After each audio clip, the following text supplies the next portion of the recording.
कोई देखने आया है क्या कि हम लोग ही हम लोग हैं?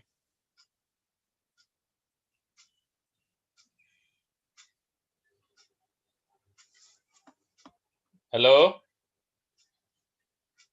सर अभी हम लोग ही हैं। अच्छा, तो फिर सेशन करके करेंगे क्या?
Hello Devraj sir.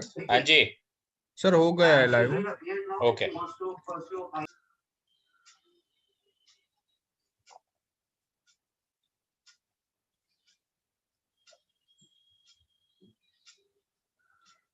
हम लोगों को पता चलेगा क्या बैकएंड पे अटेंडीज हैं नहीं है? कैसे पता चलेगा? वो अटेंडीज में दिखेगा? नहीं सर, वो डेलीगेट वाले लिंक है ना, उस पे दिखेगा। तो मतलब बेसिकली अभी कैसे मालूम, स्टार्ट करना है कि नहीं स्टार्ट करना है कि नहीं वेट नहीं, करना है? स्टार्ट कर दो सर, अभी चालू हो गया है। Okay fine, alright. तो लेकिन क्वेश्चंस वगैरह आएंगे अगर डेलीगेट से, तो कहाँ आएंगे? वो सर चैट वो बॉक्स में डेलीगेट आएगा। फ्रंट एंड पे करेंगे, वहां से मैं उनको कॉपी करके यहाँ पेस्ट करूंगा जूम पे, ठीक, जो आपको भी शो करेंगे। ऑलराइट। तो अभी मुझे बता सकते हैं क्या कितने लोग हैं इस वक्त? सर डेलीगेट प्लेटफॉर्म पे जी मैं चेक करके बताता हूँ, एक सेकंड पूछता हूँ। जी।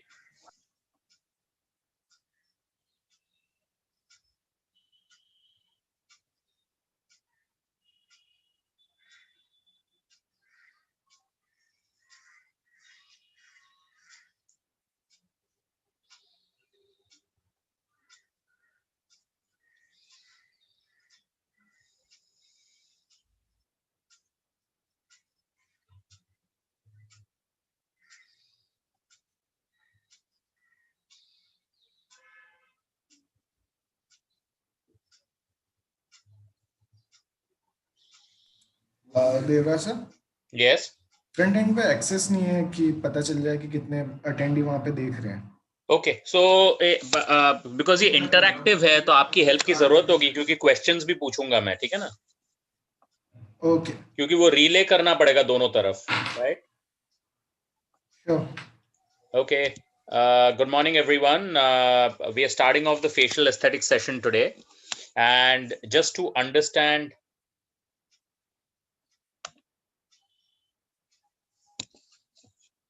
good morning, everyone. We are starting off the facial aesthetic session today. And just to understand, my name is Debraj Shom, and we run a chain of clinics called the Aesthetic Clinics.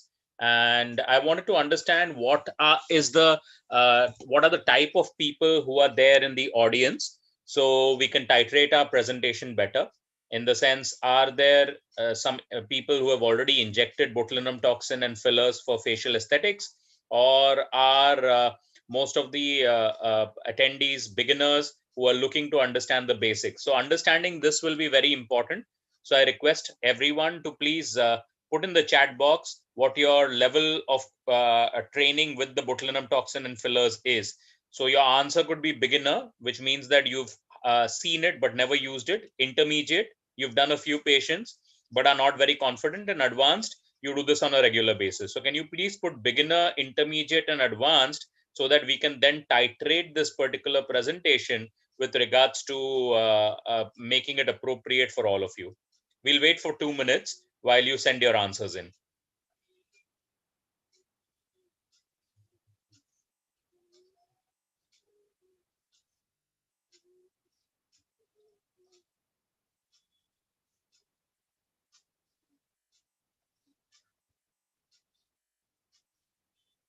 For those who are just joining in, we are waiting to understand whether the attendees are beginners, intermediate, or advanced, so that we can then titrate the presentation such that it is beneficial to the majority of the people who are attending this particular instruction course.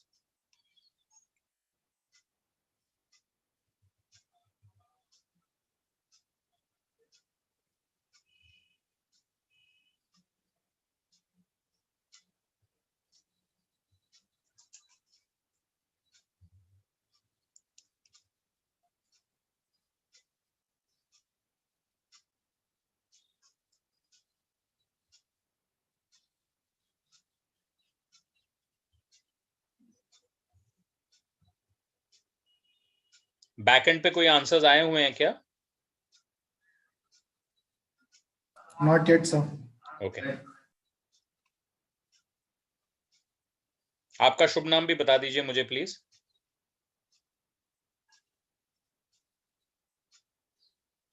Hello Haider. Hello, आपका भी शुभ नाम बता दीजिए मुझे please. Ji sir, आवाज आ रही है आपको मेरी? हैदर जी. नाम है. Haider, thank you Haider.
Haider, responses? अभी भी नहीं sir, not yet. Okay.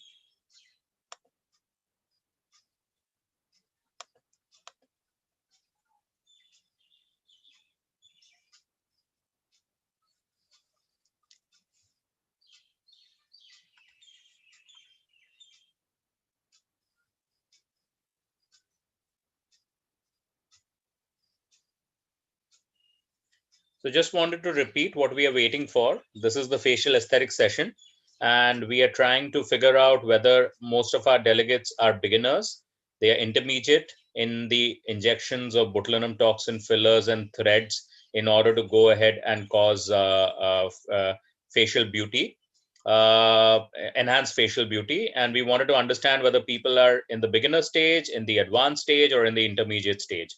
So based on that, we will titrate our presentation. So just looking forward to those answers coming in, please.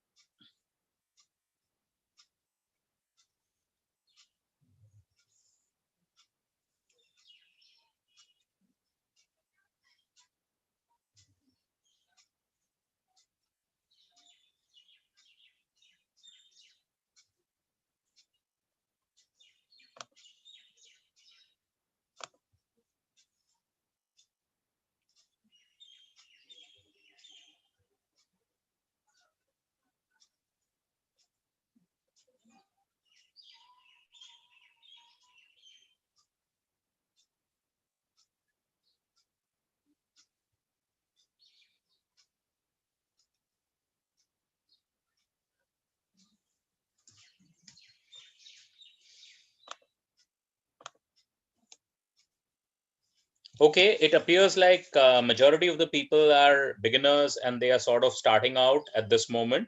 So let us go ahead and start off with some basics. Since this is a facial aesthetic session, we will start off with the basics on botulinum toxin and then on the fillers and then take it from there.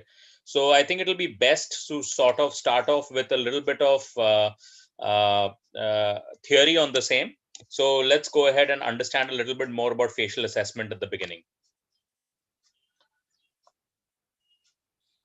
I think the most important part of being a doctor is understanding patterns, disease patterns. So whether you're an ophthalmologist or you're a facial cosmetic surgeon or whatever you do, it's basically pattern recognition which really determines how people end up doing. So therefore, there has to be a particular structured schema for us to be able to diagnose and treat people. Now, obviously, when people are coming in for facial enhancement or facial beauty, at that moment in time, they are normal people, and therefore evaluating them appropriately, figuring out which is the best way to enhance their facial beauty, and conveying the same to them on the first time that you examine the patient is very, very important. Because the first consultation is the one in which you will develop a long term relationship with the patient. Please also understand that most of these patients have been around.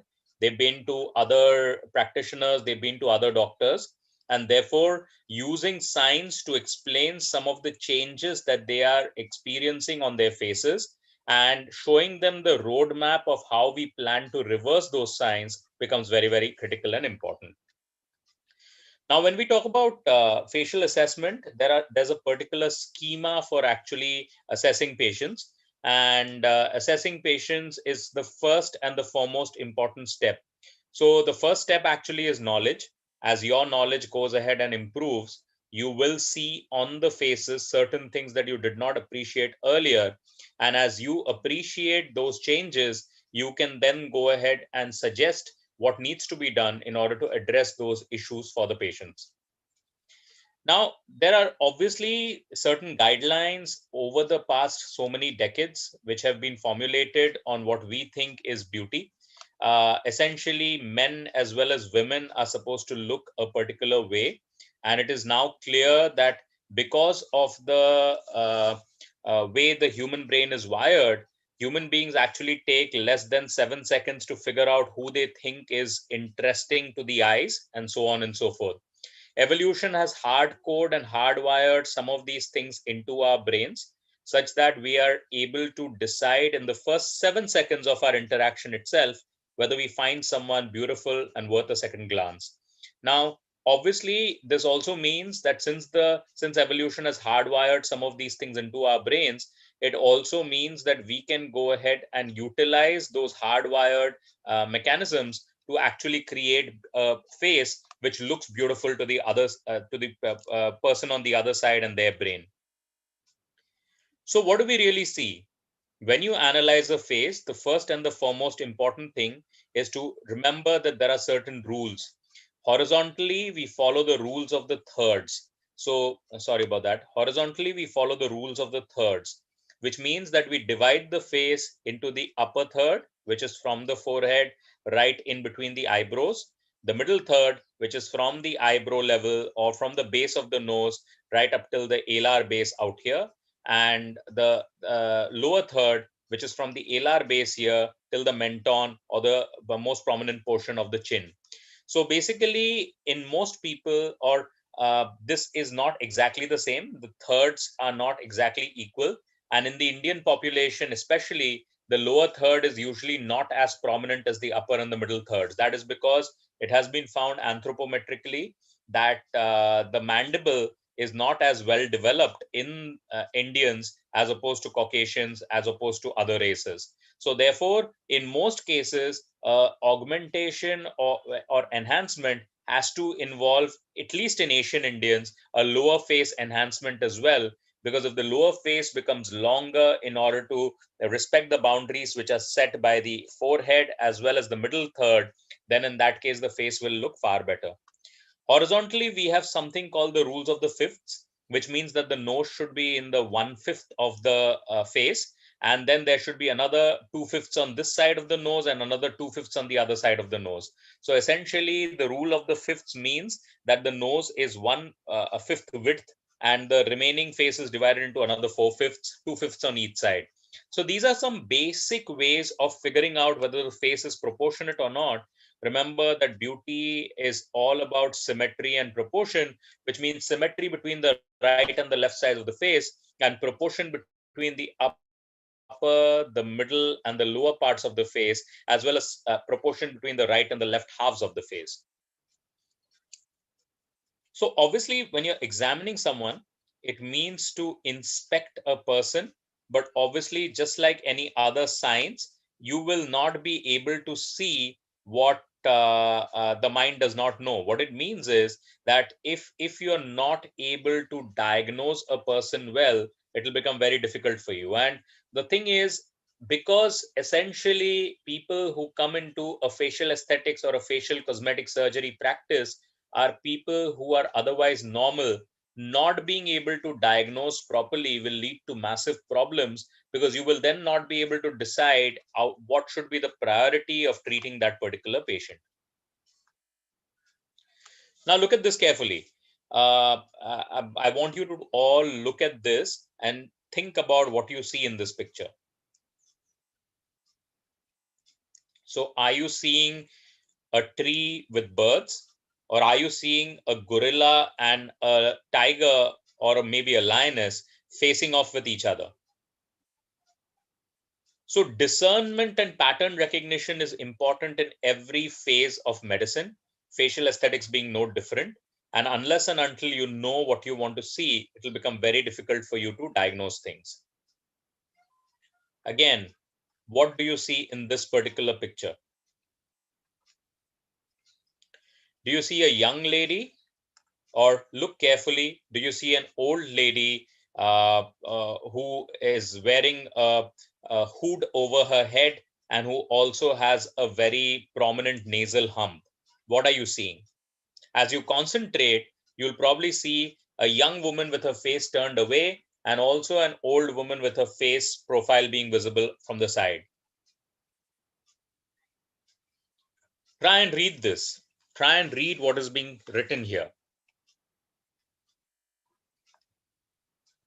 And this is another way of understanding that even though the letters may not be written correctly, if you try to read it, you will be able to read it, because what the brain is essentially doing, what we do in speed reading or what we do in diagnosis, is basically pattern recognition.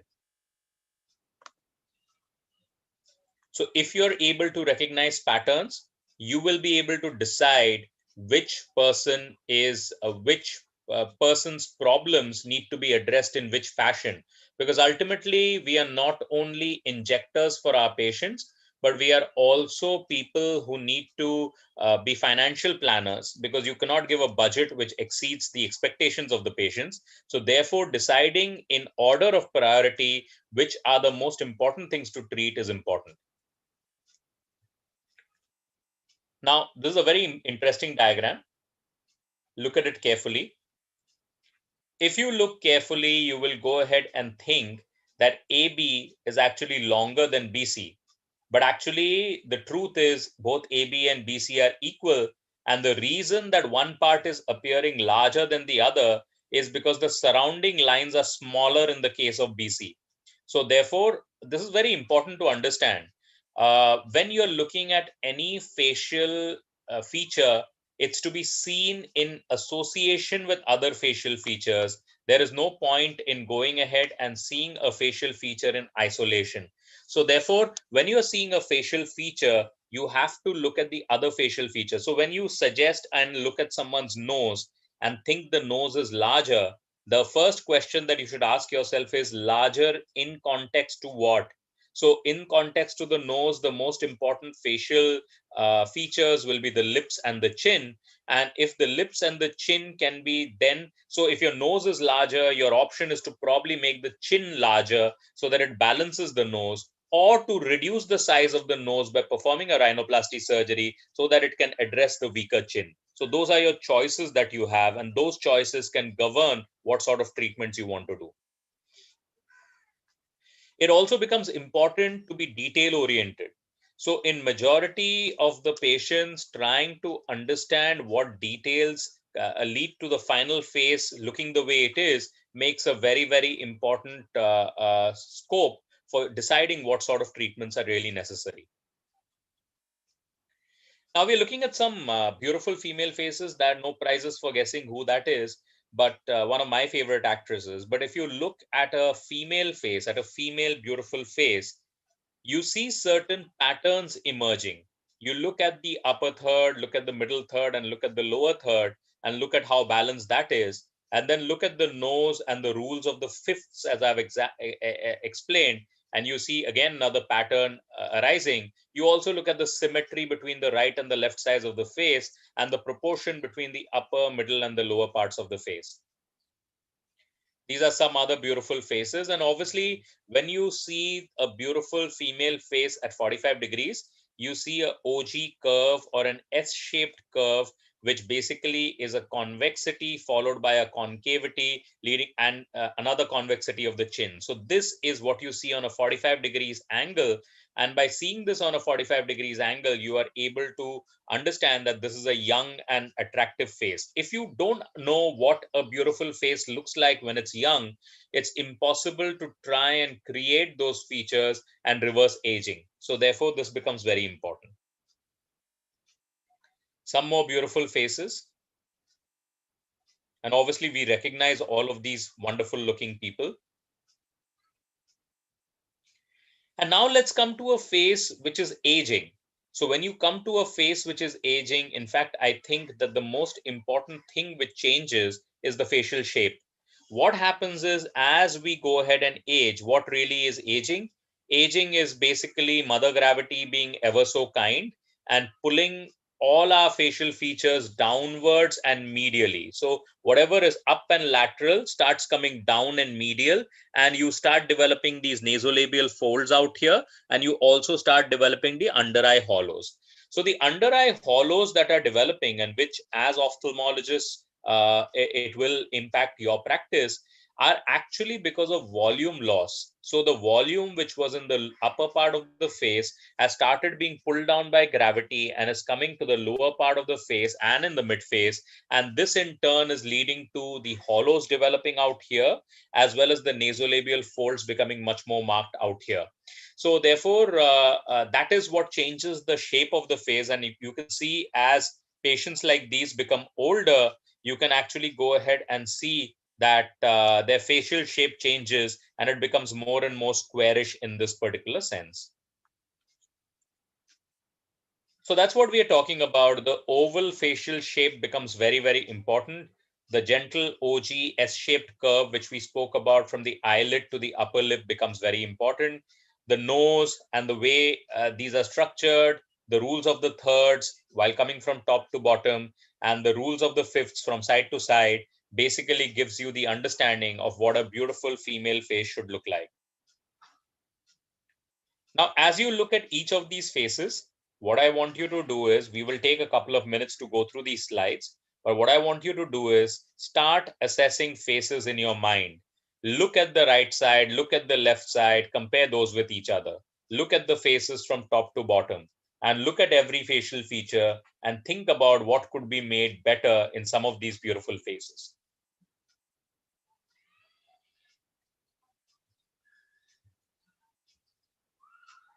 So moving on to the attractive male face, and that's one of my favorite actors, of course, and maybe yours as well. But you see that the male face or the good-looking male face is usually more squarish. And you can see that the squarish pattern plays a massive role in what we call masculine features. So the first and the foremost important thing, and we were talking about how we understand patterns and how we are going ahead and using those patterns for our benefits, it is very, very important to understand that we should not feminize a masculine face and vice versa. Because if you do that, then it will become it won't be something which will make your patient happy. So you can look at Virat Kohli's face, you can see how it's a squarish face, and you also appreciate why a lot of male icons these days are keeping these beards, because the beard gives a more angular look to the face, and by giving a more angular look to the face, what it does is it basically makes sure that the face looks more masculine. It also does a good job, the beard also does a good job of making sure that the face appears longer. So the lower part of the face, which actually is the weak point in a majority of us, the lower part of the face actually looks longer because of the beard, and therefore this makes a big difference to the length of the face overall and the masculinity of the face. Now obviously, seeing some chats coming in. Now obviously, not everyone will have sorry about that. Now obviously, not everyone can keep a beard. The female population will not be able to keep a beard. So therefore, we will have to use structured material in order to make sure that the face then approaches the proportions and the symmetry that we are looking for. Moving on to some more attractive male faces. And in general, you're able to see now a pattern emerging. You're able to see that the face, there's a squarish sort of a face, which is there in men. You see a wider forehead. You see flat brows, which are at the orbital margin. You see eyes, which are typically smaller than the women. You see that the chin appears very strong and more squarish, and the angle of the jaw is much more prominent. These are, of course, changes which we have now, science has proven, are brought about by testosterone. And so as a result of which, structuring the face in this manner can actually make men appear much more masculine. That's James Anderson, of course, and Ronaldo. So in general, you've seen that there are patterns to a female face which make a female look better. And there are also patterns to a male face which make a male look better as well. And it's obvious not to confuse that. And it's obvious and essential to make sure that some of these faces can be rendered equivalent to the gender they come from. So I feel that it's very important to keep a male looking male and a female looking female. Of course, there are a number of transgenders, etc., who come in for procedures to us, in which case understanding the opposite gender and how the face can be made more feminine or masculine in such cases becomes important. Also, it's important to respect ethnicity. I'm a big fan of people looking better versions of themselves and not looking completely different. If someone ends up coming to you looking like they have a particular ancestry, for instance, in the northeast part of India, they have an ancestry which goes back to the Mongoloid races.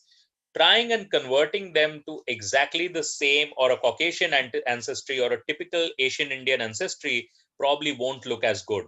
So therefore, it's important to try and enhance and not change in that sense. Now, that's a word that we use very often. We use the word beautification with PHI being most important. Phi, as a lot of you may know, and some of you have attended multiple talks of mine, phi is very, very important. And phi, as you're aware, is a number which is 1.618 recurring. This number was invented or was first talked about by Fibonacci, who was a Greek mathematician. And Fibonacci actually spoke of the fact that phi is the golden ratio, and this ratio occurs in all things beautiful. So from that perspective, phi becomes very important in making sure that the face respects certain proportions and looks much better.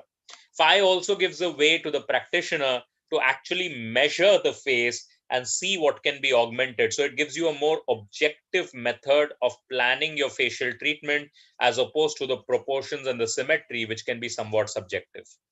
Now, phi, basically in relation to the human face, the most important golden ratio is the length of the face to the width of the face. The length of the face typically in the maximum proportion from the hairline to the menton should be 1.618, and the width of the face at its maximum dimension, which is at the zygomatic arch, should be 1, which means the length should be about 61% longer than the width of the face.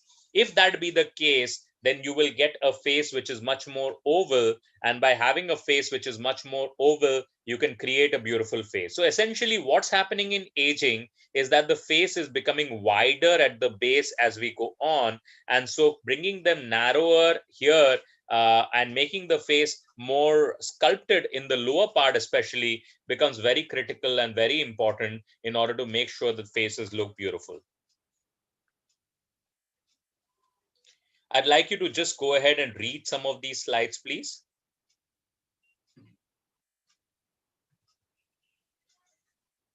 So that's obviously the upper thirds, middle thirds, and the lower thirds.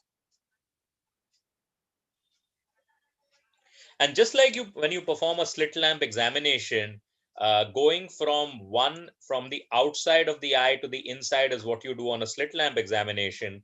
Similarly, in the face also, to go through a mental checklist for each third of the face in terms of the lines, the volume, the contour, and the features becomes very, very important.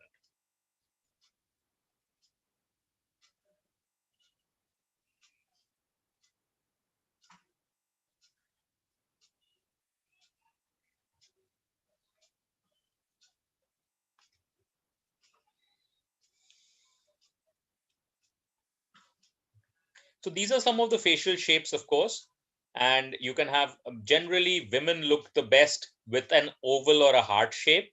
That is because the masseter in women and as well as the mandible, which means the muscle component as well as the bone component, tends to be less muted in the lower part of the jaw. So therefore, it's an oval shape or a heart shape which occurs in women. And of course, the men look better with a more diamond or a squarish shape, which gives rise to a larger angle of the jaw and possibly more better defined mandible. Already spoken about some of this.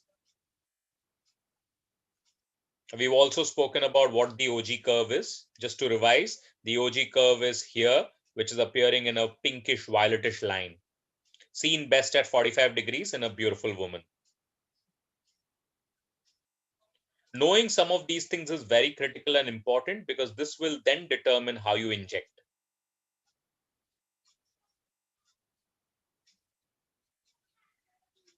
We've already spoken about some of these things. Just as a revision, please look at this.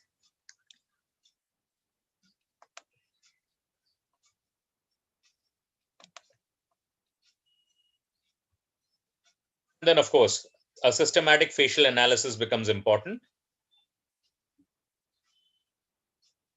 Starting from the skin on the outside and going up right till the bone in all the upper, middle, and the lower thirds, so that you can write down exactly in detail and discuss with the patient what the problems are, so that you can then prioritize together to get the biggest bang for the patient, both in terms of the spends that the patient is doing, as well as in terms of the results that they are seeking.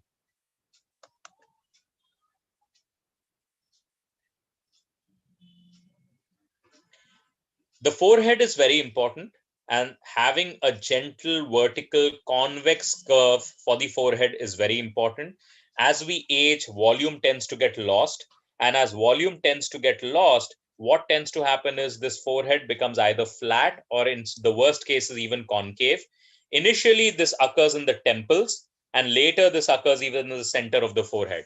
Now, try and imagine the difference between a grape and a raisin. The difference between a grape and a raisin is that the raisin has had all the water removed from the grape. So deflation causes wrinkles. I want you to understand this as a concept. Deflation gives rise to wrinkles. So what is happening is, especially for the oculoplastic surgeons who are in the audience at this moment, what is happening is that a lot of us see patients where there is extra skin here in the eyelid area as people age, a condition that all of us call dermatochalasis. And the first reaction is, let's go ahead and remove the skin out here and do a blepharoplasty.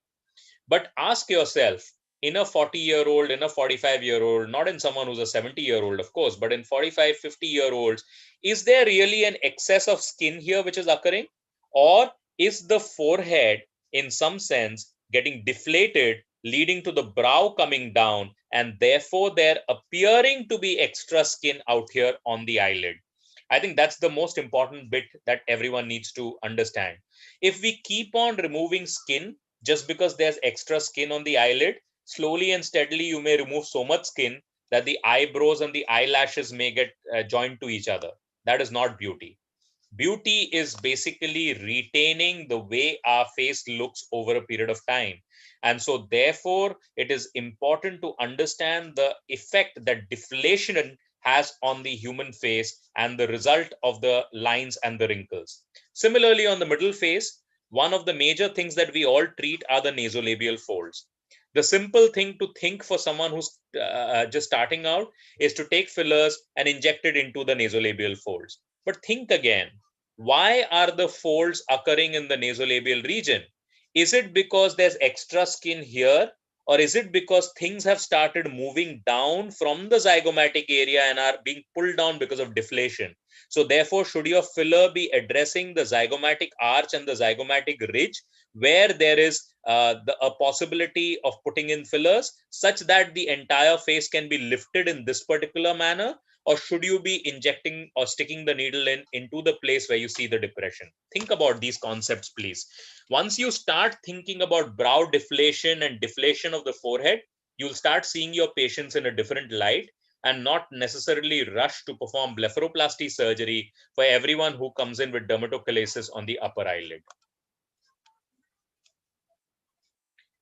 Some very important thoughts: that the forehead is usually mildly convex, and start looking at everyone's foreheads now, and you will find that as people age, this becomes flat and even concave, leading to deflation of the brow, leading to descent of the brow, and this in turn causes some of the changes in the eyelids that we discussed. Look at how people age.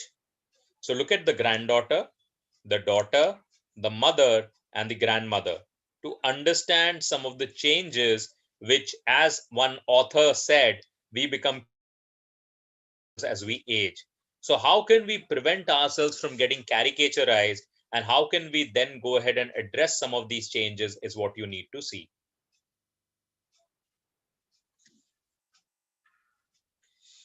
Forehead volume loss is a problem, and forehead volume loss and temple volume loss is actually the major reason why we have dermatochalasis as we age. It's very critical for us to understand this. And I can't stop saying this again and again, because we do see in our practices a number of patients who have undergone a blepharoplasty when none may have been required. By performing a blepharoplasty, we are only making the skin between the eyebrow and the eyelashes smaller and smaller. And as this becomes smaller and smaller, ultimately you will have this being pulled even more downwards, the brow being pulled even more downwards. So in some sense, by doing a blepharoplasty, you may be hastening aging rather than curing aging. Points to ponder on.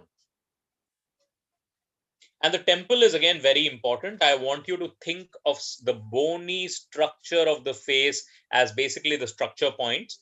And in the structure points, the temple plays an important part of making sure that your upper face is held up. Just like the zygomatic ridge and the zygomatic arch does a massive job of trying to make sure that the face is tight. And also, these structure points are the ones which really essentially make sure that your face continues to look young. Dr. Shalu, the reason I'm not doing the slideshow is because I'm finding it very difficult to see and make sure that all the points are there. What I will do is I'll make this a little bit smaller so that it appears visible. I hope that helps. But I'm not doing the slideshow because I wanted to make sure that I don't miss any points and some of the written matter is below. So if you look at the female temple, it's multiple presentations back to back. So I just want to make sure that I speak on every point that I have thought about or have written down. So the female temple becomes very important, or the zygomatic arch becomes very important in order to make sure that the face is tight. Think of the face as a tent. And if the face is like a tent, how tight the cloth of the tent is really depends on how high the prongs of the tent are. So if the prongs of the tent are high enough, then you will find that the face appears tight. And obviously, if the prongs of the tent are not high enough, then there's a problem because the face will start sagging. So think of this in this term. Don't only look at the lines and try and do the fillers wherever it is necessary. I don't know how to explain this, but it is counterintuitive that sometimes the fillers need to be put away from the lines in order to raise the face up rather than putting it in the lines itself, where it can actually make the lines look much worse.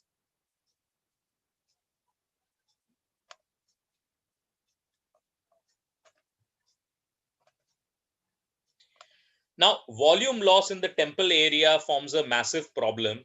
And in this lady, you can actually go ahead and see how there's a volume loss here. In fact, if you look from the side, you will see that the zygoma appears to be at a particular level. And then there is a significant amount of volume loss which has occurred here. Obviously, the volume loss is important from the perspective of the fact that it makes the face look older. But there's also another problem. Because of the volume loss, you can find that there is dermatochalasis. If you look at her earlier pictures, you will probably see that the face or the eyes look much older now. And that is because this prong of the tent has gone away, leading to the tail of the brow going downwards because of the deflation, leading to excess skin being here. So by removing the excess skin, we are actually addressing the symptom, not the cause for the excess skin. And that's what I again want to reiterate and say this again so that it remains in everyone's brains. But obviously, when you're injecting the filler, you don't want to make the temples more convex. Flat is good, slight convexity is good. But if you make it very convex, obviously it looks like a temporalis muscle hypertrophy. And that's something which can make, especially women, look more masculine and give them stronger features where it's not necessary. So therefore, that is something that should be avoided. And this is important. The best female brows are the ones which are slightly arched. The maximum level of the arch is actually at a junction, which is between the medial 2/3 and the lateral 1/3. So that is where the arch is.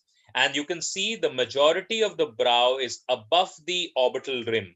And this is very, very, very important because there's a distinct angle which can be seen. In fact, if you look carefully, you'll see the lateral arch of the brow makes the tail of the brow on the lateral side go higher than the medial end of the brow. This is very important. This is called a female brow aesthetics. If this is a female brow aesthetics, then it's important not to give it to men. And therefore, our Botox injections will really be determined by the gender of the person. So as I spoke about, the male brow is actually just at the orbital rim or even lower. It's a flat brow. This results in the eyes becoming slightly smaller and gives what we call our hooded eyes. And this is a male sort of a pattern to the brow. Obviously, men start looking really funny when the edge of the brow goes up in this particular manner, and therefore titrating your Botox injections becomes very important in order to make sure that the male brow respects the male contours. Again, continuing with the systematic analysis, the middle thirds of the face. So these are some of the things that we need to see on the middle thirds of the face. I've already spoken about these, but I'd appreciate if everyone can go through it as well.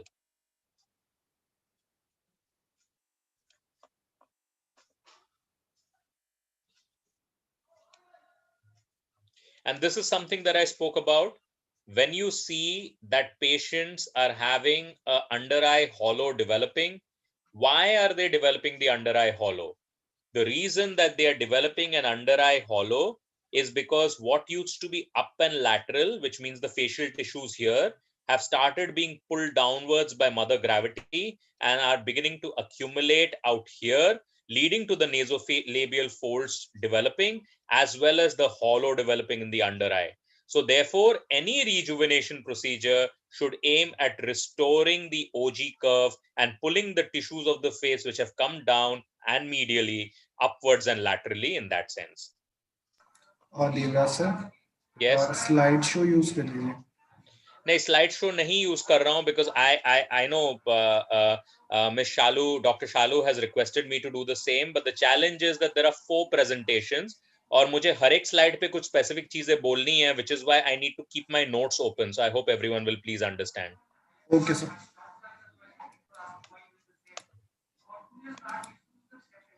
Now, obviously, when we look at aging, there are certain intrinsic aging changes as well as certain extrinsic aging changes which are caused. Obviously, Indians do not age as badly as Caucasians. The reason that we do not age as badly as Caucasians is because we have melanin in our skin. And because we have melanin in our skin and our skin is thicker, try thinking about a thin bed sheet versus a thick bed sheet. If your bed sheet is thick, then obviously when you're trying to make it crumpled, it will not get as crumpled as a thin bed sheet will.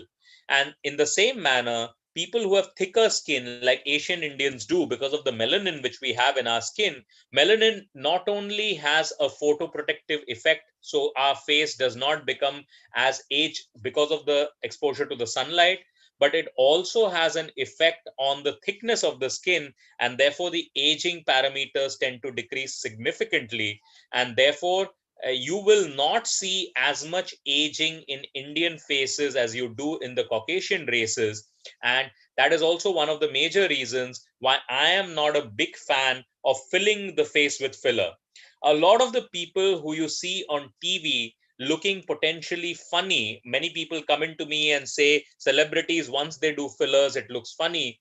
The reason that people look funny is because too much fillers has been put in.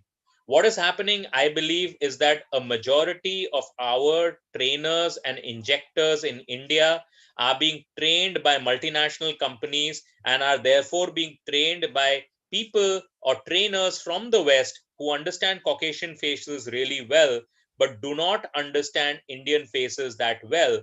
And so that becomes a massive problem. And therefore, we are seeing in Asia lots of Indian as well as East Indian faces being overfilled, leading to development of what we call the overfilled facial syndrome. So therefore, making sure that we lift instead of filling becomes very, very important. For some of these concepts, just in case these are not clear and you want to read some papers that we have, etc., which we can supply or send to you, please feel free to either WhatsApp me on 74002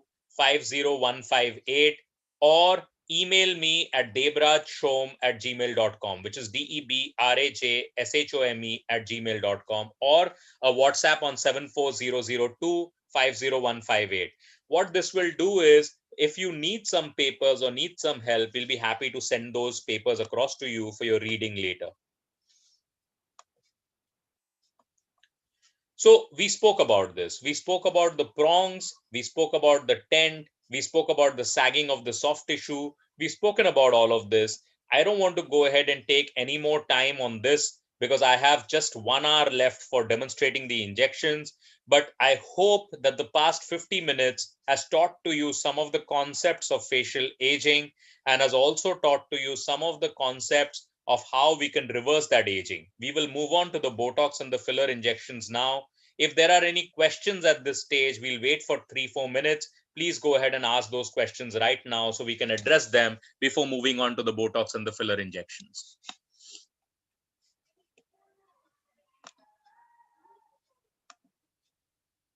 Haider, अगर कुछ question होंगे तो बताइएगा please.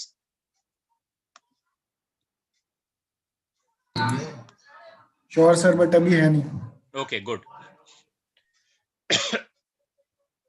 Any questions to my esteemed colleagues who are on this panel as well? Dr. Poonam and Dr. Shalu, any questions? Dr. Anil Verma, Professor Kirti Singh, any questions that we can take for those who are on the faculty dashboard as well, in addition to the delegates dashboard, of course?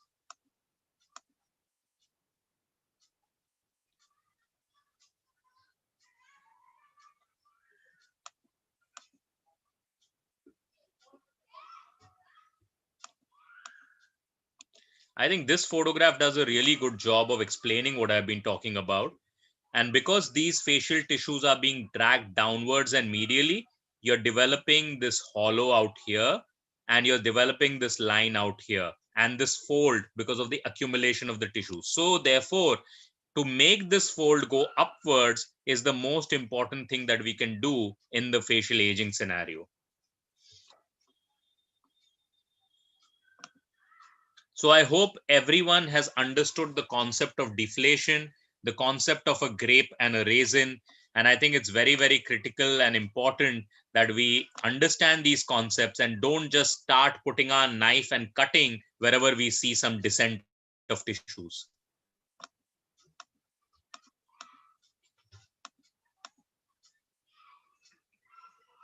Any questions? Can I move on to the next parts?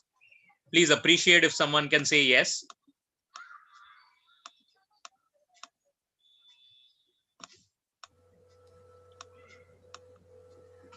Yeah, I have a question. Yes, sir. Yeah, my question is, I have seen that people who are chronic drinkers, when they leave, when they stop drinking regularly, they have more wrinkles on the face within few months. But So there is no evidence to that.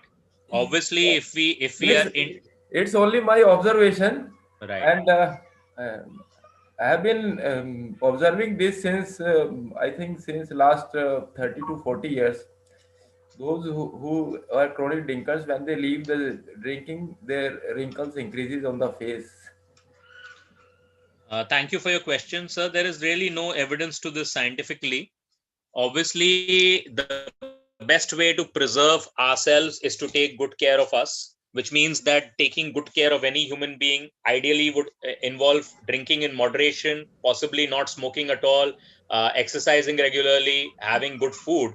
And just because someone has given up drinking and there is also increased aging which is being seen, it may not necessarily be related to the drinking. There are multiple reasons why this could happen. One of the reasons can be a sudden amount of weight loss.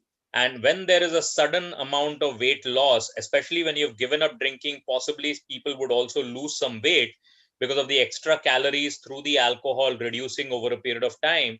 And because of the sudden weight loss, what can happen is, like I explained, the volume in the face can reduce. And this can result in the grape, which was the face, becoming a raisin. So that can also result in a lot more wrinkles being apparent. But obviously, that's not enough reason for us to continue drinking.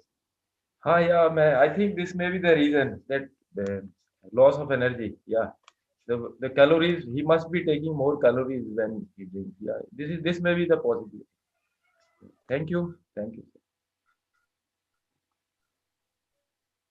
Thank you. And before I move on, I wanted you to understand that when we inject fillers, we are actually injecting fillers into the fat pads. So what happens as is that the fat pads become redistributed. So fat in the more superficial part of the fat, in the superficial part of the face gets lost. So whatever is superficial begins to get lost. So therefore the lines become more. But what is deep fat actually increases. And because the deep fat increases, it causes the folds. So it is this redistribution of the fat, and the redistribution of the fat occurs because majority of us as we age put on weight.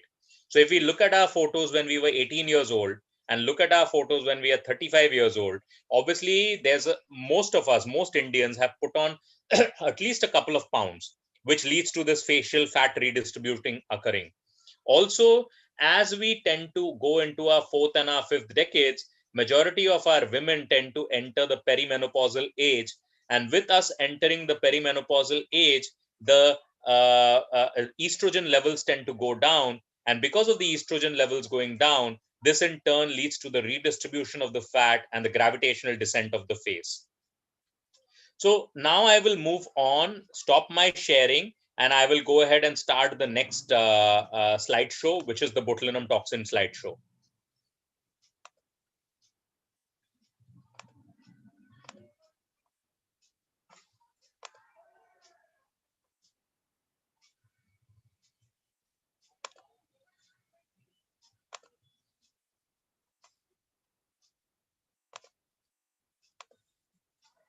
I hope everyone can see this particular slideshow. Please say yes if you can. Slideshow visible, not visible? Yes, sir. It's visible. Okay, thank you. The first thing when we start botulinum toxin injections, the first thing is to go ahead and, one second, please. Let me just take it to the slideshow. The first thing is to ensure that so this occurs in certain steps. The first step is to examine the patient and to consult the patient. We spoke about that in the last slideshow. After that, the next step is to make sure that after a thorough consultation, a consent form is signed. Then a pre-treatment photography is done, patient is charged, and then the procedure is started. These are some of the steps which are absolutely necessary. We have found in our practice of the past 15 years that not following even one of these steps can lead to significant problems later. Please remember, these are all consumers. They have come into us to look better. They are not really diseased personnel. And so from that perspective, their expectations are also sky high. Therefore, in a good facial cosmetic and plastic surgery practice, it is important to make sure these things are done. Photography is critical and important. And ultimately, using the photographs to demonstrate to the patient every pre-existing disease or defect is important. What happens is that humans have very poor short-term memories. So as a result of which, they will not even realize that there was an asymmetry between the right and the left sides of the face. They've come in for Botox, you've done the Botox, and then because you did not demonstrate the asymmetries earlier, they will think that you created those asymmetries with your Botox injections. So whatever you've not shown to the patient and whatever you've not documented is your creation in aesthetics, and that's critical and important to understand. Now, for us, photographing is very, very important. Photography is important not only to demonstrate the results to that particular patient, but also if the patient has given a consent to share the photographs on your websites or on, obviously without revealing the identity of the patient, but certain parts can be then used for your literature, etc., marketing, etc. So therefore, photography is very, very important. Photography is also very, very important for us to actually evaluate our own skill set. Now, obviously, today, when I look at photographs of the 15 years ago, the way that we inject the same products that we use has changed dramatically. Obviously, it's just like some of you do phacoemulsification. The way you use the machine today and the way you may have used the machine many years ago is very different. So learning also involves photography, and that's very, very important. It's important to use the same background. So we typically at all of our clinics have a particular position for taking the photographs. There are certain markings which are utilized to make sure that the person is standing in the same frame, and you always use ambient room light and do not use a flash, because a flash can actually bleach out wrinkles and make a person look better than they actually do. Which is how many of the filters on the phone cameras also work. Standard photography is basically frontal, 45, 45, 90, 90, which is right and left profile, and then basal view where the base of the nose can be seen. Now, it is very important for us to use photography both in dynamic view as well as static view. If you use dynamic view, you will actually see some of the wrinkles, as in this particular pretty lady. And then obviously documenting the treatment, we don't use this particular Juvederm sheet. We use a facial diagram, which allows us to actually document what we've seen and how it has been treated.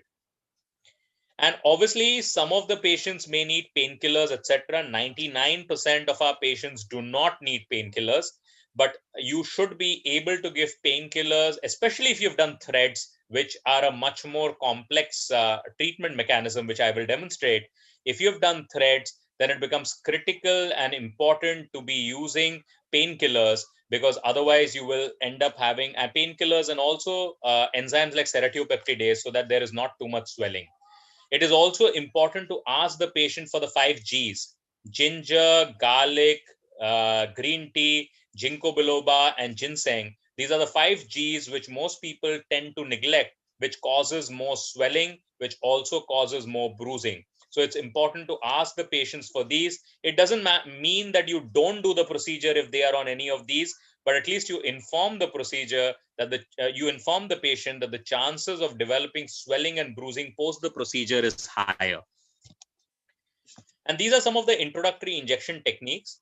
Obviously, to inject a patient, we go ahead and use 2.5 ml per 100 units of botulinum toxin. We use only 100 unit vials. We do not use 50 unit vials. And the reason for that is the 50 unit vial is far more expensive than the 100 unit vial. Also, once you've reconstituted the botulinum toxin, you can actually store it in the door of the fridge with results even for 3 months after. This has been demonstrated in one of our papers in dermatologic surgery. And as a result of this, we advocate that you always use the 100 unit vial, never use the 50 unit vial. So 2.5 ml of a normal saline, 0.9% normal saline is used to reconstitute the botulinum toxin, and this is then put into the Botox vial, and I will showcase how in a video shortly. Now, to put this particular, to put the 2.5 ml, we use a 1 ml syringe. A 1 ml syringe, that is a 1 ml tuberculin syringe with a 26 gauge needle, is utilized. Do not use a 5 ml syringe or a 2 ml syringe, because the errors can be magnified in those, because each marking is 0.2 ml in those. So it is better to use a 1 ml syringe where the 1 ml comes with microgradations, so you don't go wrong in your assessment of how much fluid you're putting in. By putting in the 2.5 ml in 100 units of botulinum toxin, we are basically going ahead and diluting it such that every 0.1 ml contains 4 units of botulinum toxin. So this is the first and the foremost rule of injection. Use concentrated Botox. Many of the people that I have seen inject sometimes 4 ml of saline in 100 units of botulinum toxin, leading to possibly 2.5 units per 0.1 ml. And by doing this, they are actually diluting the Botox too much. The more you dilute the Botox, the more fluid there is in the Botox, the more chances that the Botox, and by migrating, it will cause ptosis, etc., especially when you are injecting for benign essential blepharospasm, etc. So the first rule in order to avoid your side effects is to inject 1 ml, inject 100 units of botulinum toxin diluted in 2.5 ml of normal saline, leading to 4 units concentration per 0.1 ml. The major area for injections, especially for cosmetic and facial aesthetics, is the procerus and the corrugator muscles. Please understand and realize that these muscles are the ones which run in this particular manner from deep, which is on the nasal bone, to superficial, which means that as the muscles go laterally, they go towards the skin, and as they are medial and they are on the bone. So therefore, this becomes very important in deciding how to inject. And obviously, when you look at glabellar lines, everyone's glabellar lines appear to be different. And the reason everyone's glabellar lines appear different is because there are different configurations of the corrugator muscles. So the first thing to understand is we usually inject in 5 points. Okay, let's see the 5 points of injection. So basically, we inject centrally one here on the medial side of the corrugators and one on the lateral side of the corrugators. So these points are injected with the central point being deep and the peripheral points towards the lateral sides being lateral. I hope everyone can see my marking out here and everyone can see me moving the arrow. Please say yes so that I know that you can see the arrow.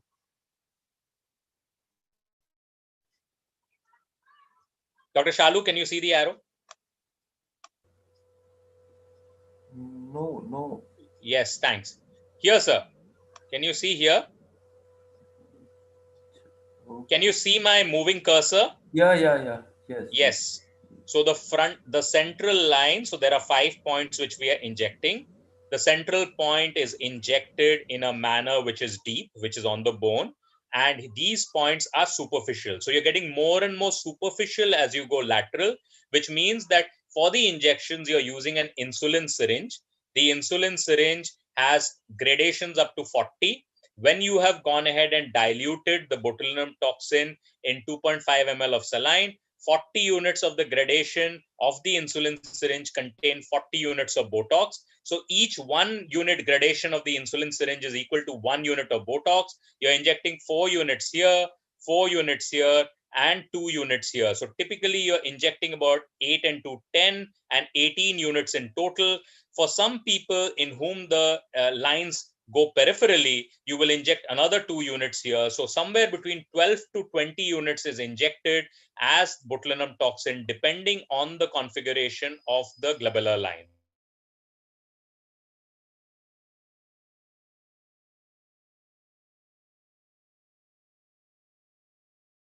2 weeks. So the first and the foremost thing is to make sure that the patient is called back in 2 weeks' time. Obviously, everyone's muscles are different. And because everyone's muscles are different, we need to, I see a chat coming in. Give me a moment. Dr. Shalu wants me to repeat the concentration. And as I have said, we should always go ahead and dilute the botulinum toxin 100 units in 2.5 ml of normal saline. By diluting the 100 units in 2.5 ml of normal saline, we have 4 units in every 0.1 ml. And if 4 units is what each of these points is injected in the central point, 4 units here in the middle point, and 2 units here in the peripheral point. As we go more and more laterally, we should never cross the mid-pupillary line, of course, but we should also make sure that our injections become more and more superficial, which means they are not full depth injections. You're not going with the full needle below the skin, and you're injecting 2 units out here. So that is the first and the foremost thing to understand. Now, reconstitution, Dr. Shalu, as we all know, occurs with the tuberculin syringe. So you're using the 1 ml syringe with a 26 gauge needle to reconstitute the botulinum toxin. But when you're injecting the Botox into the person, it becomes important to inject it using the insulin syringe, which has a 31 gauge needle and 40 gradations.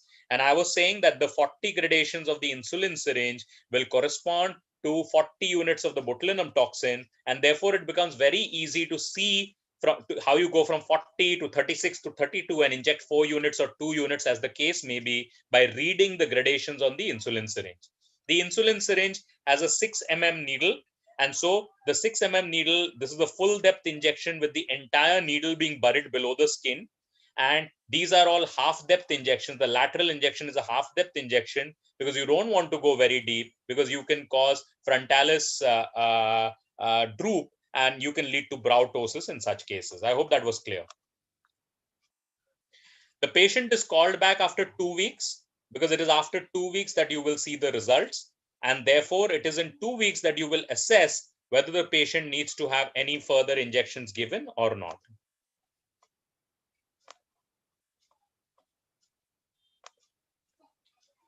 Now, these are obviously some complications which can occur. And this brow ptosis on the left-hand side is caused by the migration of the Botox into the frontalis muscle. So the point is to go about 3 to 4 millimeters over the brow, not to go too high, because the higher you go on the forehead, the greater the chances of injecting the frontalis muscle and causing brow ptosis. And it is also not to go too deep. As you go laterally, to go more and more superficial and to make it a half-depth injection, because otherwise the frontalis is the deepest muscle and you can then cause brow ptosis, as has been caused in this particular patient. Lid ptosis can also occur. And lid ptosis, if it occurs, the last time we had lid ptosis in botulinum toxin injections was probably about 10 years ago. And if you are very, very careful, then the chances of developing a lid and a brow ptosis are very, very, very limited. So therefore, the lid ptosis and all of this occurs due to poor injection techniques, and you will avoid these provided you make the Botox concentrated enough, which means you use only the 2.4 units per 0.1 ml concentration, and you try and inject in the appropriate manner. Suppose someone does develop ptosis, then the way to treat it is to possibly give the patient Alpha-GAN. And Alpha-GAN, as we know, is an alpha-2 agonist. Using that 4 times a day will activate the Mueller's muscle. And by activating the Mueller's muscle, you can correct up to 1 to 1.5 millimeters of ptosis. You cannot correct more ptosis than that. Obviously, the ptosis side effect is a temporary side effect and will go away in about usually 1 to 3 weeks, maximum about 6 weeks. But obviously, it can create massive problems with a patient who has come to you to look beautiful. This is something that we also see regularly. What happens is that when the botulinum toxin is injected in the central part here for the corrugators, then the lateral part of the frontalis actually causes to become a very arched brow. So when you get this sort of a brow elevation, it's called a Spock sign, coming from Star Trek and coming from Mr. Spock, and how this used to get very elevated in Mr. Spock. In these cases, injecting 2 units of Botox at the maximum height here, approximately about half an inch above the Spock, will lead to the brow becoming central again and will lead to the brow becoming horizontal again. This is very important, especially in men, because in men, this type of a brow is called a feminine brow and therefore needs to be corrected. Now, looking at the crow's feet are obviously caused by the orbicularis oculi. And as we know, the orbicularis oculi has the orbital, the palpebral, and the lacrimal portions. And the palpebral portion is divided into the pretarsal and the preseptal orbicularis oculi. Now, when we are injecting for benign essential blepharospasm and hemifacial spasm, or when we are injecting functional Botox, it's important to be pretarsal, which means you need to be as close to the lash line on the upper eyelid and the lower eyelid as possible.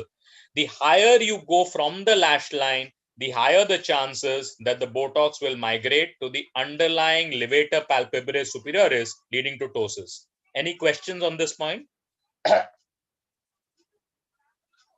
These are very important points, because ultimately many of you will be injecting functional Botox as well, and you don't want to be creating ptosis in these patients. So therefore, it's a very important point.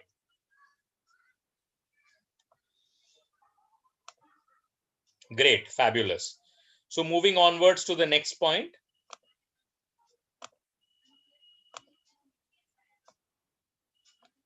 Just one moment. Of course, we always treat the wrinkles, and therefore, if we have to treat the wrinkles, looking at the patient when the patient is smiling dynamically becomes important, because if you're not going to look at the patient, you're not going to be in a position to really inject properly. So therefore, seeing the configuration and then injecting becomes important. Please read this. I think it is self-explanatory. but please go ahead and read this, and please feel free to ask any questions should this not be clear.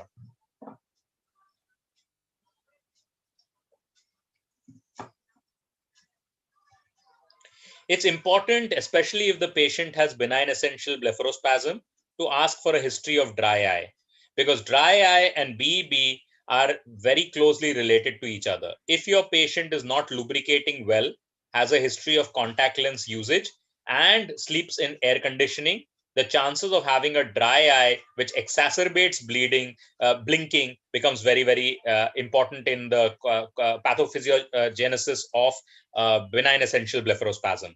So therefore, asking for a history of this and starting the patient on lubrications along with the Botox becomes important. So again, here the injection points are in this particular manner. So again, 4 units on each of the points. I hope everyone can see the points. And I hope everyone can see my cursor here as well. So 4, and then also sometimes, 3 points like this, 4. Sometimes we also inject 2 points here in the hypertrophic orbicularis oculi in order to make sure that this particular roll below the eyelid disappears. I will demonstrate all of this on certain presentations.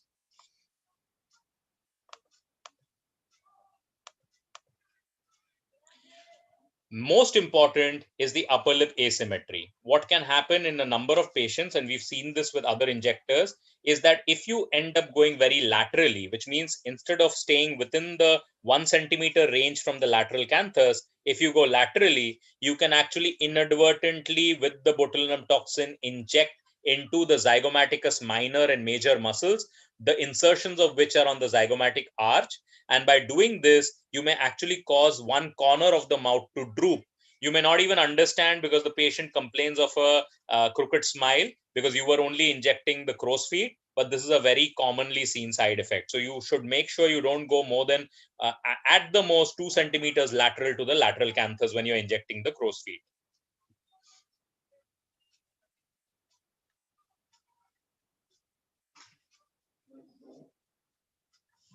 I hope you're reading all of this because this is important.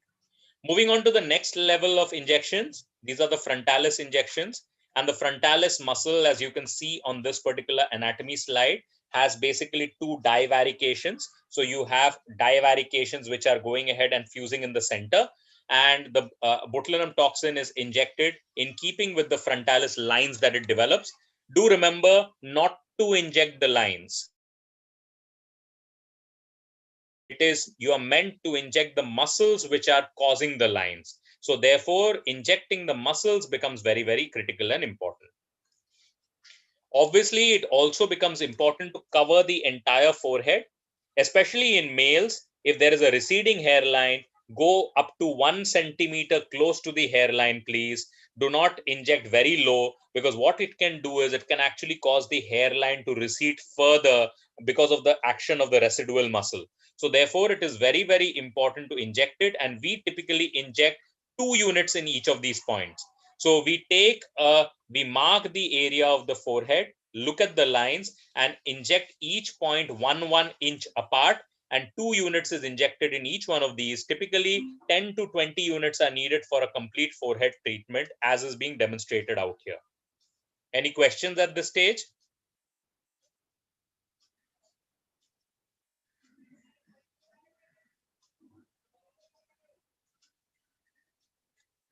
Again, very important to make sure that you don't come down more than 2 finger widths or 1 inch close to the brow. So your lowest point of injection for the forehead has to be at least a half to 1 inch above the brow, because if you don't do that, you will end up causing brow ptosis, as in this particular patient. So leave residual muscle available close to the brow so that the brow level does not come down because of your frontalis muscle injections.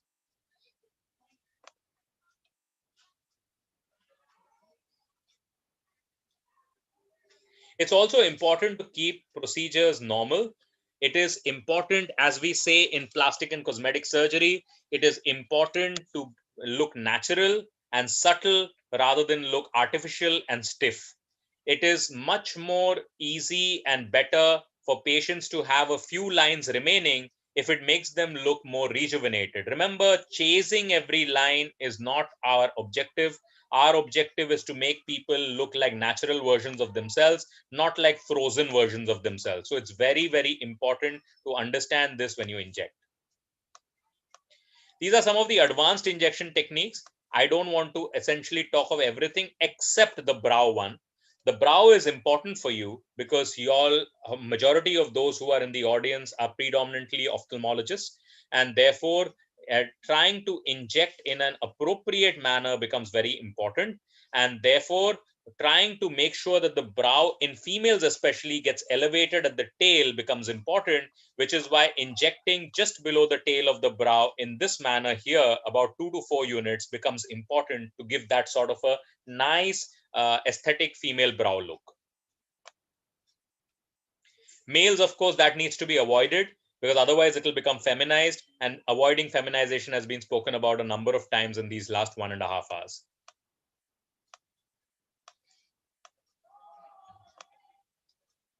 Any questions here at this stage? I'm left for only 40 minutes before we go on to the injections. 10 minutes we'll discuss fillers and then showcase the injections. Any questions at this stage, please? Please go ahead and ask right away. Obviously, when we conduct courses, we conduct 3-day courses, and then people come into us for 14-day observerships to learn facial aesthetics.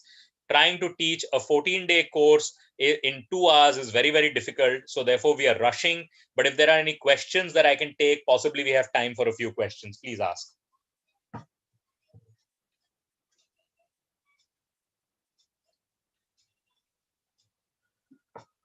Any questions, anyone? Can I proceed? A yes will be helpful. Yes.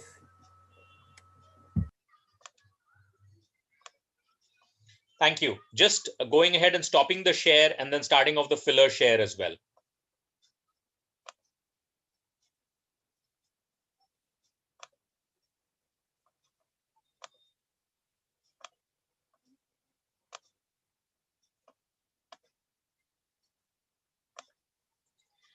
Coming to fillers. Now, because I was told right at the beginning that majority of the practitioners who are attending this are ophthalmologists, and majority have not had any exposure to botulinum toxin, and almost all have never injected fillers, it's important to understand what fillers are and how they are different from botulinum toxin. Maybe many of you have seen what Botox looks like, but fillers come in a box like this, and each box has 2 ml of fillers. Are predominant. We use fillers of all kinds. I have to state my financial interest. I am a key opinion leader for the past 15 years, one of the first in India with Allergan, the company which makes the botulinum toxin as well as the fillers. I'm also a key opinion leader with the other filler company, which is MERS, which makes Belotero volume and all the other types of fillers. We use all types of fillers, and significant numbers of those every month, possibly in excess of 50 syringes to 80 syringes every month. But our favorite workhorse filler is actually the Juvederm Voluma, which can be seen here. So let's talk a little bit more about the Juvederm Voluma. And fillers are very different. They come in syringes. They are very different from fat. If someone tells you that they can achieve the same results with fat augmentation, don't believe them. I've been trained in facial cosmetic surgery, and I can assure you that fat does not do a lifting job. It does do a volumizing job, but it doesn't do a lifting job. The major advantage of fillers is these are very cross-linked, very strong hyaluronic acids. And because they are so strong, they can actually lift and raise the skin. And by lifting and raising the skin, they can raise the prongs of the facial tent higher, leading to the face looking much more rejuvenated. So fillers do a job which would have been unprecedented. And the quality of the fillers that we have today in 2020, we did not even have in 2013 and 2014. So it's an exciting time to be alive and an exciting time to be aging. Now, fillers generally come in through 2 major technologies. Obviously, in a 2-hour course, can't explain everything, but it's the Y-cross technology which is prevalent today, and that's what the Voluma comes from. And this is what a filler box looks like, and that's a typical syringe of filler. So you can see it looks very different from Botox. Fillers are typically used in the lower and the middle 1/3 of the face. They are not used so much in the upper face, and Botox is generally used in the upper parts of the face. So that's one major difference that you should be aware of. Hyaluronic acid, of course, is a sugar, And as we would remember from our pharmacology, it is made of recurrent chains of glucuronic acid and acetyl glucosamine. And how tightly these sugars are packed together actually leads to the fillers developing certain consistency and certain lifting capability. And these are, of course, made by recombinant DNA technology. They are classified as medical devices, not as drugs, and as such do not have any side effects or any deleterious effects in experienced hands. Of course, you should know that because they are made of volumizing substances, if you inject intravenously or intra-arterially into a blood vessel, you will cause significant changes, including necrosis, etc. So understanding facial anatomy, understanding your blood vessels is very important in order to avoid side effects. The big advantage of hyaluronic acid, as we are aware, is that if you have hyaluronidase, you can actually remove the hyaluronic acid. So every change that you cause with the hyaluronic acid is reversible, and therefore is something which gives patients a lot of comfort, because you can get great results with no side effects and with complete reversibility if required.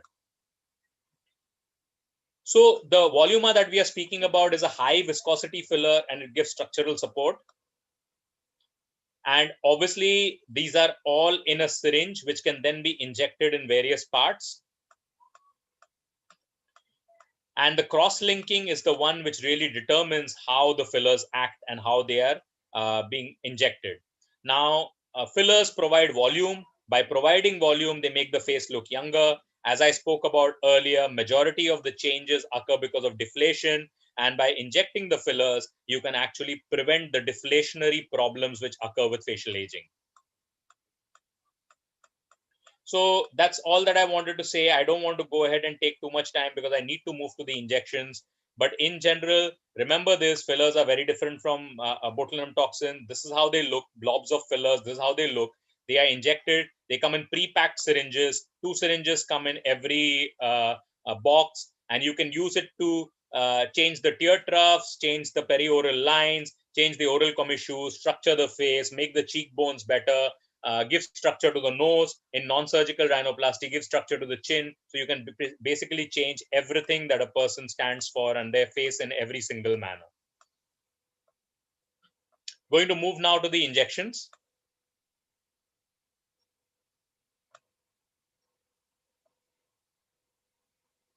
Any questions at this stage?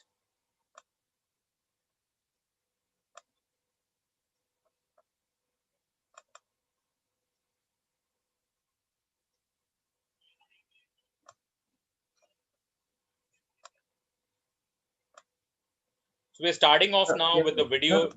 So Sorry. one question. Yes, sir. Is there any migration of this hyaluronic acid?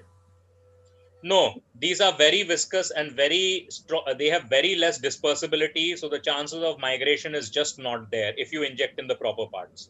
Okay, thanks. Sir, it is all about technique. So whether it is the way we exercise, whether it is about the way we do phaco, and whether it is about the way we inject fillers, nothing is simple, nothing is difficult. It is all about technique. And if we follow the right techniques, we'll have fantastic results.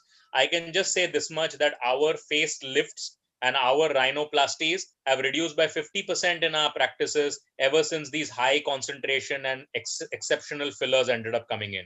So therefore, it is possible to achieve it. Obviously, the thing to remember is guns don't win wars. It is soldiers who know how to use guns well who will win wars. Everyone will not get the same results with the same phaco machine or the same IOL. And that's how fillers also are, sir. Then how do you remove it if you want to remove it? Is there Suppose you something? want to remove it, you will use hyaluronidase, sir. Just like you use hyaluronidase when injecting your lignocaine and giving a block in cataract surgery, you will use the same hyaluronidase, different concentrations, lesser concentration, higher concentration, depending on where the filler is, to reverse it and remove it completely. It depends upon the volume you want to remove. It depends on the volume you want to remove. It depends on the type of filler which is there, because obviously all fillers have different amount of hyaluronic acid and different structural viscosity. So how much will be required to remove a filler? Jaisa problem, वैसी solution. So as a result of which the problem determines the antidote, sir. How much time does it take to remove? It may be taking some time. Possibly about 15 to 30 minutes, sir. So you have to aspirate it or it will absorb itself. Sir, hyaluronic acid is a sugar. Yeah. जहां पे आपने hyaluronic acid inject किया वहीं पे आप hyaluronidase inject कर देंगे, Yeah. and it will go in. It is an enzyme which will dissolve the hyaluronic acid. Dissolve and it absorb. And hyaluronic acid normally भी हमारे skin का part है, अंग है. Yes. That's So why the collagen contains hyaluronic acid in any case. So in that sense, it's a completely natural substance. So what you're doing with the hyaluronidase, why do you use the hyaluronidase when you're making a local block? You use the hyaluronidase when you're injecting lignocaine in a peribulbar or a retrobulbar injection in order to enhance the penetration of the anesthetic through the tissue planes, right? Yeah. So what it is doing is it's dissolving some of the tissue planes and allowing the lignocaine to then spread more efficiently. That's exactly the same thing that it's doing while removing the filler also, sir. Okay, thank you. So moving on to the injection procedure now, we are starting with the fillers because Botox to aap log karte hi honge. So obviously what I'm going to do is I'm going to keep the, I mean, there's no point in keeping the volume. I don't think you all will be able to hear the volume. Can you hear the volume?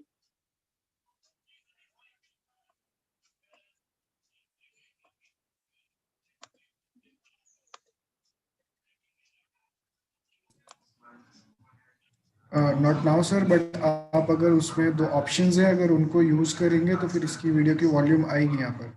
अच्छा, screen कौन से share से options पहले हैं? Screen share जैसे ही आप start करते हैं वहाँ पे नीचे दो ऑप्शंस आते हैं. अच्छा, मैं फिर से करूँ फिर?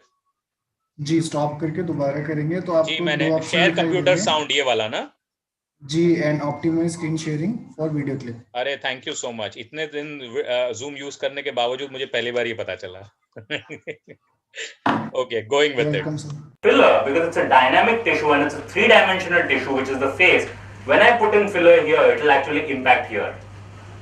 You understand? Because it will pull it up in this particular manner, right? How much it costs us is the Like I said, the cost of this varies, sir. The MRP is 35,000 rupees or 40,000 rupees or. But in our hands, there are 2 injections in every box. It's usually about 7 to 10,000 rupees. 10,000 rupees is about average for each injection. So this is again a 27 gauge needle which is being used. It is tightened. It's a Luerlock syringe, so it's tightened in place. So that before I proceed, I just wanted to ask: is the volume audible to everyone? Shalu madam, is the volume audible to you? Yes or no?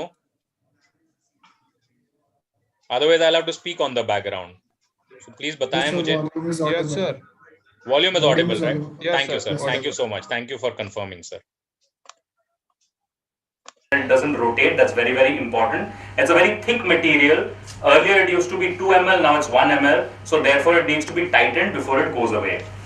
So what I have to do is now I have to figure out how to inject without getting my right hand in the middle. So lace this in this manner. Can you see this? You see that there is a slight amount of laxity of tissue out here, right? Can you see this? And this I thought would be a nice video for you all because it's an unedited video. It's a live injection that I'm doing at the Indian Medical Association. And so it'll give you a chance to see the injection being done rather than me putting together an edited video where there is no bleeding, etc. I hope this is helpful. I think she would look better if this was like this. Right? So basically what we are looking to do is to inject 2 points out here which raises this part in this particular manner. See, I have a tent. You can relax. I have a tent. I have a tent. Now I want to tighten the cloth. How am I going to tighten the cloth? I'm going to raise the pole higher. So in this particular case, by injecting the filler here, I'm raising the bone structure higher so that the peg for the tent cloth improves and stretches it over in this particular manner. Right? So I will go first. Okay, open your eyes please. I'm over the zygomatic arch right now. So it's very important to inject on top of the bone. In this particular case, we divide the bony landmarks from L1 to L8. We are injecting on L1 at this moment, which is at the zygomatic arch. And as I have said, the objective is to make sure that the face becomes tightened in that area.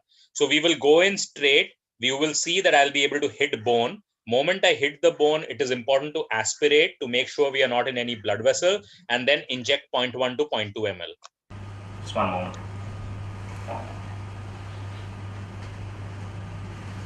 Yeah.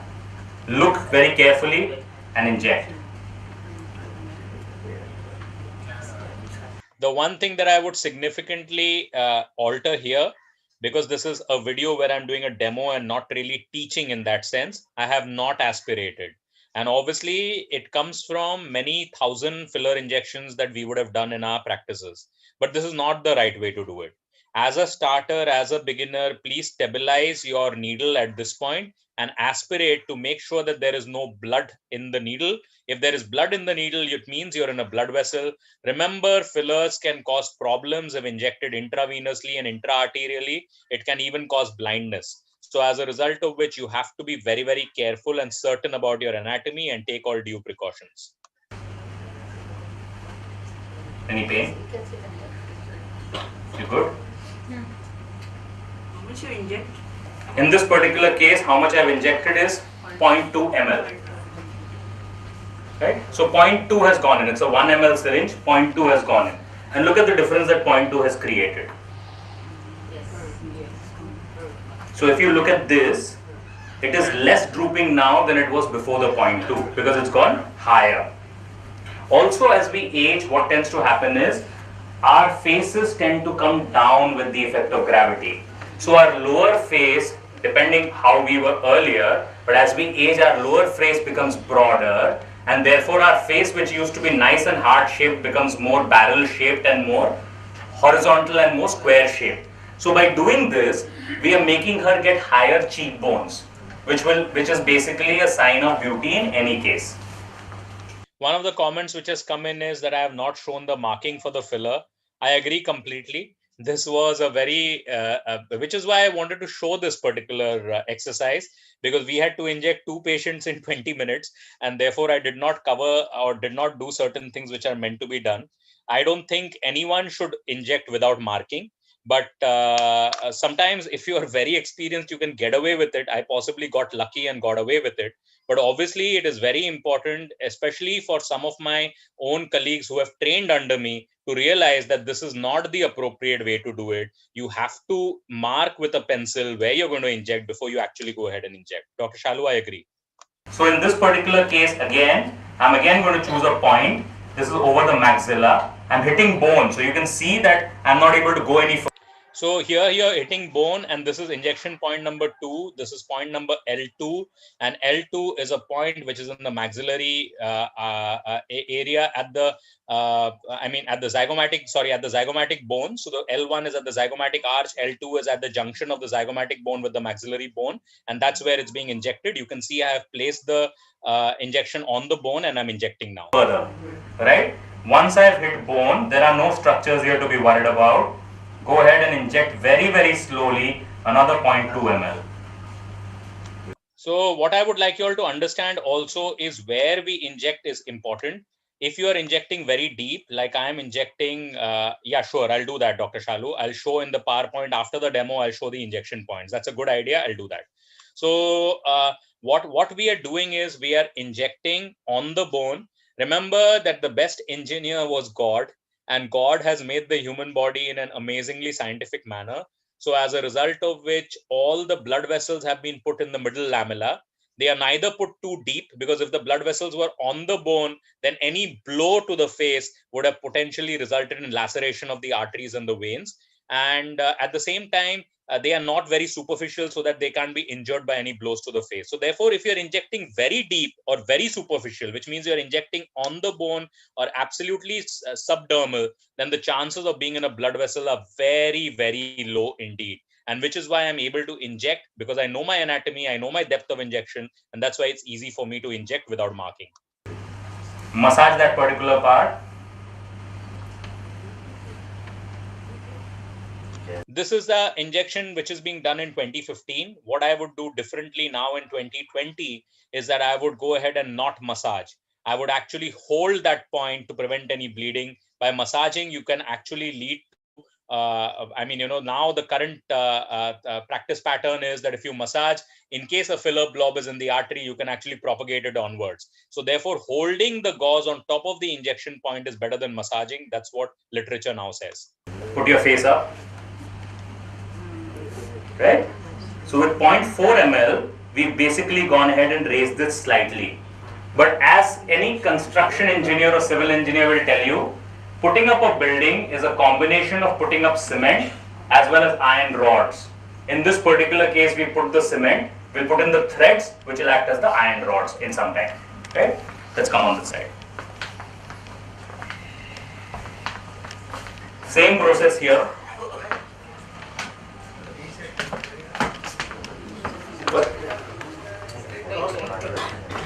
Okay? He should be on this your side. He should be on my side. So here again the injection goes. I'm over the zygomatic arch. I'm hitting bone, so it's not going any further. I'm looking at the gradations and I'm injecting 0.2 ml.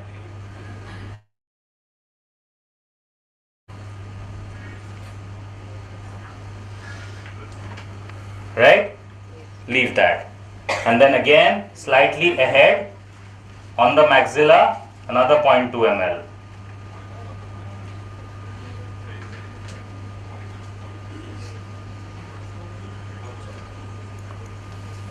Put your face straight, please. So now when you do that, you see how this part has got raised, right? So these lines have become much more defined because this part is now gone up and raised this in this particular manner. If we had gone ahead and taken pre-operative photographs or pre-procedure photographs, you would have really appreciated how this moves up, right? Please place your head down as well. Now that we use the Ultra Plus, please. So the filler which we were That's using another type was of the filler. Voluma. Now we are using another filler called the Juvederm Ultra Plus. The Juvederm Ultra Plus, I like to describe fillers as states of matter. So fillers can be very liquid, so they can be very watery, or they can be very solid in the sense they can be ice. H2O is water, H2O is also ice. So in that analogy, the Juvederm Voluma is like ice and the Juvederm Ultra Plus is more like water. So it's a much more milder filler. Therefore, the injection mechanism becomes very different. It's again the Juvederm family, but it's called the Ultra Plus XC. Effect is immediate, and fillers are, they will draw in water. They are hydrovolemic, so they will draw in water over a period of time. So the maximum impact will be seen in approximately about 5 to 7 days. But you can anticipate and you can see this even now. What exactly is happening? So again, the same thing. This is a much more mild filler, which means it's a much more liquid filler. So it can be used for the under eye areas, it can be used for the lips, it can also be used for creating the nasolabial fold. So now what you said, we'll be now layering it in this particular part to remove this particular line better. You okay? Ultra Plus XC. XC is basically, it has also got lignocaine within it, right? So I do a cross hatching technique. So I go across the line and on both sides of it, I'll inject the filler. Using the Ultra Plus, we are basically injecting it very superficial. And by injecting it very superficial, we are using it to address the line or the depression that is there in that part. So what you've done is you've injected the Voluma laterally in order to get the fold to move upwards and in order to counteract the impact and the effects of deflation. And then we are using the Ultra Plus in order to go ahead and layer this particular line. In this case, we are very superficial, so there are no blood vessels, and we are right under the skin, so we are just subdermal, and we are keeping the bevel of the syringe towards the line so that the filler is deposited just below the line.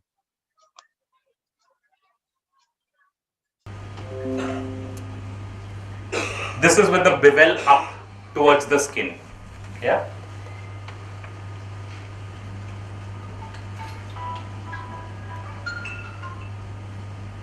Hurting.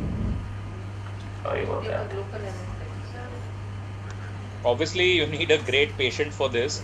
And this is everything that I would not do if I had time. You have to go ahead and make sure that the patient is comfortable. You have to make sure that the gauze is applied again and again. There are no bleeders coming in. And this is clearly not the ideal way of injecting any patient.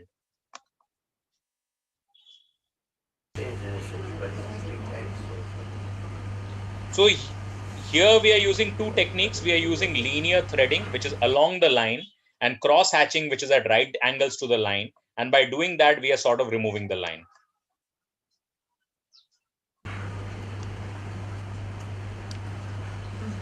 need to take any antibiotics? No, not required. Now have a look at her. Yeah? Yeah, there is bleeding, but you can see that this line has got threaded, and as it goes ahead and draws up fluid, this will continue to disappear. So you will not see the line in about 5 to 7 days time. Please put your head back. There's a small bleeding point that I need to address.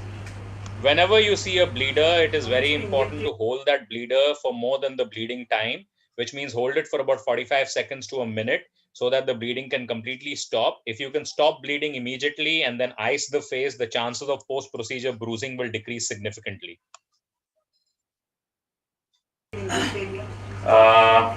Currently, madam, 0.3 ml is what has been injected.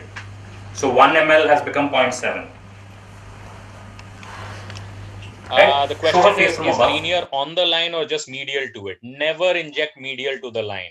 By injecting medial to the line, you will, or lateral to the line, you will actually cause the fold to become worse. So therefore, linear is always along the line. Cross hatching is at right angles to the line. So what you're basically trying to do is to leave 2 lines of filler, one along the line, one at right angles to the line, in order to try and make sure that the fold is better supported.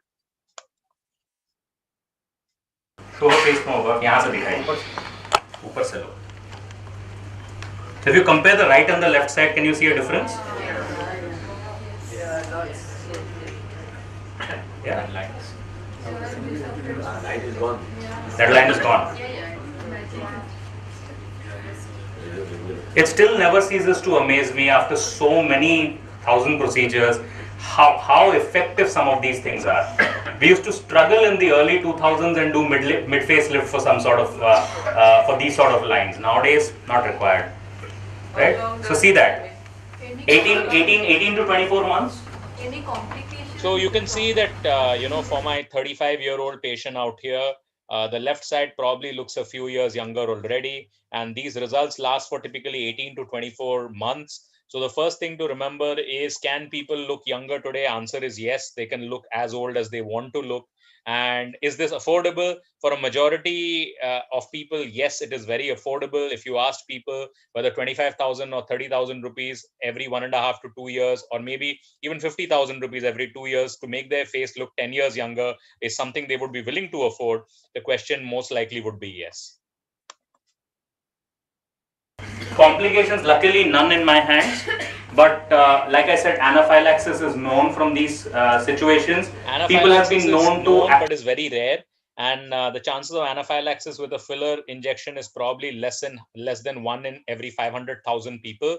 So if you think of rare things, you'll be right rarely, and obviously it's a very rare occurrence, anaphylaxis itself. But you're supposed to medico-legally have adrenaline, soda bicarb, and nitroglycerine and all of these things available in your clinics, because otherwise, suppose there's a problem, then it will become very difficult to justify not having these stored with you. Hyaluronidase also needs to be part of your kit.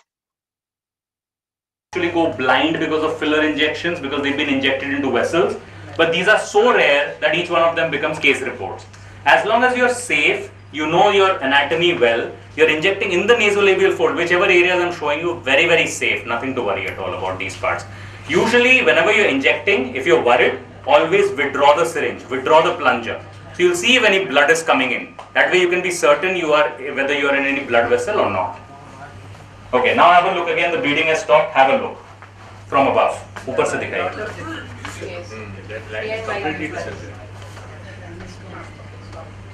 Yeah, so generally what I do is, again, to repeat, bevel up towards the skin, go ahead and inject along the line.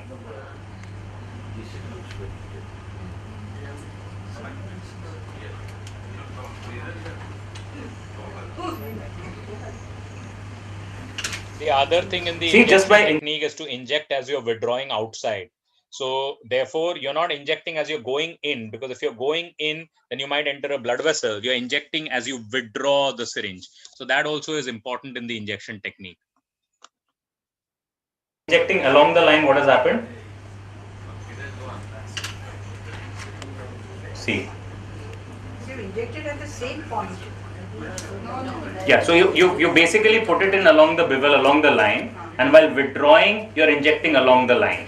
So the filler is being put below the skin, just below the groove, and it's going ahead and raising that particular part. That's why it's called a filler, because you're filling the defect.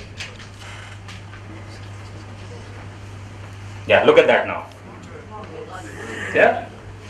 Use the same thing to support it a little bit more. So go on both sides of the line. So this is what I meant by cross-hatching, basically injecting below the line and then injecting on both sides of the line, going tangential to the line in order to make sure that the filler really supports the line.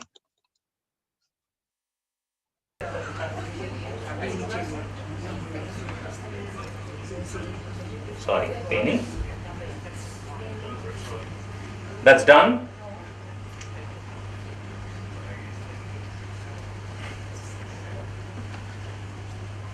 So that's how she looks. If you would combine that now with some carbon dioxide laser for the skin in order to remove the open pores, you would see her looking 10 years younger. So that's basically how she looks.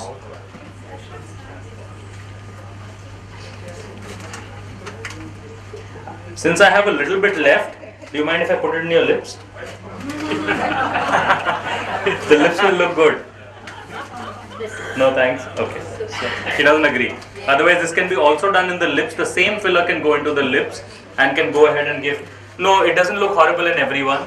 There are people who it looks horrible in. But what I always say is guns don't fight wars. Soldiers fight wars with guns. So if you see someone looking bad, blame the soldier, don't blame the gun. How does it redistribute itself, the filler? Filler doesn't redistribute itself. The filler stays there. If you were to do an ultrasound, you would actually see the filler in that particular plane. So you'd see it below the muscle, submuscular. It stays there. In that same track. In that same track. I need to go to Botox injections as well. I'm really running and there's 8 minutes left before we finish the session. So any questions at this stage, please, from the delegates, etc., that I can address before I move to the Botox injections?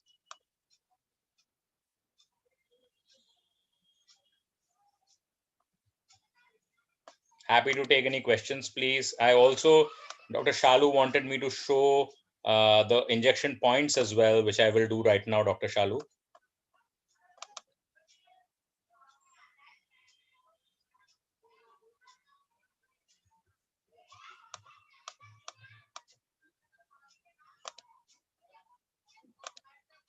Any questions, please? Please wake up.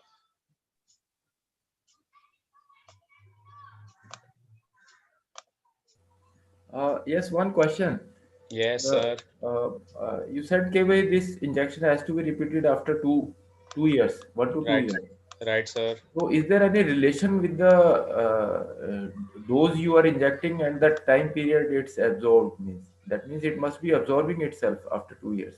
Of course, it gets absorbed in about 2 years' time, sir. So as a result of which, it does depend on the way we are, the way the filler is being injected, where it is being injected, what type of filler is being used. But typically, on an average, about 1.5 to 2 years for a repeat injection is what we say, sir. There must be some difference between diluted and more concentrated. I don't get. So Voluma tends to last more longer. I understand your question. Voluma tends to last longer than Ultra Plus XC, which is a much more liquid filler. Okay. So different fillers last differently depending on the amount of cross-linking. Dr. Shalu, this is for you and this is for everyone else. So the points that we were injecting in that particular patient was L1 and L2 and then L4. So basically these are the points for injections. And L5, 6, 7, 8, not that important in Indian faces, because like I said, we age mostly in the upper, in the middle parts of the face, not and in the lower parts of the face. But in the lower parts, because it's a sagging, it'll be more threads which will be used rather than fillers. So L1, L2, L3, L4, very important. And in this particular earlier patient, we injected L1 and L2 and then L4. I hope that is clear. Is that what you meant, Dr. Shalu? Yes, Dr. Debra. Thanks. Okay, thanks, ma'am. So I'm stopping the share, moving on to the Botox injections demonstration. I've got 6 minutes now to complete it. So just please give me some time. Dr. Happy to. Debra, could you take 40 years of possible? Yeah, for tear troughs, right? Yeah. So for tear troughs, there are multiple ways of injecting. I tend to prefer injecting laterally first.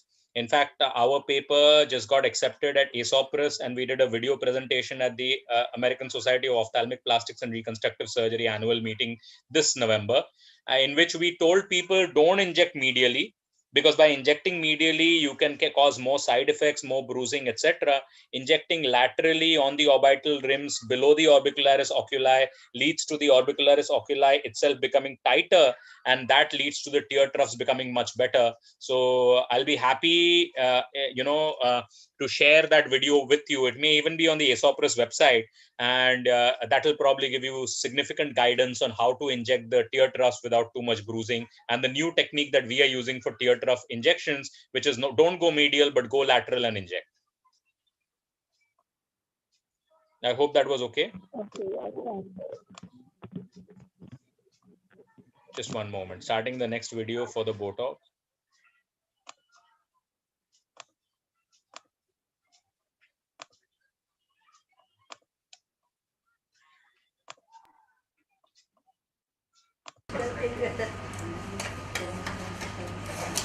Age group of male or females who are coming to you? In my practice, the belief is Botox is also preventative in nature. If I could prevent certain frowns from developing early in life, they wouldn't cause wrinkles in the 30s, and therefore I would not need fillers in the 30s. So it's a preventative treatment which ends up going. I can see, madam, you're smiling. That also, I think, is this thing. I mean, everyone needs to have those lines or whatever, but to each his own. I mean, some people, the professional unstructured, ask them, can you which are developing out. There are these conditioning slightly up, please. I'm really sweating. So starting off with the botulinum toxin injections, and you can see that's a 100-unit botulinum toxin. So we have the Botox 100 units vials, and there are the 50 units 50 units vials also which are available. If you're going to be using in only one patient, 50 units is about enough. You can just order 50 units vials as well. When 100 ml reused after some days? That's a brilliant question. The company says whenever you open a vial, you must use it within 4 hours. We've conducted a study in which we've left it alone in the fridge for 6 weeks and utilized it in 6 weeks, and the results were exactly the same. Okay, good. So standardization is 4 weeks. So the first thing is, she's had Prilox or Prilocaine gel 5% which has been applied to the face. Prilox is available over the counter in any pharmacy that you can see. That has been applied for about an hour. Typically 60 to 90 minutes if the patient keeps that, then even sensitive patients don't feel the pain. The first thing to do is to basically use an alcohol swab and clean the face. Please can you put that? Just close your face. No need to look anymore.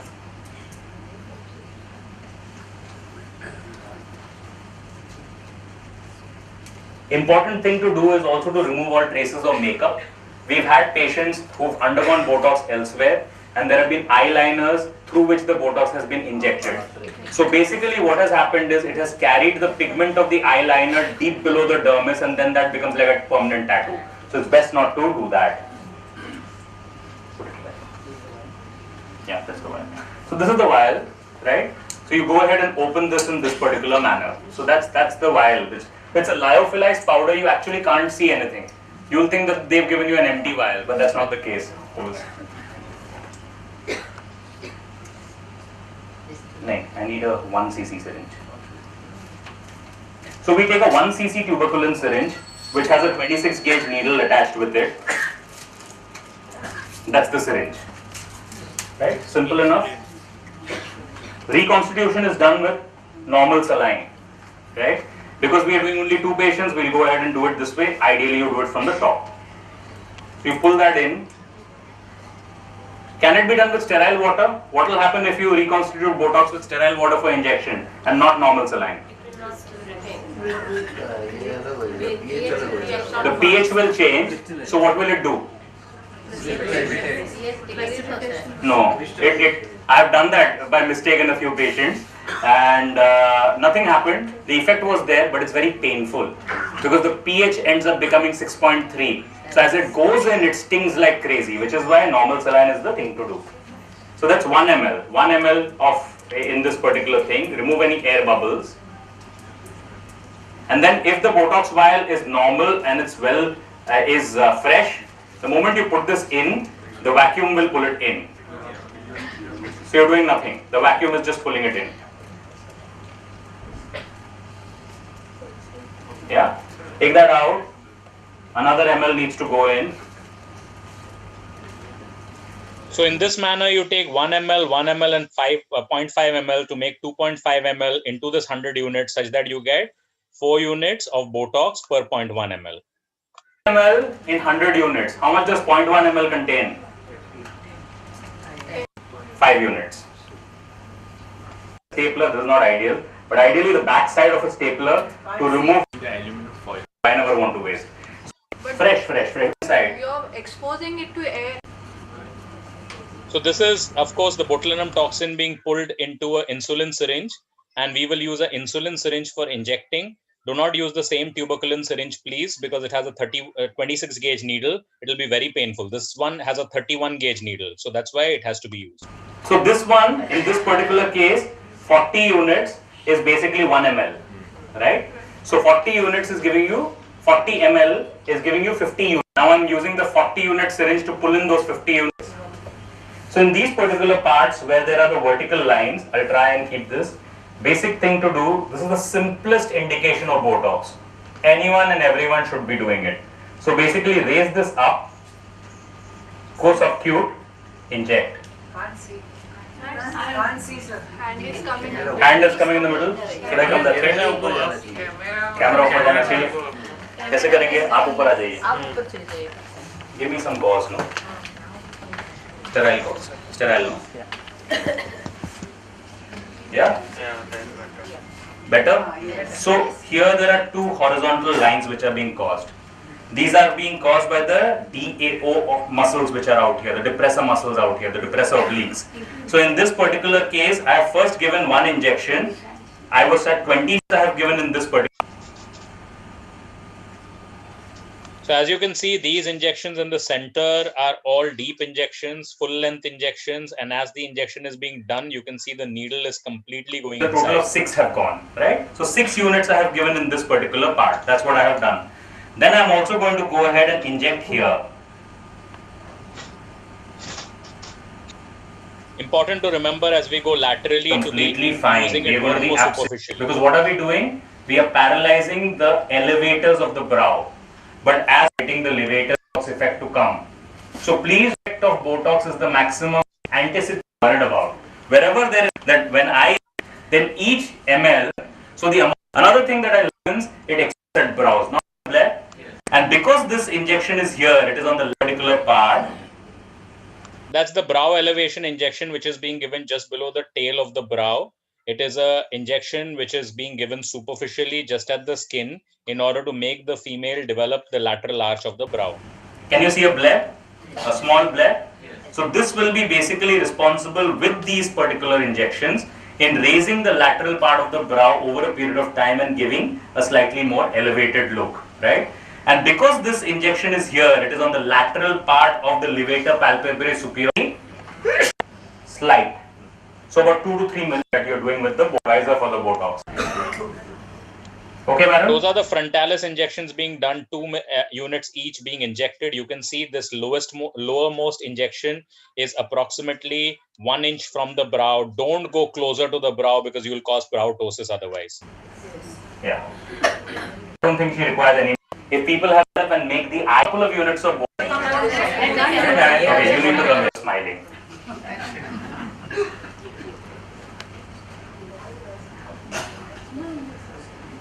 So take in just a little more.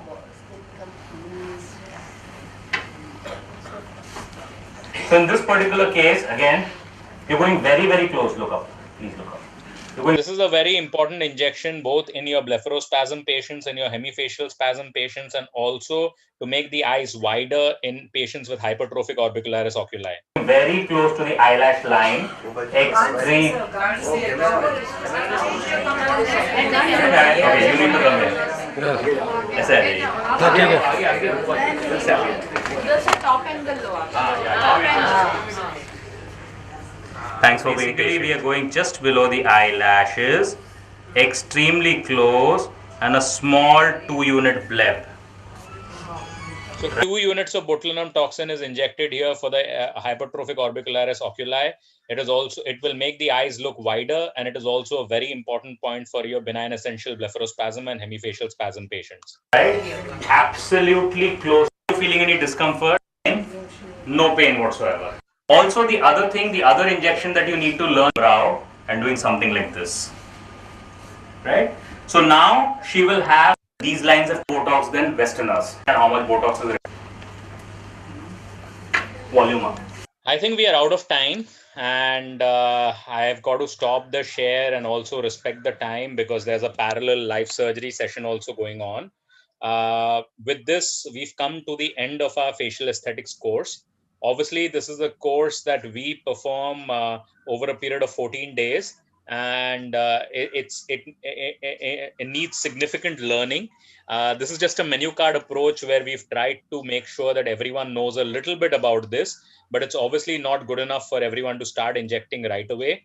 I encourage everyone to go to our website, which is facialacademy.org, facialacademy.org. Facialacademy.org is where all our courses are listed.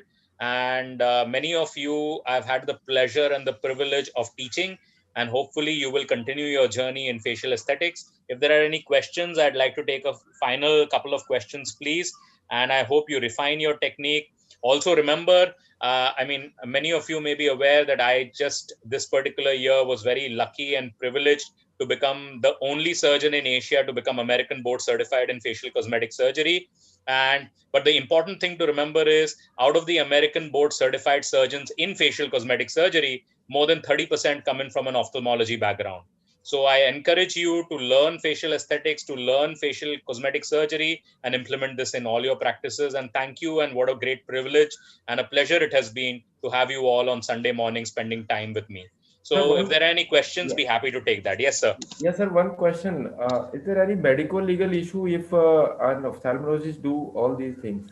Not at all. There is no medical legal issue even if a MBBS does it. The medical gazette is very unclear on this particular thing. You'll be happy to know that at majority of the VLCCs, Dr. Batras and all the chain clinics, they are mostly dentists who are injecting this. So therefore, there is absolutely no medical legal issue. In fact, there are 3 or 4, maybe even 7 or 10 oculoplastic surgeons who are very well renowned for injecting botulinum toxin and fillers all across the country, and they train other specialties as well. Thank you, sir. Thank you. A nice session, sir. Thank you so much, sir. Any other questions that I can take? Shalu madam, Poonam madam, any other questions? Anyone else amongst the delegates, please?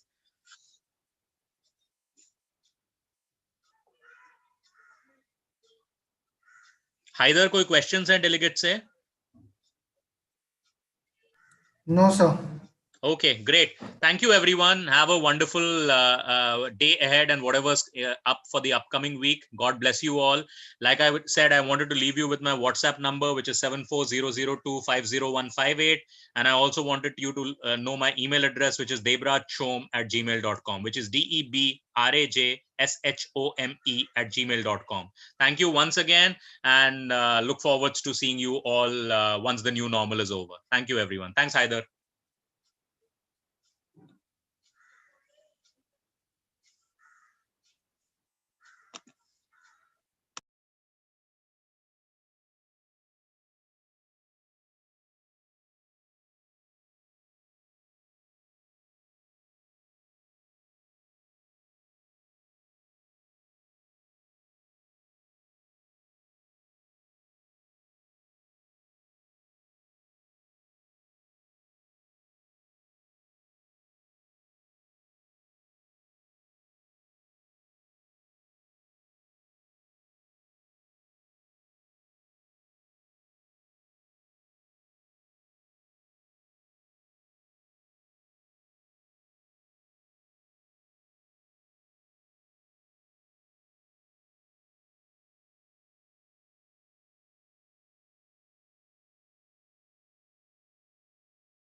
देख लो चल रहा है क्या देख लो it's okay now you can see ठीक है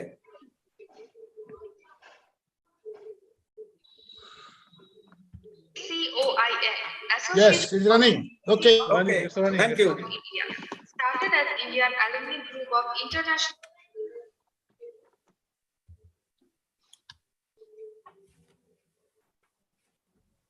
জেঠিমাকে বলো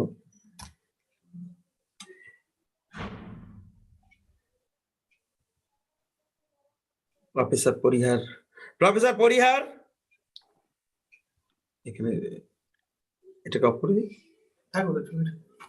স্টপ শেয়ার করে দিই নাকি প্রথমে যদি হবে আমাদের থাক তাহলে আমার অ্যাকাউন্টের কোডটা নিয়ে এসো আর চিরুনি একটা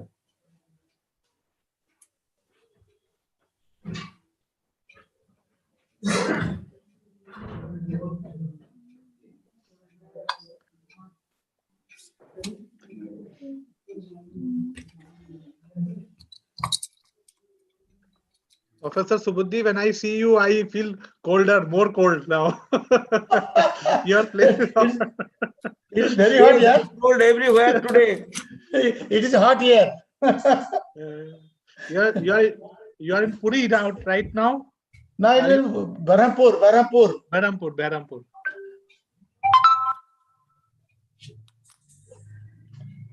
How is cold in Rishikesh today, Dr. Sanjeev? Today is better, but yesterday it was a piercing cold wave. It was cold wave yesterday. Today, because we had sun here also, so sun is visible, so some warmth is there, but still very cold. Very cold. But still no ice, still no snowfall. Is there snowfall in Rishikesh today? Rishikesh, actually, we don't have a snowfall. Acha, that's nice. But if you just go and only hardly 30 kilometers to a hill, then because the hills are just across. Hi, Professor Namrata. Hi, hello. How are you? Hi, hello, madam. Namaskar. Thank you. Sir, namaskar to everybody. Thank you, sir. Thank you so much, sir, for your time, and thank you so much for doing this session. But thanks for your kind and benevolent presence and attendance and patronage to have Aquan meeting here in DOS.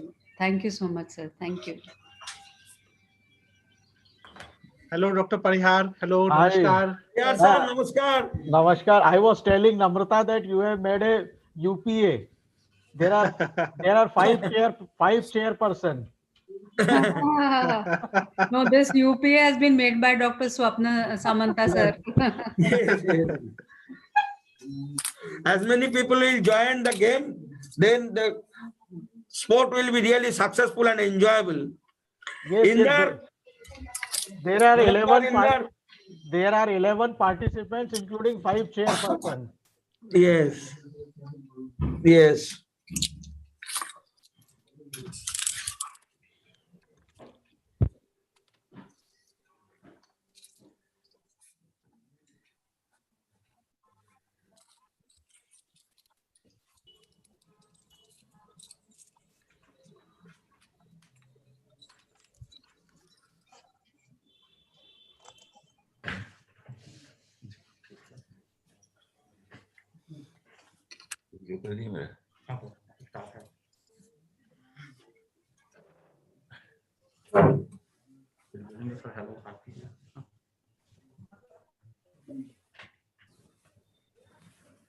दादा good afternoon Rakesh भाई समाचार बोलो hello doctor Maderia good afternoon to everyone Mittal sahab I got your message.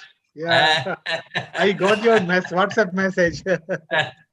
Mittal साहब आपको अभी से जो है कुंभ की बधाई दे देते हैं कुंभ की बहुत देर है अभी तक जरूर आपके दर्शन हो गए ना मतलब कुंभ स्नान आधा हो गया हमारा नहीं आइए आप लोग आपका यू आर वेलकम फॉर कुंभ स्नान thank you sir thank you in Prayagraj Kumbh actually we had a Netra Kumbh. We participated with a big bang like in a big way in the Netra Kumbh in Prayagraj Kumbh.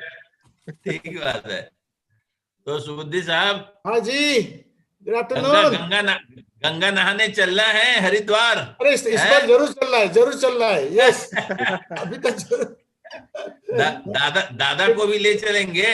हाँ जी, हाँ जी, दादा तो हर जगह में ही है, क्योंकि थोड़ा एक साल से जो कोविड के जो वजह में बैठे हैं, इधर घर में बैठे हैं, तो बोर हो गए। पुण्य करना है।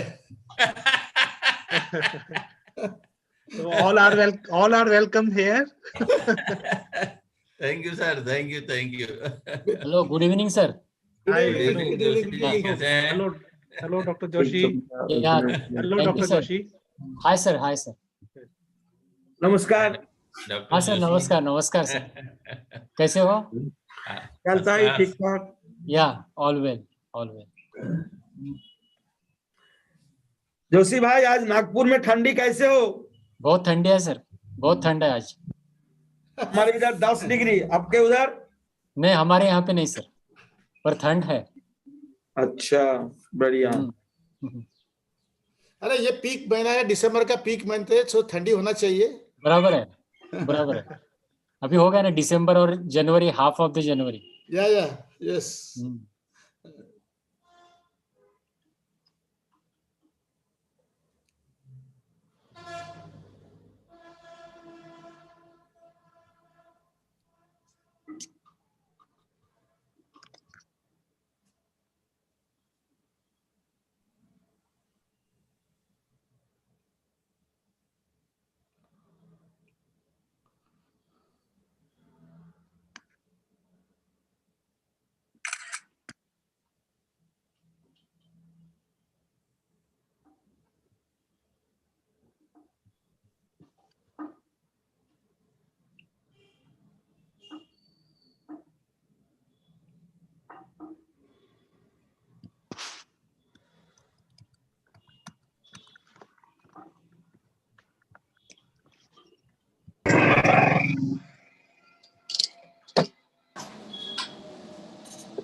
उसका प्रिंट लेकर आ जाना भाई।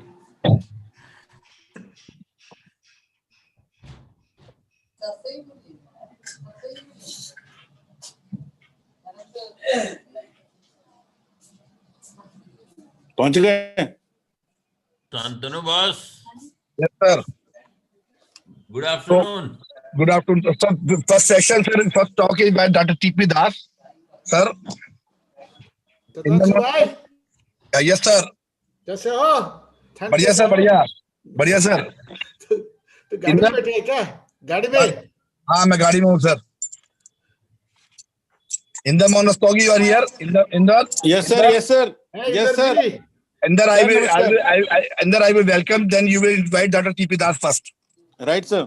Before that, you will have to start equine video. Yes. Already tested. Right, sir. Okay. Dada has joined or not? Yeah, Dada is there. Dada is 100% there. Dada was the first one to join. Yes. That's good. Opening batsman. Always. करेंगे, आपको ही गाना गा करके start करेंगे। Hi, Dr. Satanshu. Yes, sir. Hello, Dr. Satanshu. How are you? Hi, Sanjeev. Hi, how are you? Dada is the opening batsman. Dada is the last batsman also. Satanshu भाई, तुम जो बोले मैं वही मानूंगी। तो चेयरमैन साइंटिफिक कमिटी। नमस्कार। So may we start? Yes. May we start, Satanshu bhai? Yes, you. So we are starting with the equine rhythm.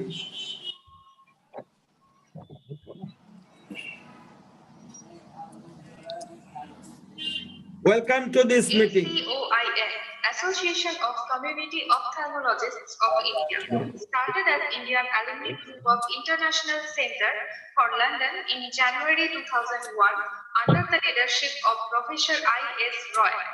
To meet the heavy demand of the participation of ophthalmologists and ophthalmic assistants interested in community eye health, the policy was changed and membership was opened not only for ophthalmologists but also for ophthalmic, paramedics and scientific personnel interested in community ophthalmology in the annual meeting at Jaipur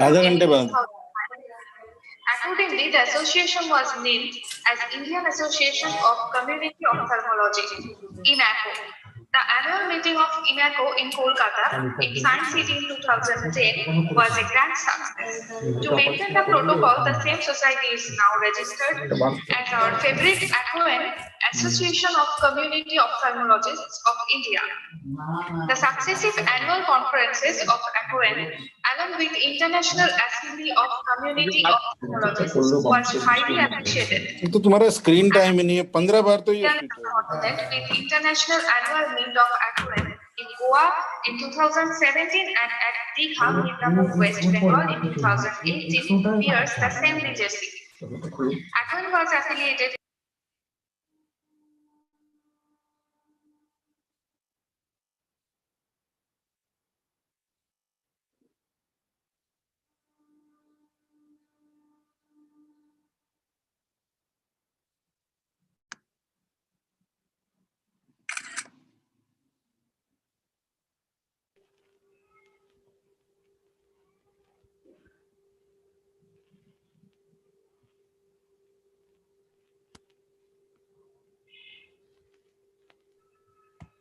नहीं अपना नहीं कोई तो हक कौन नहीं आ रहा है दोनों भी दिखा रहे हैं इसको सर तो अपना समंता सर अपना म्यूट करके रखते हैं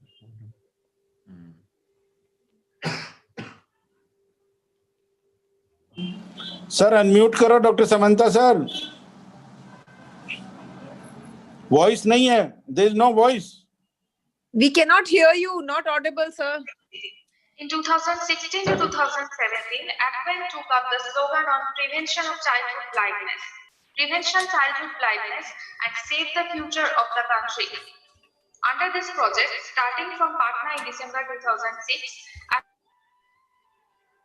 in CME 2017 and examined thousands of Can you hear now? children. Did in Yes, this is perfect now. Yes, can you hear? 2017 to 2018 for glaucoma awareness. In the current year, 2018 to 2019, keeping pace with community eye health rhythm of AIOS, ACON has also pledged to the country towards diabetic retinopathy awareness, eye checkup periodically, diabetes management board meeting.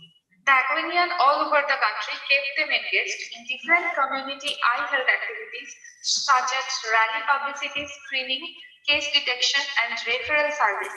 Prepare ophthalmic generation next is the mantra of ACONian. So ACON is always in the hunt for PGT program. In each and every academic event of ACON, PGTs are allowed the opportunity of exercise the community eye health outside the arena of their institution. To decentralize its activities, ACON has started in installing state chapters in different parts of India from 2017. Starting from Odisha in 2017, so far 14 state chapters has been installed.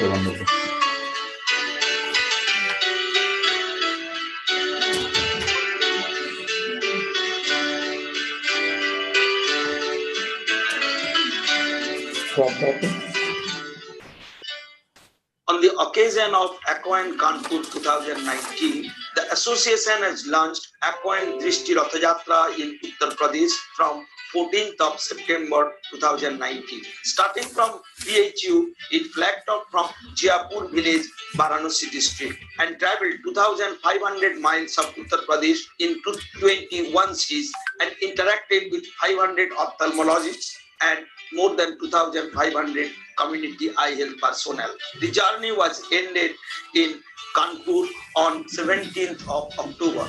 It was supported by Lion Sight First Program, Indian Medical Association, EIOS, and Uttar Pradesh state government, as well as different medical colleges and philanthropic organizations. The main aim of this Ratha Yatra was to break the barrier of ignorance so as to avail the existing facilities of eye health care services in Uttar Pradesh, both by government and non-government organizations. Be an Aquanian and participate wholeheartedly. Let's go ahead. Charai baby, charai baby, charai baby. Thank you very much for your patient hearing and going through the Aquine video. May I now request Dr. Satanshu Mathur Bhai, our Chairman Scientific Committee, as well as the convener of this particular Aquine session in DOS annual conference, to carry on with the proceedings. Professor Samanta, may I have 1 minute before Dr. Mathur start? Yeah, please. Yeah, I would request you to see your video carefully later on. The map which we have shown, you have removed Aksai chain, POK and Gilgit-Baltistan from India, which is very offensive and legally it is a crime. So please amend that in future. Okay. Thank you, Bhai. Just to find out this particular important error, we will change it in our next presentation. Yeah, thank you. Thank you very much. Thanks, Tapan Dada. You always keep motivating all of us, and really we are obliged. We are very impressed by all your presentations, and we always get motivation from your talks. Now I invite Dr. Indamon Rastogi to introduce Dr. T.P. Das sir, a well-known figure and always supporting Aquine. We are really thankful to Dr. T.P. Das. Dr. Indamon Rastogi. Thank you, sir. Thank you very much, sir. And welcome all in this Aquine session of the DOS conference. See, this COVID-19 has paralyzed the healthcare system all over the global, and understanding of the true impact affects the delivery planning and the work resources allocation during this post-COVID-19 era. So keeping this in mind, I hereby welcome Dr. T.P. Das, who is a well-known figure in Indian ophthalmology and belongs to Hyderabad. So, and he's a very well, in true sense, a good Aquanian. Dr. T.P. Das, sir. I think Dr. T.P. Das sir has called on me this morning. They have got some other similar session of L.V. Prasad. That's why he will not be available during this particular time. But at any moment, he can join the meeting. Right, sir. Okay. So you invite next speaker. Yeah. So keeping this thing in mind, I hereby invite Dr. A.K. Khurana. He is a well-known ophthalmologist from Haryana, as well as he's a good teacher also, and non-teacher also. Dr. A.K. Khurana, sir, please. Thank you, Dr. A.K. Khurana, sir, has always supported Aquine, and he is always front runner whenever Aquine comes. So, Dr. A.K. Khurana, sir. Thank you, sir. So, first of all, I must convey my sincere thanks to Dada, Dr. Sumanta, for bringing us all of this of the Aquine, and which is gaining importance as well as popularity all over the world and even these surrounding countries. So I am thankful to him for asking me to speak on managing ophthalmic patients in COVID scenario and interim initiative. Basically, this is the initiative which we took immediately after this COVID came as a pandemic.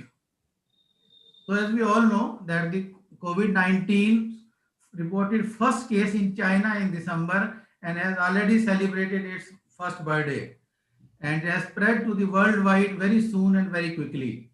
And the causative virus, the novel coronavirus, is also called SARS-CoV-2, and it has got similar binding receptors and similar pathologic features as the SARS-CoV-1.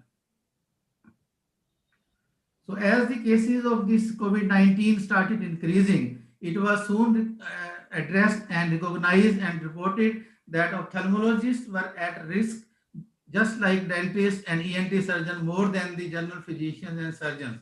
And because of the three reasons, firstly, there were some reports of conjunctivitis being the first presenting symptom. So by default, ophthalmologists were the first healthcare providers to examine the potential patients of COVID-19. Secondly, in all our examinations, there is a close proximity with the patients. And thirdly, not only close proximity, there is a longer duration of contact due to the multiple investigation, slit-lamp examination, gonioscopy, etc., whatever is required, ophthalmoscopy. So we were more prone to this risk. And because of this, almost all over nationally as well as internationally, the guidelines for ophthalmic practice in COVID-19 scenario was formulated and circulated. And especially the American Academy of Ophthalmology, our All India Ophthalmological Society, Delhi Ophthalmological Society, all societies, they came up with their guidelines. And they suggested protective measures which were universal as well as specific for ophthalmic practice. Needless to say that the universal preventive measures suggested were physical distancing, use of mask till the vaccine comes. It is said that mask is your vaccine. Then frequent hand washing with soap and water for at least 40 to 60 seconds, and use of alcohol-based hand sanitizer very frequently as and when there is a touch to others. So these were the universal protective measures. Then our SGT hospital was immediately designated as the COVID-19 hospital by the government of Haryana. And so we were all asked to make an interim immediate the initiative, the protective measures in every department. And so our Department of Ophthalmology, we also made some protocols for the OPD indoor as well as the OPD. So all the simple were the only one attendant at a time, then social distancing, sitting arrangement with keeping in mind the social distancing, and OPD premises were disinfected with 1% hypochlorite very frequently. Then the patient's entry in the IOPD, this is the entrance of our IOPD at SGT Medical College, and there was a thermal screening, then wearing of mask was made must, and one or even no attendant was allowed wherever possible. Then hand sanitization was done at the gate itself. And for patient registration, we had this screen which is with a transparent protective screen for the person who was doing registration. And waiting room protocols were also followed with the physical distancing and frequent sanitization and this cleaning with the sodium hypochlorite solution.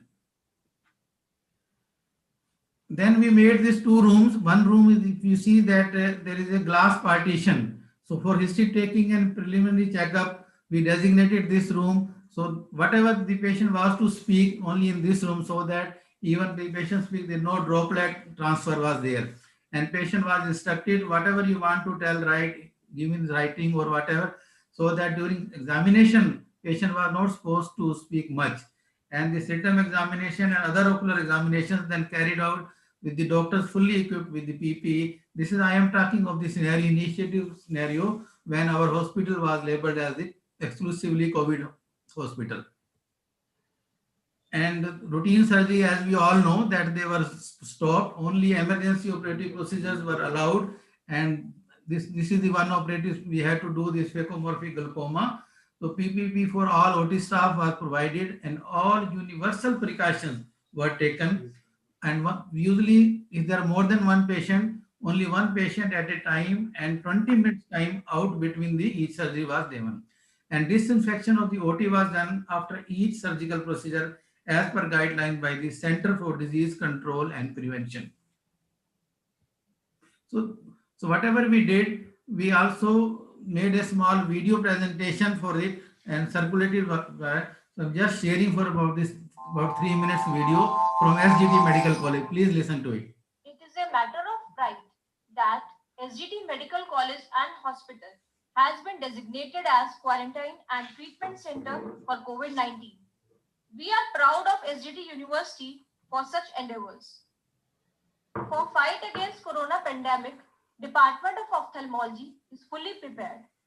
As a part of this preparation, academic discussions were held in the department on infection, prevention and control of COVID-19 with Professor A.K. Khurana as chief speaker. All the members of the department headed by Professor P. Shingal actively participated in this academic exercise, which was followed by practical training of residents and staff. The practical training was divided into 5 parts. जैसे ही कोई Covid positive मरीज किसी भी emergency से नेत्र विभाग में आता है तो उसी समय पूरे डिपार्टमेंट को इन्फॉर्म कर दिया जाता है। एग्जामिनिंग डॉक्टर पीपीई किट पहनकर तैयार हो जाते हैं।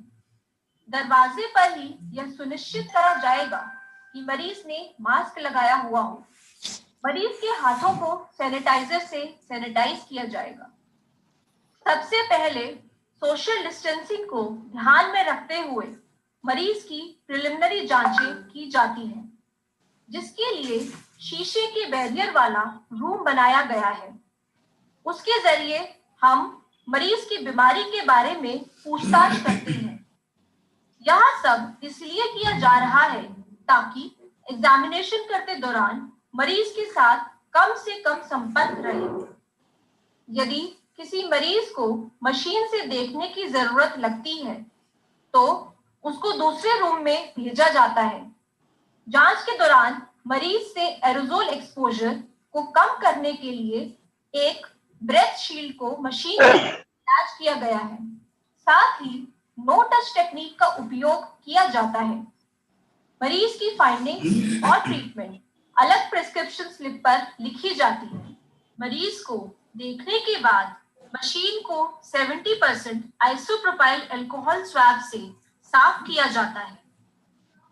बहुत ही इमरजेंसी सिचुएशन में आधुनिक जांचें जैसे ओसीटी किया जाता है।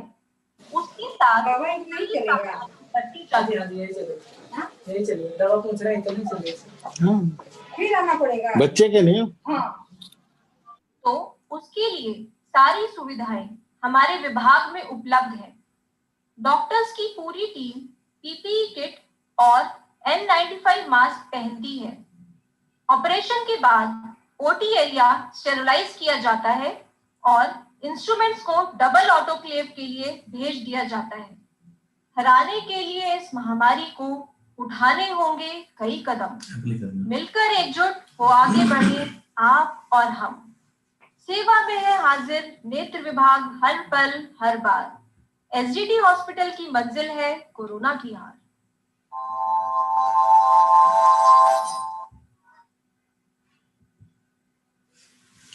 So this was our initiative, interim initiative, and now you know what is the present scenario. COVID-19, we all are back to our normal routine after taking all the precautions. So what we now call is that we have got a new normals for patient care in OPD, IPD as well as OT. We are doing routinely the COVID test before every operation, and even for everything new normals we have adopted for even day-to-day our activities. And even for these conferences and academic activities, which we all are sharing this platform as for the COVID-19 scenario. Recently, the American Society of Anesthesiologists and Patient Safety has recommended that what should be the appropriate time between the recovery of the COVID-19 patient and to be taken up for the surgery. So the asymptomatic patients or those patients who have mild COVID-19, minimum 4 weeks should be there between recovery.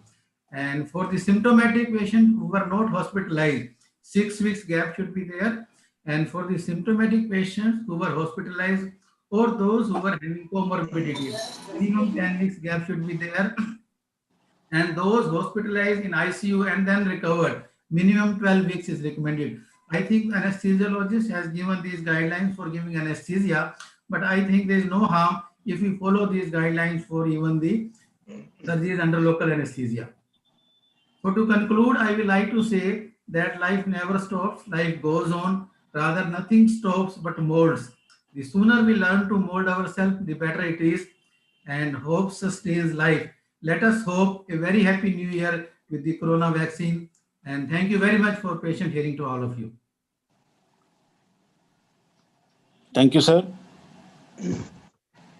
Any questions or any suggestions?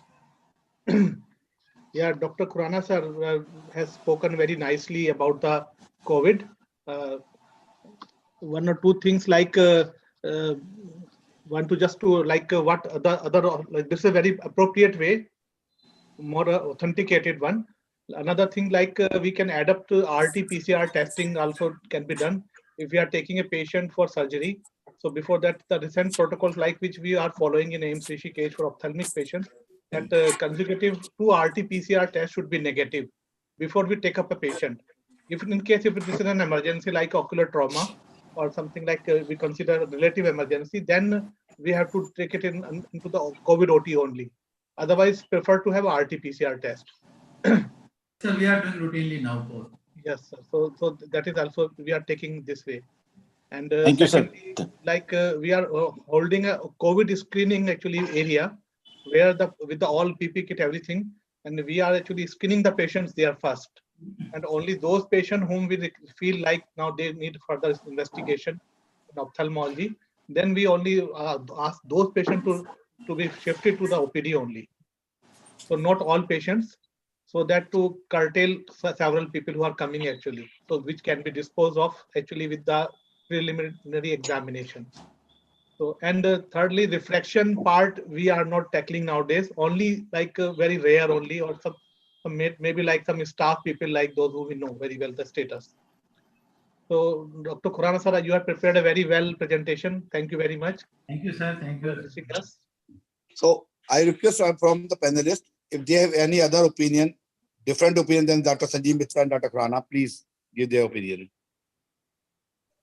Sir, may I speak?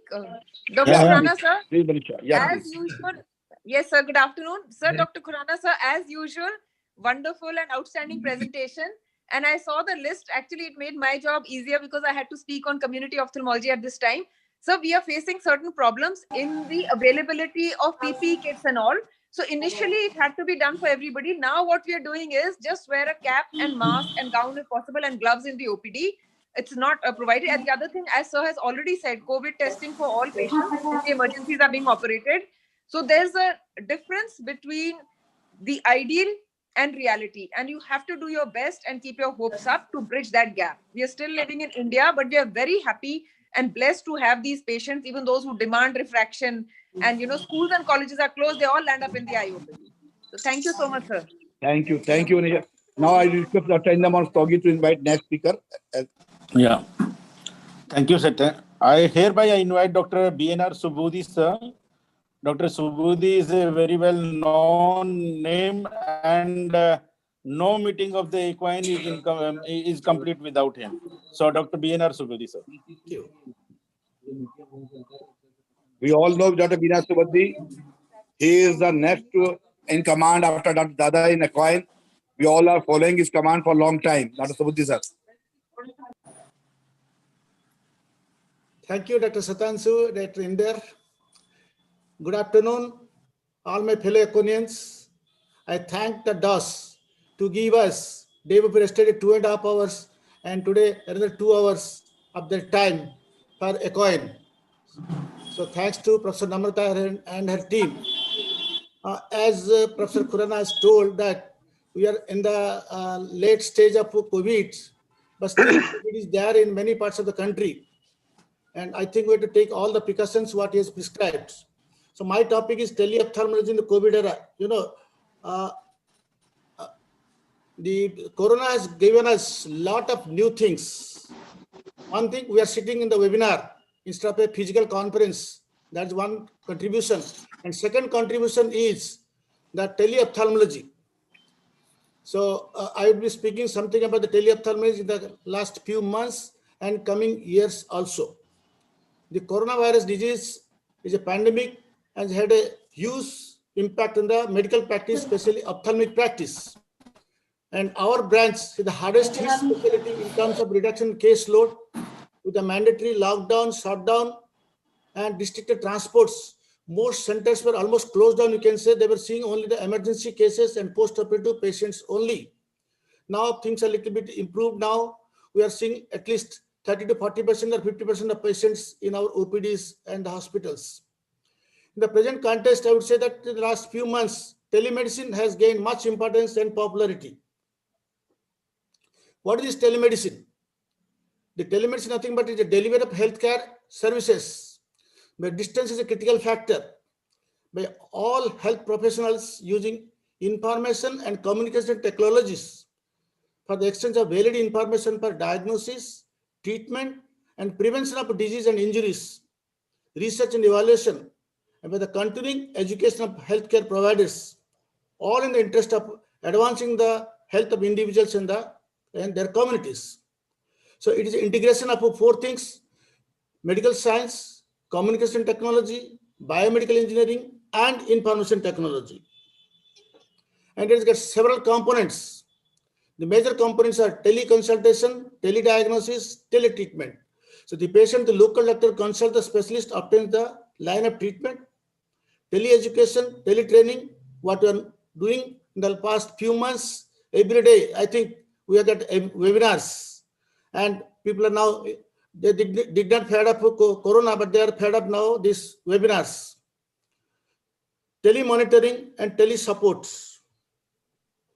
So teleophthalmology is our branch, but it has developed immensely during last 2 to 3 months. What are the benefits of healthcare professionals to this by this mode of technology? It improves diagnosis and better treatment, continuing education, quick and timely follow-up of the patients, and access to computerized comprehensive data of patients in both real time and offline too. Benefits to patients: access to specialized healthcare services to underserved and semi-urban and remote areas, early diagnosis and treatment, access to expertise of medical specialists, reduced physicians' fees and cost of medicines, reduced visits to the specialty hospitals, reduced travel expenses, early detection of disease, reduced burden of morbidity. So these are the benefits to the patients.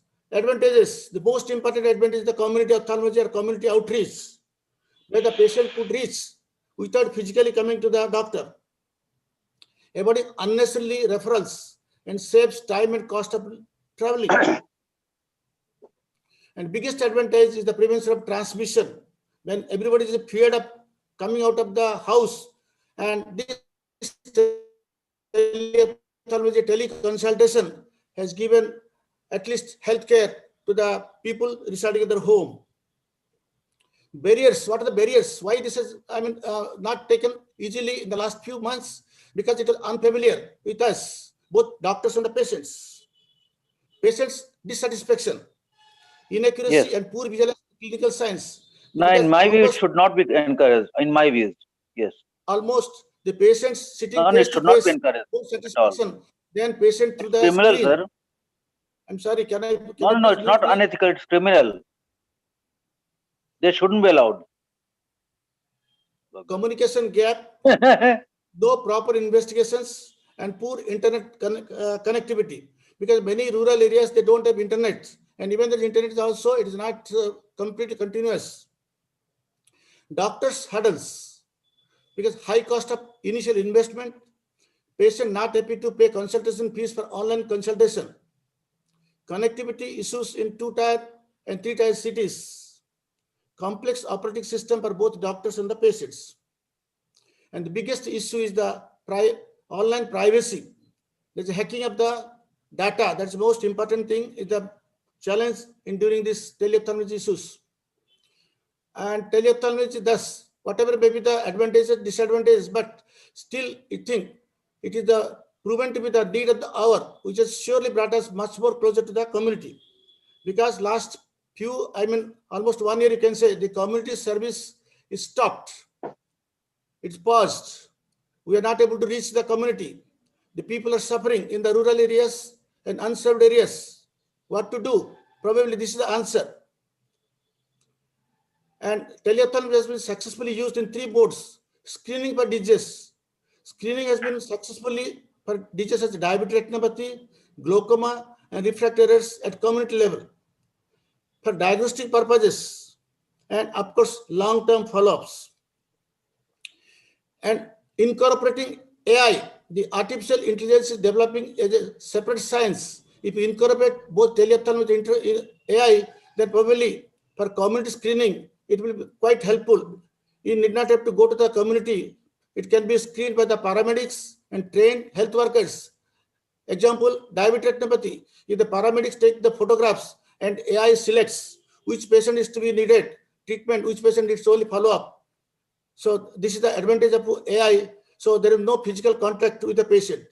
Of course, along with the diabetic retinopathy, glaucoma screening and refractive errors can be integrated. So this is one of the screening camp, I would say. At least 2 to 3 camps, I combined all. And these patients, you see cataract 413, refractive 254, glaucoma 41, diabetic retinopathy 93, childhood blindness 104, corneal opacity leading keratoplasty 23, and others ones. This number of patients probably would have missed if the teleophthalmologist has not been gone to their rural areas and they have been treated effectively. Teleophthalmology has got role in various ocular conditions in adnexal disease, lead and conjunctival disease, corneal disease, diabetic retinopathy, glaucoma, ARMD screening, retinopathy prematurity, that's the most important. You must have seen in Karnataka model, emergency and post-operative follow-up the patients. So demand and use of teleconsultation had increased presently in this area of pandemic, and many ophthalmologists who have not used teleophthalmology in the past are now very keen to use it presently. That is AIO survey recently done. So at the end, I would to conclude, we conclude that lack of awareness and acceptance of new technology, both by the public and professionals, is what is holding back wider use of teleophthalmology recently. Teleophthalmology is a solution for the patients who would otherwise not have access to an eye care professional to be screened and treated earlier to prevent permanent visual complications like diabetic retinopathy going to advanced stage. Due to less time consumption and convenience of seeking consultation, it is also improved compliance for the follow-up. And teleophthalmology can go a long way in providing care and consultation to patients in remote areas and hilly areas in cases where in-person consultation is not indispensable or possible. Earlier, telemedicine was developed as a model to provide healthcare to the inaccessible areas, rural areas, but now it encompasses both rural and urban areas. So another 5 years, we'll see that there's a boom in the teleophthalmology, and it will become a very important mode of treatment to the people. So at last, I would say the paraphrase of the Neil Armstrong: telemedicine is nothing but it's one small step for IT, but a giant leap for healthcare. Exactly. So with few words, these few words, I thank you all my economists. Again, the DOS to provide this opportunity to speak in this forum. Thank you very much. And thank you, Dr. Subudhi. Thank you, Dr. Subudhi. We agree with you. The telemedicine and artificial intelligence has great role in not in ophthalmology but in all branches of medicine. Dr. B.N. Gupta, sir, you want to add something? Where is B.N.? Dr. Asim Badaria? Subudhi, sir. Yes. Those in the ambulance, this paramedical staff, those who have been trained, they even the optic assistant or the optometrist in that vein, or you have created your own trained staff? We have our trained staff. You know, the paramedics, the pharmacists, then healthcare professionals. So they can be utilized. They can utilize this. They can take a fundus camera, mobile fundus camera. They can take the photographs. So they take the photograph and immediately they send to you and you decide. In our model, there is no immediate sending. They collect the data. They brought to us, and we analyzed in our medical college hospital. But there is a provision for the direct transmission too. Sometimes, you know, the internet facility is not available in the rural areas, where it is a hindrance to the transmission of data at the same time. So it can be improved. Next 5 years, I think there will be a lot of improvement in this technology, as our Prime Minister is also giving much importance to this technology. So we can expect more in the next few years, I would say. Thank you, Dr. Subudhi, sir. Dr. Paryar, sir, we have Dr. Jamil Paryar, sir, with us.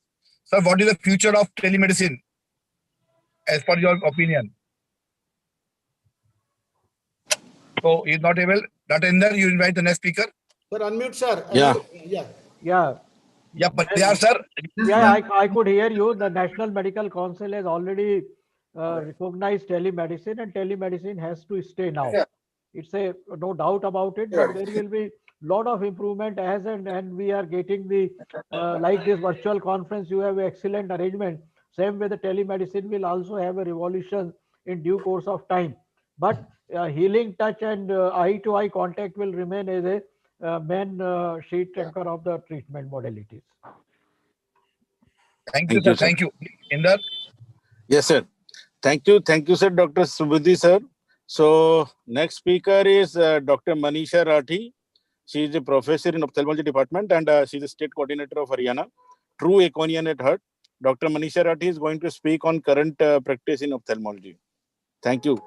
Dr. Manisha Rathi, please. Dr. Manisha, specific thing about Dr. Manisha is that she is the most active person I have seen in Ecoin in recent years in the young generation. Very nice. Very good. Manisha, over to you.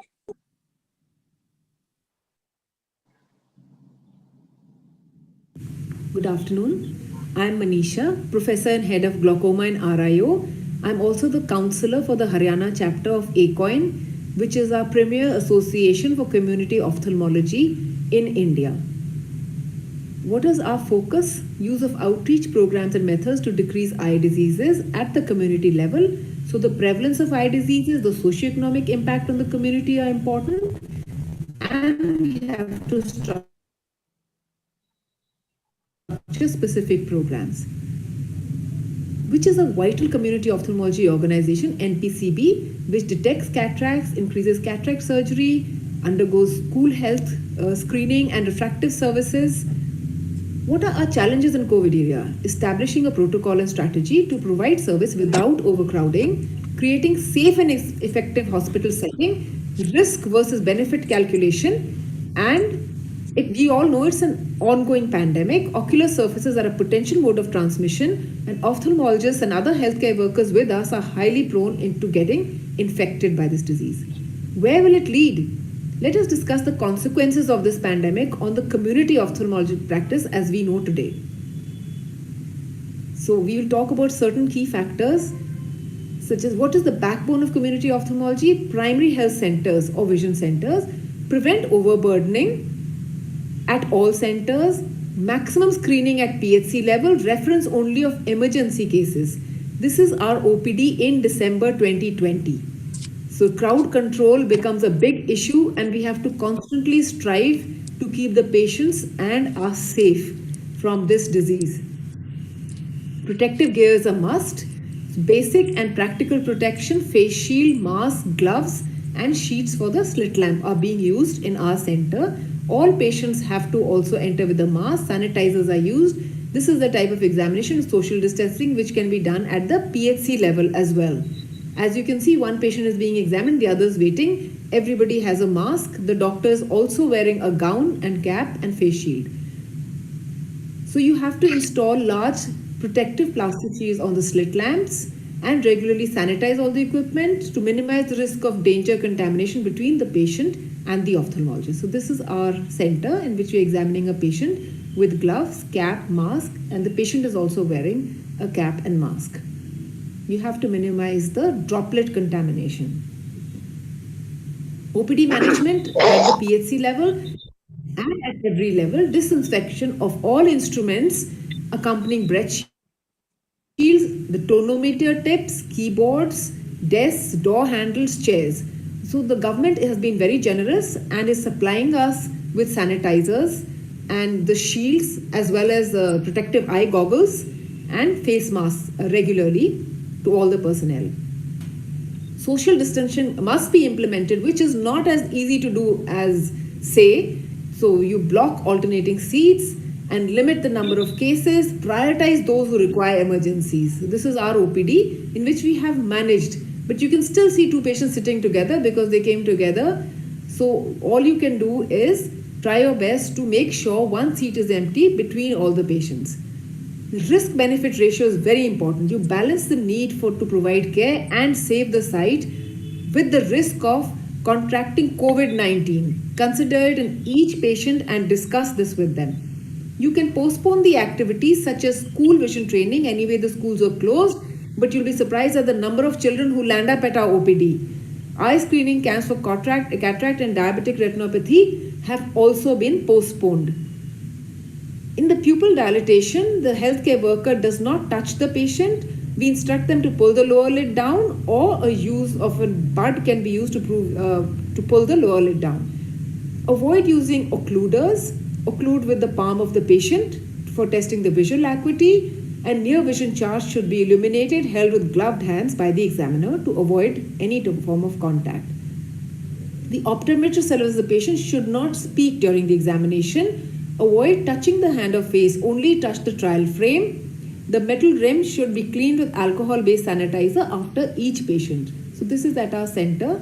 The refraction is being done. As you can see, the face shield masks are worn by the optometrist and the ophthalmologist, and the patient wears the mask and cap if possible. There is a role of teleophthalmology which is more than ever before. It was initially confined to retinopathy of prematurity and diabetic retinopathy. In the COVID-19 era of this pandemic, this has further been expanded to the community ophthalmology practice, and ophthalmology from any secondary or tertiary center can hold the ophthalmology services with the PHCs. You target the problem cases, post-operative cases, and complicated refraction. You should follow the MOH and FW telemedicine guidelines. Video conferencing with other centers should be done. Social media and video conferencing should be widely advertised, and so that it can reach all the peers and the patients and families to make the health services, especially community ophthalmology, more effective. You can use online portals, web meetings, which we are all using extensively, Skype, Zoom, other mobile apps, health talks and health material can also be done. Cataract clinic and cataract operations have been suspended, the routine ones, to reduce the disease transmission. Non-urgent cataract surgeries can reduce the risk of viral transmission. What are we following? Emergency cataract surgeries such as phacomorphic glaucoma, phacolytic glaucoma, any kind of penetrating ocular trauma requiring surgery, bilateral MSc, advanced ISC, and pediatric cases selected are being done. Teleglaucoma, you decrease the frequency of follow-up of the patients who have stable over several years. IOP measurement can be done at the PHC level as well, because we have trained ophthalmologists and optometrists. So which are the evolving strategies? They evolve all the time. You should keep yourself updated. Exercise extreme caution. This disease is not going away soon. Educate all patients and families. Prevent blindness, but please not at the cost of life. Thank you so much for listening. Thank you, Dr. Thank you. Very good presentation. Thank you, sir. And with the documentation, with the photograph, this is really something to learn from all. Dr. Arvind Tanagi is here. You are here, sir? Yes, sir. Yes, yeah, sir. he's there. You are here, sir? Yeah, he's there. I'm here. Yes, sir. So we like you, how you are doing your OPD, because you are also HOD. Yes, so how sir. you are doing your OPD is examination of patient. In the please carry on. For strictly for 1 month, in the month of April, we had totally closed on the OPDs, sir, and we had only emergency OPDs with all the protocols what you were following, with social distancing and only a few OPDs per day. Actually, we have an OPD of around 100 to 150 patients per day, but we had reduced it to almost 50 to 20, seeing only emergency cases. And with all social distancing and using all the sanitizers and the face shields, and to start with, initially we're all using the PP kits, even to examine and see the patients. And we had totally almost stopped all the OT procedures until and unless they were emergencies. Thank you, sir. Thank you so much. Any other suggestions? Dr. Deepa Mishra, Associate Professor in Bharat Hindu University, prestigious Institute of India, is here. Do you have some other protocol, different protocol from them? Sir, we are, our hospital is dedicated to the COVID center, and we are doing only the emergency cases at present now for the surgical. And for the OPD, we have restrict our OPD number up to the 100 only daily. And rest, we are also running the telemedicine for the another people we are getting. All these 100% first get online appointment, then came into the different time interval of like first 5 into the first hour, then 5 to 10 into the another hour. Okay. So, Deepak, are you getting COVID test done for all the surgery patients? Yes, sir. We are at our place mandatory. All the emergency patients must undergo for the RT-PCR, and we are considered that RT-PCR only for the 10 days. If that should be done before the 10 days, not after We 1 have month a or 5-day period. The patient has to be tested within 5 days for RT-PCR, and the government initially, in the initial phases of lockdown, allowed 50 patients per day. They've made it 150. All the patients are elderly or they are pediatric, so they come with an attendant. At the end, you have 300 people. And everybody wants refraction. They want the school-going children to get orthoptic exercises. If you say no, then again, complaints can be done. If you comply, it's a very delicate balance. You have to manage everything and keep every day we educate them. That's another important part that of community ophthalmology, that whoever comes there is a captive audience. We educate them about the risk of COVID. Tell them it's a COVID hospital. So, yes. Thank you. Dr. Inder, next step. Madam Rathi. Yes. Yeah, in case of that suspected glaucoma cases, Yes, aplanation and gonioscopy, this how you are doing it in all these So cases? that is what is happening, that sometimes we are doing an OCT straight away, because which we never used to do earlier. Because Okay. applanation, even till now, the reports, I just read an American report, which is in press, not published yet. They're saying avoid applanation because it is difficult to sterilize all the surfaces. Non-contact is not effective.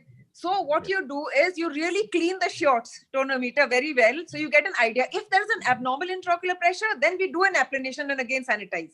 So because sir, we cannot leave even at this time, we have diagnosed glaucoma cases. We cannot let them go.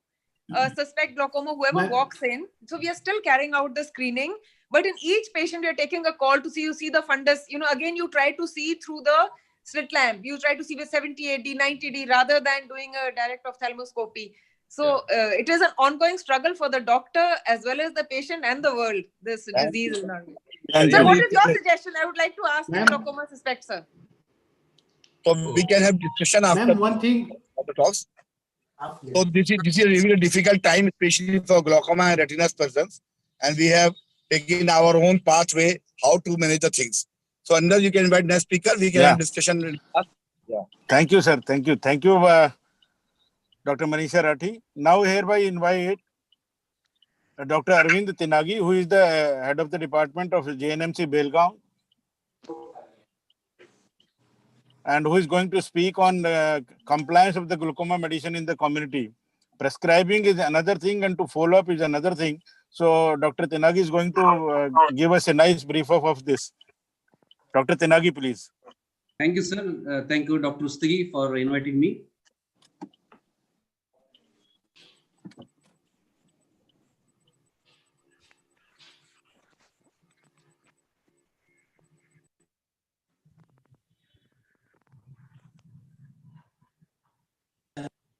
Connected.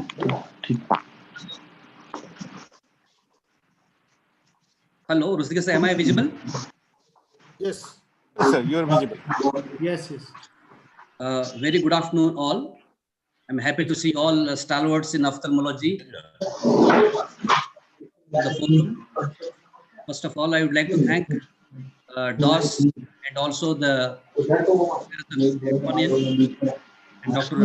opportunity to share my views management of glaucoma.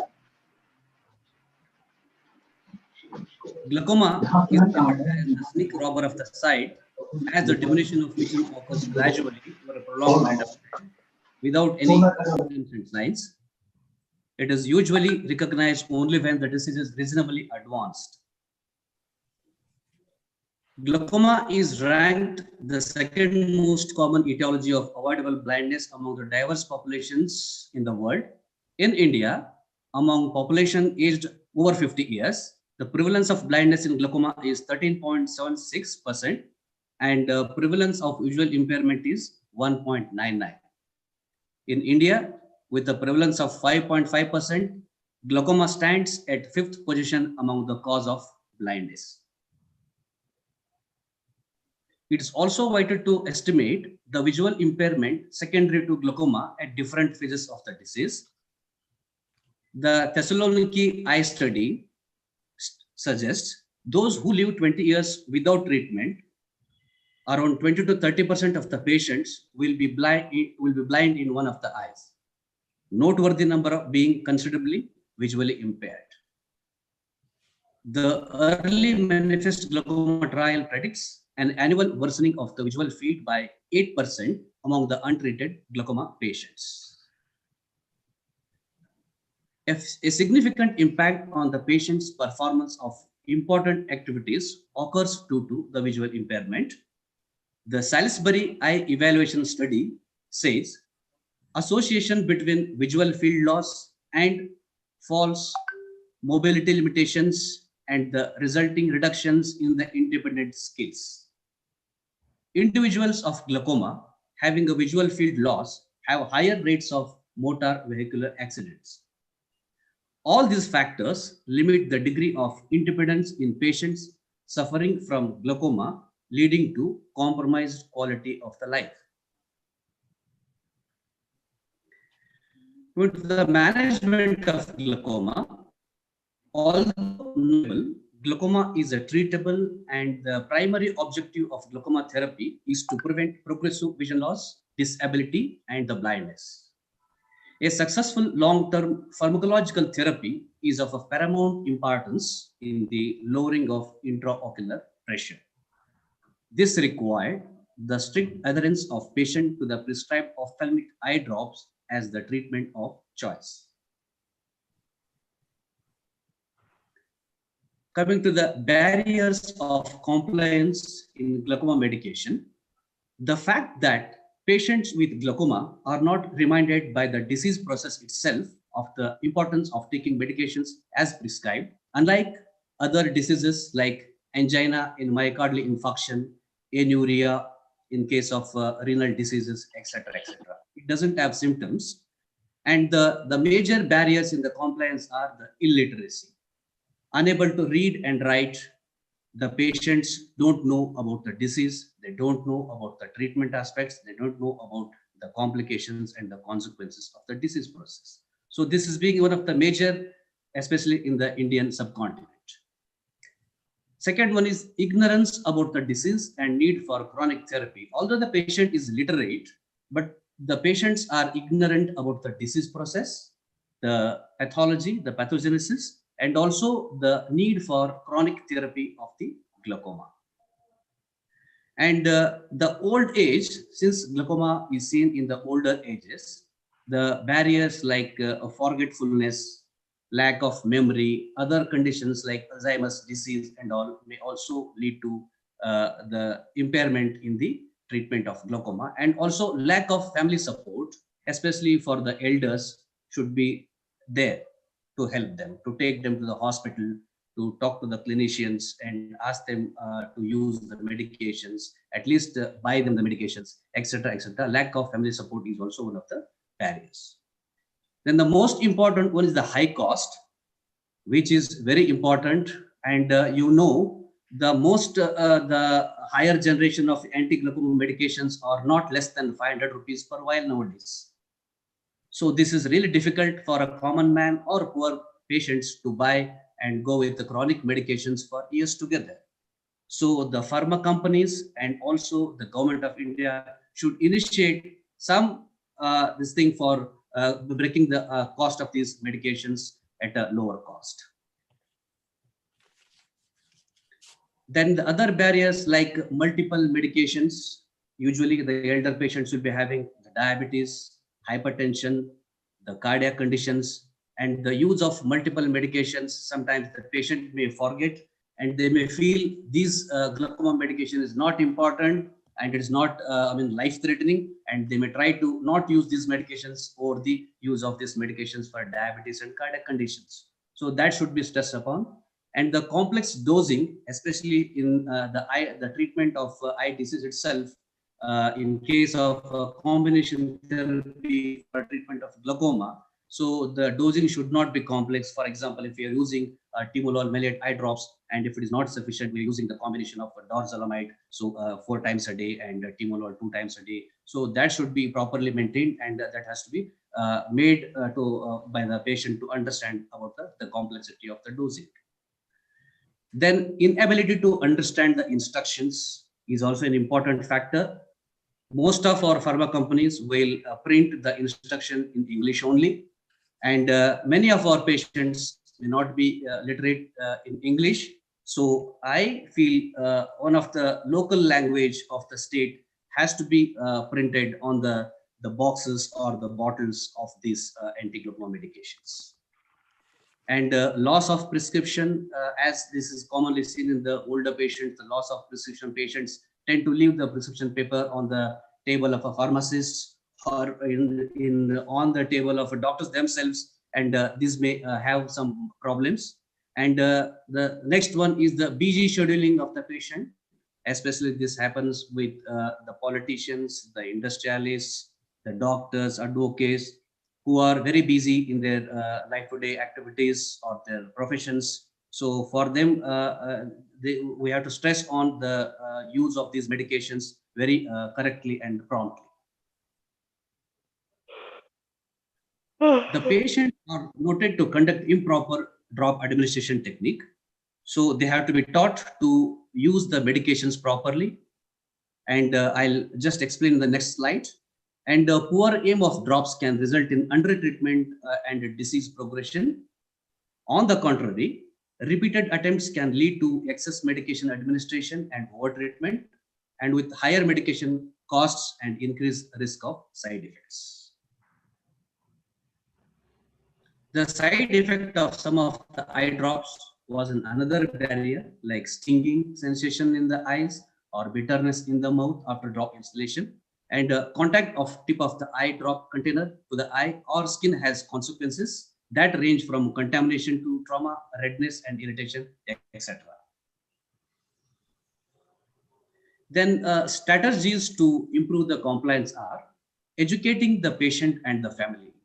First of all, it is the duty of an ophthalmologist to educate the patient first. Give him some time, give him for the first visit, give him 10 to 15 minutes. You explain him the disease pathology, you explain him the consequences, and you explain him the need of medication, and the medication will improve the outcome of the disease. And also the family members, and simplifying the treatment regimen. Instead of going for a combination therapy, if possible, go for a monotherapy if the pressures are controlled, if the visual fields are under very much control. So try to be on a simplified treatment regimen, and involve the family members and the friends, especially the life partner and the children of the patient has to be told about the importance or the seriousness of the disease.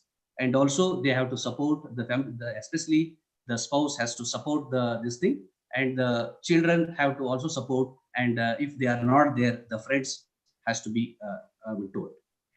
And regarding using the electronic devices to remind about dosing time. So this is also very important.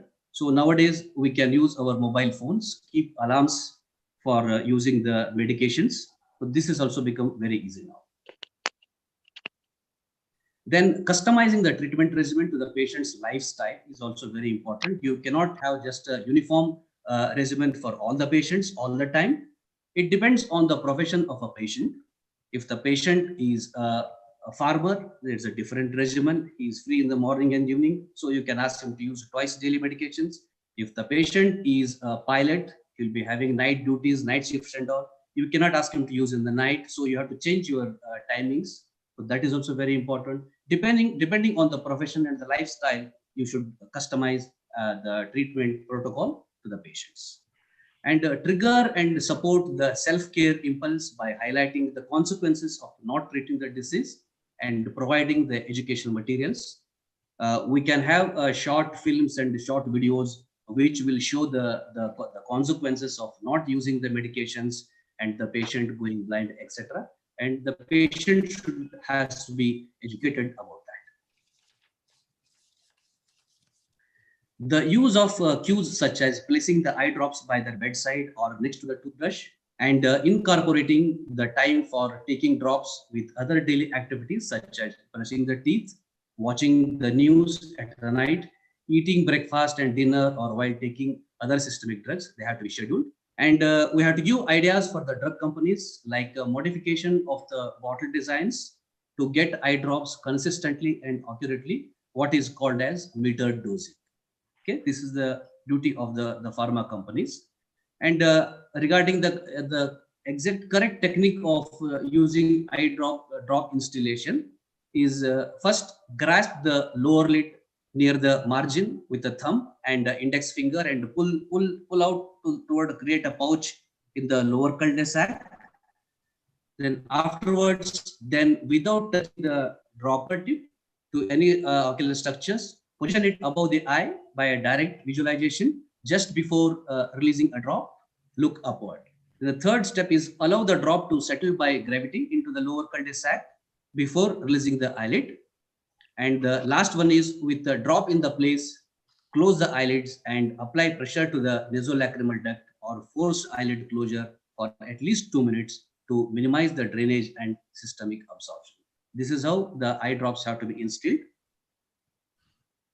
And the take-home message is, glaucoma is a preventable cause of blindness if effective and successful treatment can be provided and at an appropriate time. And patients' adherence to the medication is a constant challenge that is now recognized as an essential component of the treatment plan.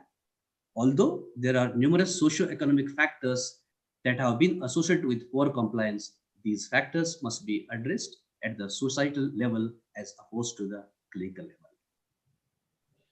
Thank you so much for your patient hearing. Thank you one and all. Thank you, Dr. Arvind, for taking this important topic. We all know the importance of glaucoma in ophthalmology. Tarinda, we are running short of time, so we can proceed with the talks first. Okay, then we can have discussion later. Please proceed with the talk, because Dr. Tara Prasad Das can come also join anytime. So you first finish the talk, then we will discuss on the topics. So Dr. Deepak Mishra is the next speaker. Dr. Deepak Mishra is the Associate Professor in BHU, prestigious institute, also glaucoma specialist. So he will take any specific issue if you want to check this discussion about different with the Arvind Tanagi, any issue, he can also talk with this. Thank you, sir. Today I am going to speak on the prevention for the ophthalmologist.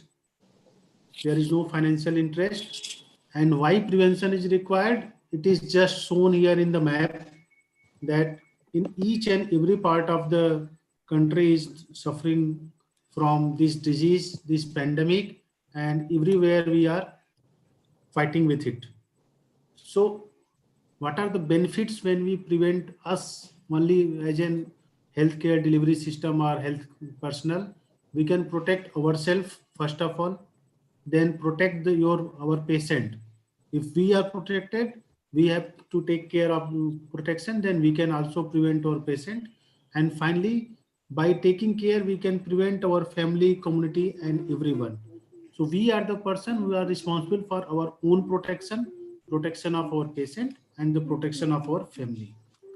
As an ophthalmologist, I will divide prevention into the 4 different parts. As a common man, when we are moving with our family, doing our daily work, as a physician, when we are going and do our OPD work in the OPD, and we are also the surgeon who are going to do surgery and taking care of the patient on the OT.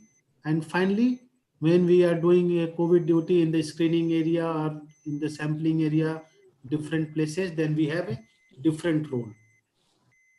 Now, as a common man, the prevention is still the same, which we are knowing, that unless until it is required, don't move out from your home, avoid contact with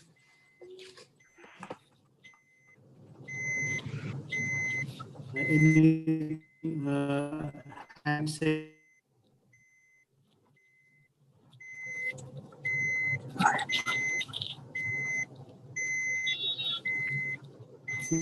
We must clean our clothes, and particularly मात्र मिला था मैंने क्या we all क्या यार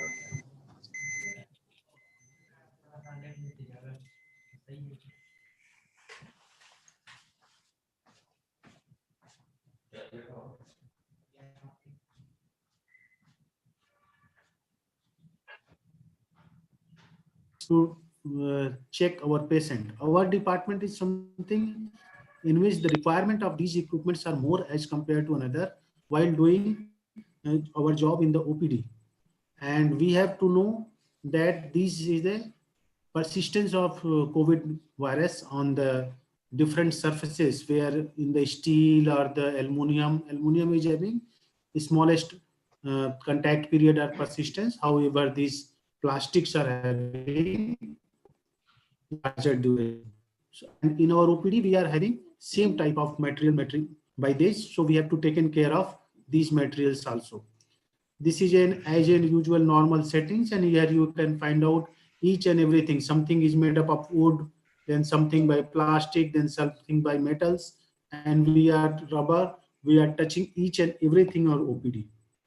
So as per as WHO guideline, we have to use and do the hand washing each and every time. I'm not going in detail. Just if you are using an alcohol rub, then use it for 20 to 30 seconds. And if by soap, then wash your hand for 40 to 60 seconds. And apart from these hand washing and gloves, face and mask, we also have to use this slit lamp face shield. Here, my suggestion personally is to use this film instead of plastic. The reason behind is that these X-ray films have been coating of the aluminum oxide, where the persistence of coronavirus is less, 2 to 8 hours, as compared to the plastic sheets, which is having the persistence of coronavirus more than 5 days. And before coming to the OPD and social distancing, Dr. Manisha Rathi ma'am already mentioned very accurately and everything in detail. So I am skipping these slides to save timing. Maintain the social distancing. Request your patient to wear mask, and if possible, then make a common place or something where the patient before coming to us can wash your hand. And while you are doing the procedures, we have to, while doing your procedure, we have to maintain, in all the cases, hand hygiene is mandatory. But in the cases where we are going close to the someone or in OPD, then at least the prevention is falls on this criteria, where we have to use the hand hygiene, wear the gloves, and at least gown should be wear, and medical mask and eye shields, because we are going to do the examination with very close to the patient. Now coming to the surgeon, whatever the surgery is performed, I'm not going in detail. Again, the previous speakers mentioned what type of surgery we are going to do in this emergency. Only emergency and limited number of normal cases, do with full precaution and prevention. And one thing important is the manpower management. We have to do our OT with the minimum manpower, whichever is required, if possible, in the OT. And third important thing is minimum number of cases and the emergency cases. This is something which we have to take care of, that surgery should be done by the trained surgeon, so that the surgery should be, there will be less time of contact between the patient and the surgeon. And second, whatever the side viewing or the technical things is required, we have to avoid this because the distance is very less. Third is sanitize whatever your OT and things between the two cases. That's why we are advised to reduce the number of cases so that we get enough time. And GA cases, until unless it is required, avoid the GA, because GA is having maximum number of aerosol generation in our cases. And when anyone is having residents, or most of our residents are doing COVID duty in the wards and the holding area, screening area, then it is very important that you have to clean whatever the things. But one thing is important, use the PPE of the correct size. This is very important, because most of the time they are using oversized or undersized PPE kit, which is not good and comfortable for both, and there is more chances of contact infection to them. And before and after, every time when they are going, they have to hand wash your hands.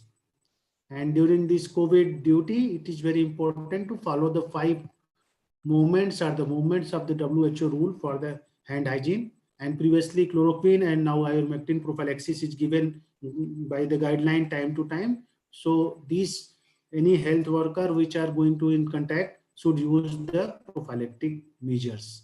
And in the contact, when you are going for a contact for any community service or anything, very truly remember this cartoon that we have to save ourselves from those we are going to save.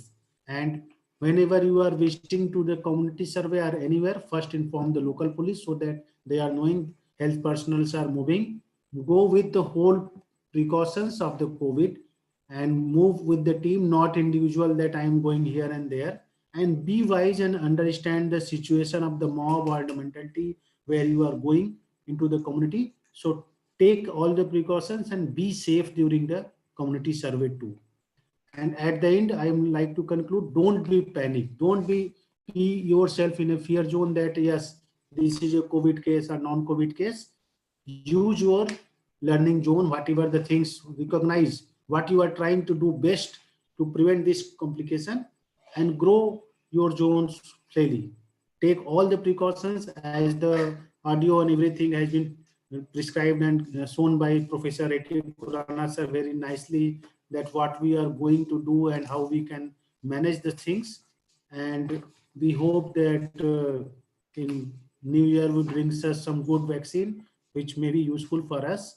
With this, I'm going to thank you all. Be safe at your place and all the precautions. Thank you.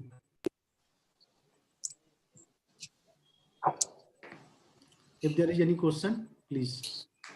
Thank you, Deepak. So we are till the next speaker.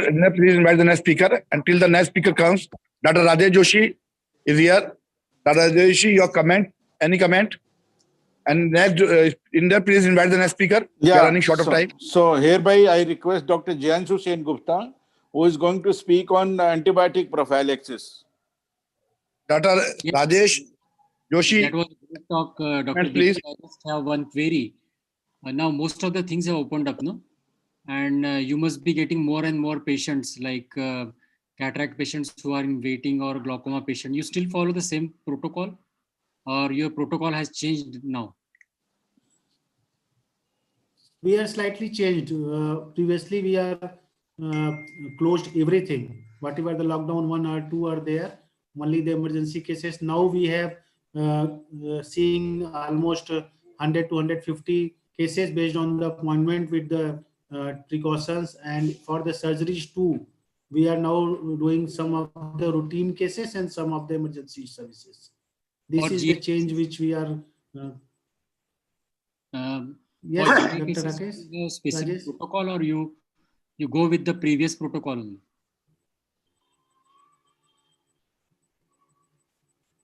Which type of? I'm not getting your voice. For cases which are posted for under general anesthesia, you have a same type of protocol or you have changed now? No, the protocol for the general anesthesia is same which we are using from the day one. That the anesthetics which they are giving the GA, they will be in the PP kit, and the surgeon both will be in the PP kit whenever we are moving. There is no change in protocol in GA at our center. And Dr. Mishra, next speaker is ready. So because we have 2 more speakers, Dr. Sunil Singh is next to him. Dr. Jianshu Sen Gupta, are you ready, sir?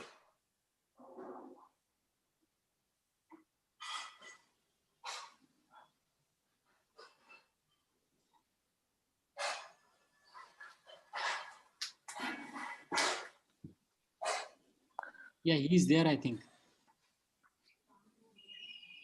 Dr. Jianshu. He is muted. Dr. Jianshu Sengupta. He has Dr. Jianshu Sengupta. He has to unmute first. So, we can invite next speaker, I think. Yeah. So, you have any problem? So we can, if he has problem, we can shift to next speaker, Dr. Sunil Singh. Yeah, Dr. Sunil Singh, please.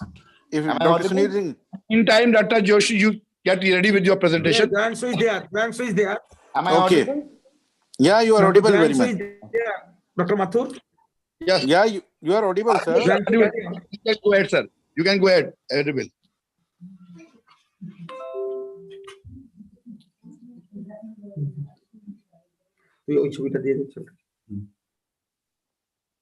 Yes, sir. It is visible. Your price visible.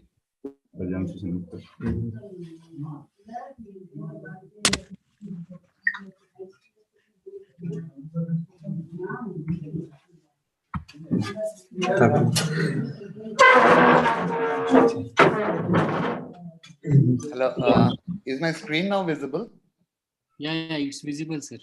Okay. So Make it thank you. A very good afternoon to all of you, and thanks for giving me the opportunity to present. Unfortunately, I am having some issues with my webcam or these things for which I cannot play my video. And my topic of today is the prophylactic use of antibiotics in ophthalmology: why, when, what, and how. So what we mean by prophylaxis is it is a very much predictive and forward-looking approach to our life, and it's mostly in anticipation of future events. It is the fear for the unknown, but there is a slight difference between being safe and being paranoid in the concept of prophylaxis. And in this process, when we try to promote prophylaxis, we are promoting everything that prevents some untoward event in the future, like the safe and clean practices that we need to follow in the hospital or clinic setting, like tagging the medicine bottles with the dates, the expiry dates, not to touch the tip, teaching the people not to touch the tip of the eye drop. The CSSD management, every hospital has a very strong CSSD management, and that is a very important source of control of infections in the hospital or the clinic premises, the waste segregation, as well as continuing education. Now, the most important thing that we are worried about is obviously the prevention of the postoperative endophthalmitis, and this is the reason why we are talking about prophylaxis per se in ophthalmology. So the four cardinal questions that we need to ask when we are using any medicine, any antibiotic, is why are we using the medicine, the reason for the prophylactic use, when, the justification of such use, what, the selection of the particular agent, and how, the route as well as the duration for which I'm going to use. Keeping in mind that antibiotics have been the most abused medicines in any form of clinical practice.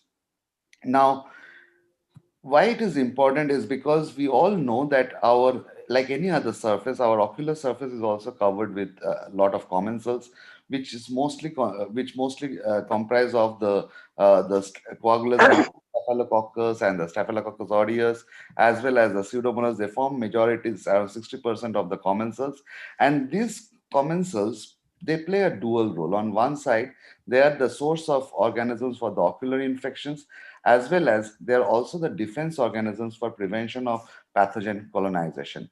And it has been shown repeatedly over the last 2 decades that the commensals are responsible for majority of the cases of postoperative endophthalmitis, with a 82% genetic match, as well as it is said that around 34% of the ocular flora can cause infection. So when we are using an antibiotic, we have to keep in mind that while the world is going down on its consumption of antibiotics, our consumption has actually doubled. So it is very important for the hospitals or the practices to have an individual hospital antibiotic policy and to question whether the use is justified or not. Like for any OP procedure, think whether the antibiotic drop is needed, particularly when we are using a single drop. Should we be using a sidal medicine, or should we use a bacteriostatic medicine? When we are having a prolonged use of antibiotics, we must justify why it is prolonged, and we must keep in mind that in such situations, no tapering of the antibiotics should be done. Pre-op prophylaxis is actually varied from organization to organization, individual to individual. There are some people who do not use pre-op prophylaxis nowadays. Again, there are people who use the pre-op antibiotics before undergoing a surgery. So there we have to make a correct choice of the agent And we have to keep in mind the local pattern of susceptibilities and rate of infections when we decide upon the particular agent of preoperative prophylaxis. And for post-op prophylaxis, we have to use the medicine for an optimal duration, and we must be avoiding a combination medicine so that we do not need to taper the antibiotic, as well as if required we can stop the antibiotics earlier than the anti-inflammatory. And in certain situations like allergies, ADIs, uveitis, we should be avoiding the use of co-prescription of antibiotics. So when we say that we want to use a medicine as a prophylactic, probably the ideal prophylactic agent should be a broad spectrum medicine with a good penetration, having the lowest MIC, and it should be selected based on the global, national, and local surveillance data. Additionally, it should be easily available, have a comfortable dosing schedule, and the cost also has to be kept in mind when we are advising such things.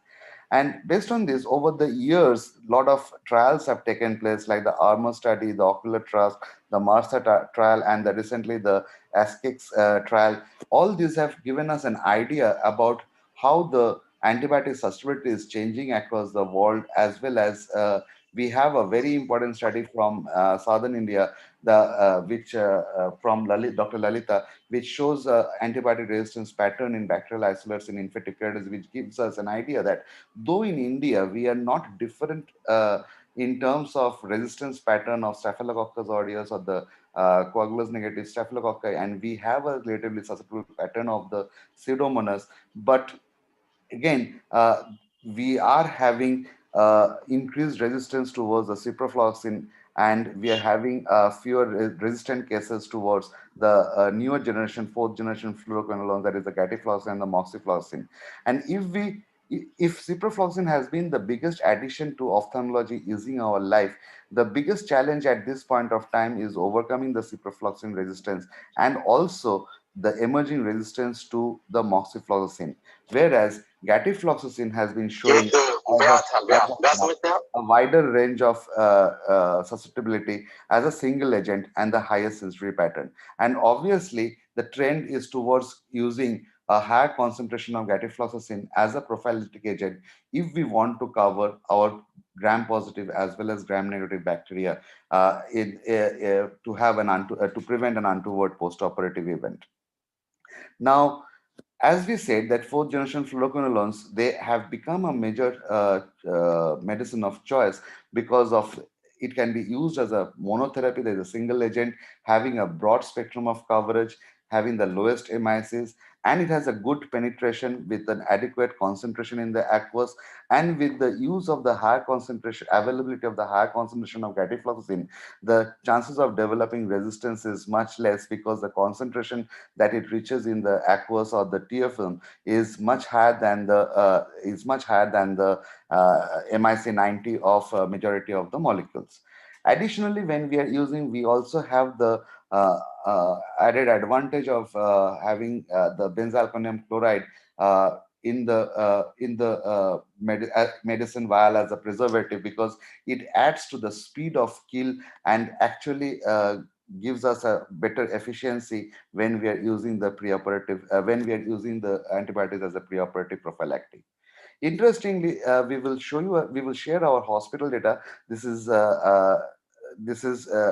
shows that there are two groups of data. On the left side, you can see that we have our endophthalmitis data, where we found that 2% of our gram-positive cocci isolates are resistant to multiple drugs, at least 5 drug resistant, and we have 84% of all our GNB isolates resistant to majority of the commercial preparations that we are having, and where we are shifting over to colistin, imipenem, which are off-label uses of these molecules. On the other hand, if we look into the congenital swab data, you will find that the resistance pattern has not yet emerged. We are having the CNS MARSA values, but interestingly, when we block the data into 5-year periods from 2008 to 2018, we found that the MIC value of this molecule, of this gatifloxacin and all these antibiotics are actually increasing.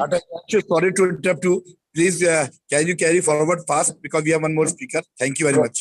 Thank you, sir. So we have to we decide upon the routes of application. There is one is the intracameral route, which is very popular, and the people have reservations against the intracameral usage, and for them we can use selectively if we have an intraoperative complication where we are using the intracameral moxifloxacin as a prophylaxis. There are certain universal recommendations as well. To conclude, we have to keep in mind that the MICs are shifting. We should be careful about choosing the antibiotic, and we should have a continued antibiotic surveillance going on to have our local data about how the organisms are behaving, or how the change in behavior is taking place continuously to fight against this resistance. Thank you.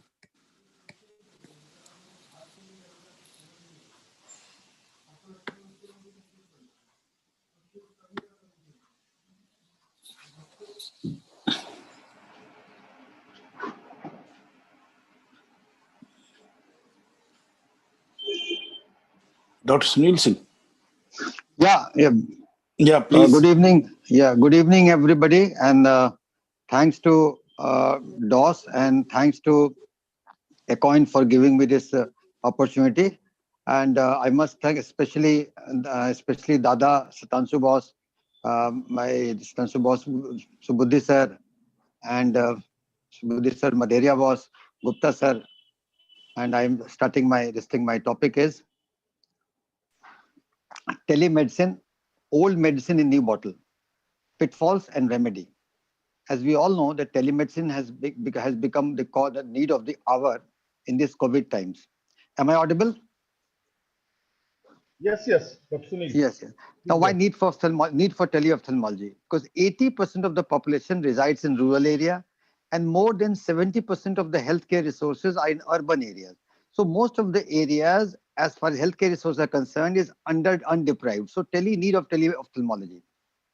The teleophthalmology in the scope is patient care in which you take opinion, eye examination, eye screening, or teaching and training and awareness. Teleophthalmology holds a great potential, the quality, the access and affordability in healthcare. For patients, it can reduce the need for travel and provide the access to a super specialist. So in teleophthalmology in India, ophthalmology lends itself to a telemedicine as it is largely an image-based diagnosis. And the rapid progress achieved in the field of telecommunication renders teleophthalmology easily feasible. As we see the older thing, why old wine in the new bottle? What older things? Sankar Nethralaya, LVPI, many hospitals used to have practice telemedicine in those areas, but that was cumbersome. The peripheral health center, then ISRO, the satellites, the mobile van, it used to be cumbersome. But then also it used to be great practice. The patient, camp patient used to be registered, and the vision checking used to be done with the telemedicine, refraction, and the cataract patients used to come. And this everything was being done. Patient registration, vision check used to be done, telemedicine. Even the slit lamp examination, that image used to come there. The photo slip, the fundus photograph used to come, teleophthalmology fundus camera. And this was the model before. So there were three important components of the diabetic retinopathy screening program in those days also: the recruitment strategy, in where we used to recruit the patients, the screening methods, and providing treatment to the site-threatening retinopathy. Patient used to come to LVPI or Sankar Nethralaya for the getting treatments. But screening used to be done there because of that. The fundus photograph used to come, and that were treatment strategies used to be made. But now, and the teleconsultation, even in those days, primary eye, in the camp only, the primary eye care referral indications used to be pterygium, pigmentation of conjunctiva, corneal scars, corneal infiltrates, corneal epithelial defects, spheroidal degeneration, sallow AC, because of slit lamp image used to be transferred, where so it was, and then flare and cells, pupil abnormalities. This used to be done there at that time. But now, the thing teleophthalmology in this COVID area, previously reserved for undeserved areas, telehealth has become mainstream now because the pandemic has left a vast majority of people remote and underserved.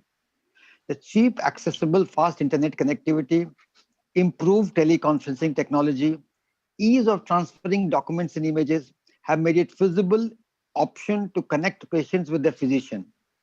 Telemedicine practice guidelines were released by Ministry of Health, And telemedicine has been legalized by Medical Council of India, now the National Medical Council. However, the guidelines need to have further safeguards to insulate the providing doctor from necessary harassment. But then it is there. Now the telehealth concept has changed. It is healing from a distance, virtual check-in, investigations through email, WhatsApp video call, WhatsApp images, answering patient phone calls, video calls, and otherwise audio calls also. Second opinion from doctor to doctor, from resident to doctor, the healthcare optometrist, vision technician to doctor. These are the need of the hour. So though it is still in its nascent stages, telemedicine effectively minimizes barrier to the healthcare accessibility. It helps the healthcare provider for acute problems, follow-up of chronic conditions, reschedule appointments and procedures, re-access treatment plans, prescribe medications, and provide reassurances. It helps both the patients and the healthcare workers decrease their risk of exposure in setting up of COVID-19 in this today's area of COVID-19 pandemic. And it also cuts down the healthcare expenditure. Now the areas of use. Some specialties like strabismus, oculoplasty, a lot of pediatric ophthalmology may benefit from this thing. Besides evaluation of adnexa and pupil, the ophthalmologist can access even the patient near and distant visual acuity, refractive errors also, ocular deviation, extraocular movement, and stereopsis through use of mobile phone, tablet-based applications like Eye Handbook, 9-Gauge, and eye test charts. And many apps have come to facilitate the tele-ophthalmic examination. Some of which have pediatric fixation targets also and pen lights also. Children are often more comfortable in familiar setting of their homes and are cooperative for examinations. Diagnosis of common eye problems like stye, collagen, ptosis, squint, conjunctivitis, and follow-up of operated cases can be done through video consults. Unnecessary hospital visits can be avoided if patient education, for example, explaining this thing and patching of amblyopia can be done through virtual media. One of the pitfalls. Detailed anterior segment pathology is very difficult to address via telehealth.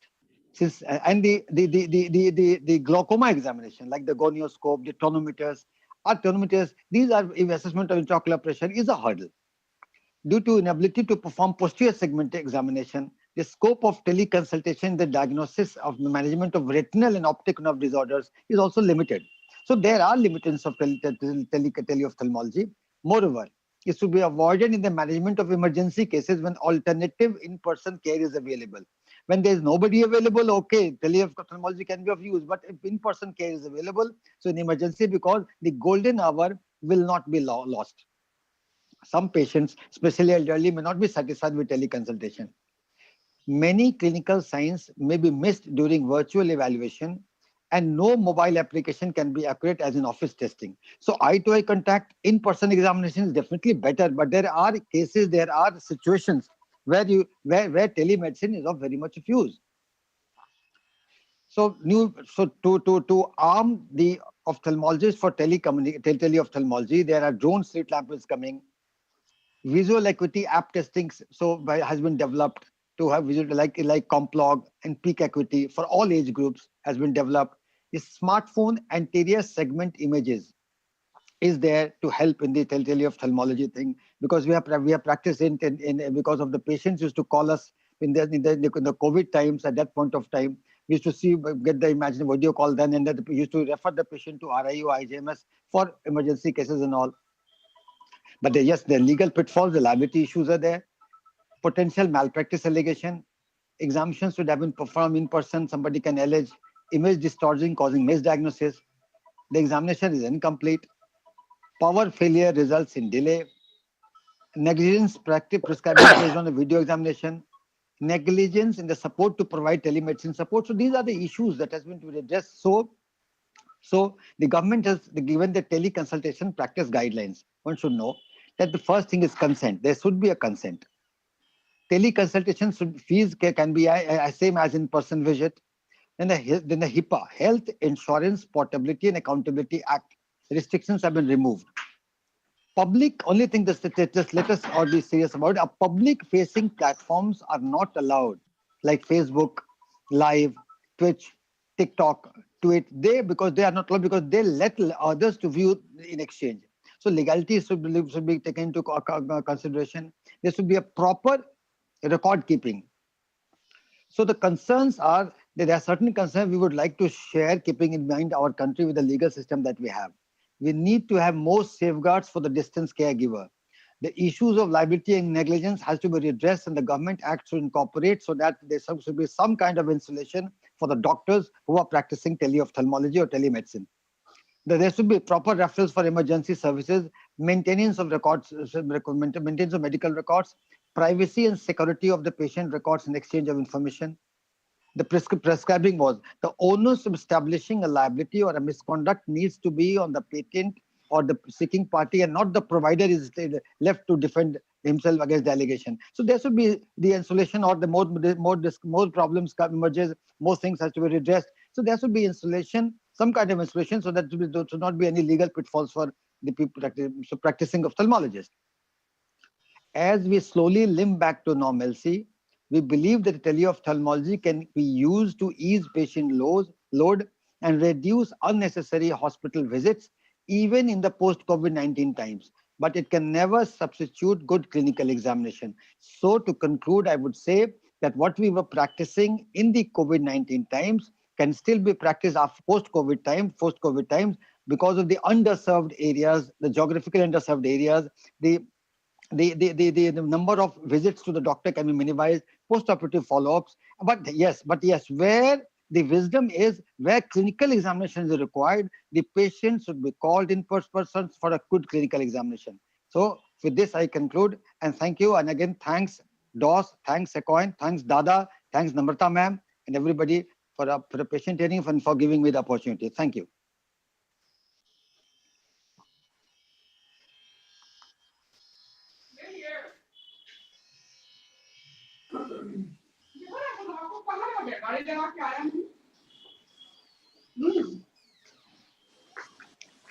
Here's Christoph.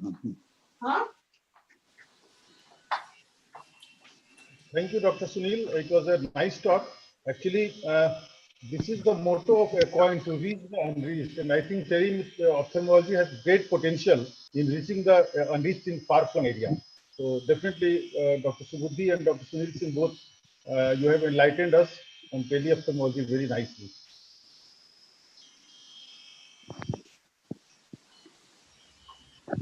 Yes, Dr. Satanshu, are you there? Dr. Mathur. Dr. Mathur, sir. Coming to Dr. Arvind Tenagi's talk, I would like to add certain points that definitely he has talked about the various barriers in the management of glaucoma. But the main important thing which I feel is the proper counseling in glaucoma patients is very important in management of glaucoma, because they need to understand, because he rightly pointed out that there is no acute problem many a times, so the patient is very reluctant in coming to us and getting the treatment. So this is one thing. So the importance of glaucoma patient follow-up is very important, and we should try to give minimum drugs or minimum doses schedule, because that is very important in poor compliance. So we must use the combination drugs. That is very important. And one thing is very good, that over a period of time, the cost of glaucoma medication has reduced, definitely. I remember in late 90s, and yes, the Xalatan used to cost somewhere about 1,200 to 1,500. Now it has reduced. Now it's available. When after coming, the Indian companies have come in the. Sir, Dr. Gupta sir, sorry to interrupt. Dr. Samantha sir abhi left hain, bache hue hain. Yes. Too. Please. That's what I was. Dr. Samantha sir. Yes. Good afternoon. Yes. Yes. Can you see the slide? Yes, sir. Yes, sir. Good afternoon, my dear Ecoinian colleague. Special regards to all of you.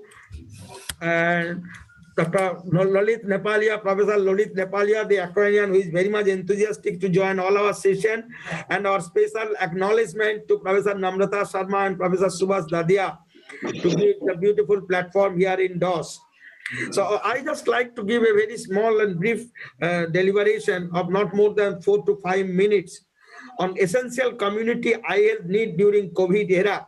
Everybody is very much afraid of COVID and everybody is criticizing COVID from different aspects. But I do appreciate COVID in one way, because we, the community ophthalmologists, we are always in search of our observation on the basis of the community participation. That's why in these days of evidence-based medicine, when the researchers are all busy within the laboratory or within the hospital or within the operation theater to find out the new avenues of medical sciences, whether management, treatment, or rehabilitation, we, the community ophthalmologist, our laboratory is nothing other than the open field, all those community at large. So this COVID era has given us the beautiful opportunity to find out what are the real and essential community eye health needs of the day in Indian subcontinent. Here is the view of all my colleagues at Raigad Medical College, where I joined for the last 3 months in Chhattisgarh district. Raigad Medical College is really situated in a rural area at the border of Chhattisgarh and Odisha, which used to drain the patients from all very remote areas with very, very limited literacy. That's why they only come to the hospital when there is some essential need of any health affairs. That's why during this COVID era, whenever there was no transport anywhere, not much of money in the pocket of the people, so the people have only come to the hospital when there is an urgent need. And that is especially evident from the attendance in the hospital, in the IOPD.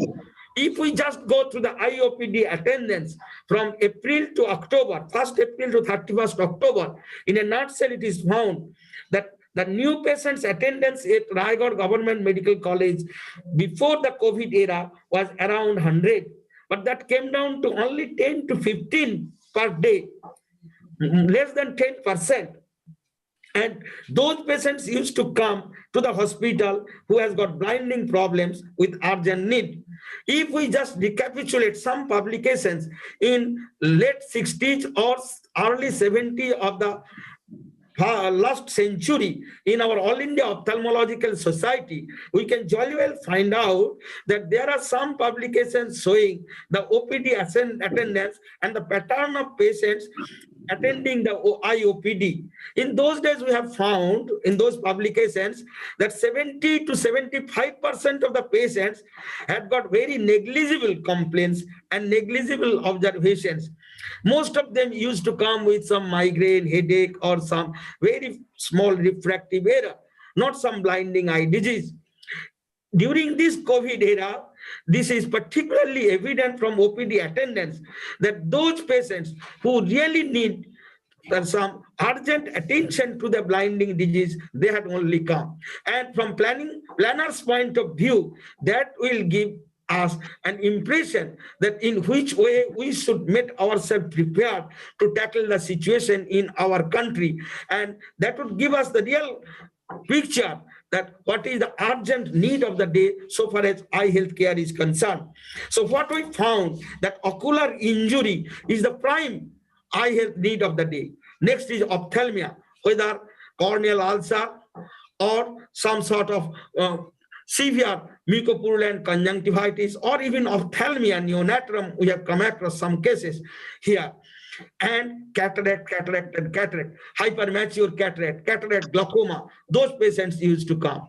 And others include some areas of childhood blindness or some other very interesting but very much impending cases with blinding eye diseases. That I like to show you some of the cases like this, and you will well appreciate that this was also your observation during these days, and that is the real need of our country. Here is a patient, what we used to come across in Raigad area, leprosy patients with severe iridocyclitis, complicated cataract, who has no other way than to come to the hospital. And this is the way of teaching the students in Raigad Medical College, keeping some safe distance with all preventive procedure. And here is the patient coming with some ocular injury, with intraocular injury, with traumatic cataract, rupture cornea, and others. So also here is a patient with firework blast injury, where there is iridodialysis with secondary glaucoma. So also with lagophthalmos with exposure keratitis. Childhood blindness, this patient with bilateral anterior chamber cleavage syndrome blindness, that has also been brought to the hospital in urgent need to tackle the situation. And here is another interesting patient who has come with intractable headache with vomiting and found to have one subarachnoid cyst in the brain, and over and above mature cataract. Here is a patient with mature cataract in the right eye. So this is the need of the day, and really these are the group of patients who require urgent ophthalmic care. And that's why in this COVID era, we all know that direct ophthalmoscopy days have gone. We have got no other way than to go on with indirect ophthalmoscopy at the great extent. Here is a view at Raigad Medical College. You can see. With these few words, I like to thank you very much with my own invitation to interact on this particular chapter. And I will be very happy that if all of you can send in a letter form or in only one page, what is your observation during the COVID days so far as clinical practice is concerned, that will be published as a special inclusion in our Indian Journal of Community Ophthalmology. This morning, I got a telephone from Colombo from one of our Equanian, Dr. Mangala Gomez. They are also trying to send this sort of publications. So this will be excellent if from Kathmandu to Colombo, from Aizawl to Ahmedabad, we can make such a present report, and that will be very much beneficial, not only for the Equanians, but for the planners of National Program for Control of Blindness. Thank you very much for your kind attention. Thank you, sir. Thank you very much. So this was a great session with all the top speakers. I am hereby thankful to Dr. Sumanta sir for organizing all the things. We are, as Equanians, we are thankful to Dr. Namrata and Dr. Subhash Dadi also to provide this platform. We are thankful for our President and President Dr. B.N. Gupta sir and Dr. Nadheria sir. So, and all the speakers who took out the time to present this, their talks on this platform. Thank you, sir. One thing, Dr. Inda, yes, sir. I now request Dr. Lalit Nepalia sir to give a line of comment on this particular. Yes, sir. Dr. Nepalia sir, please. Thank you. Am I audible? Yes, you're very much. It was a great session, and it throws a light that Equine is going to have a very golden future.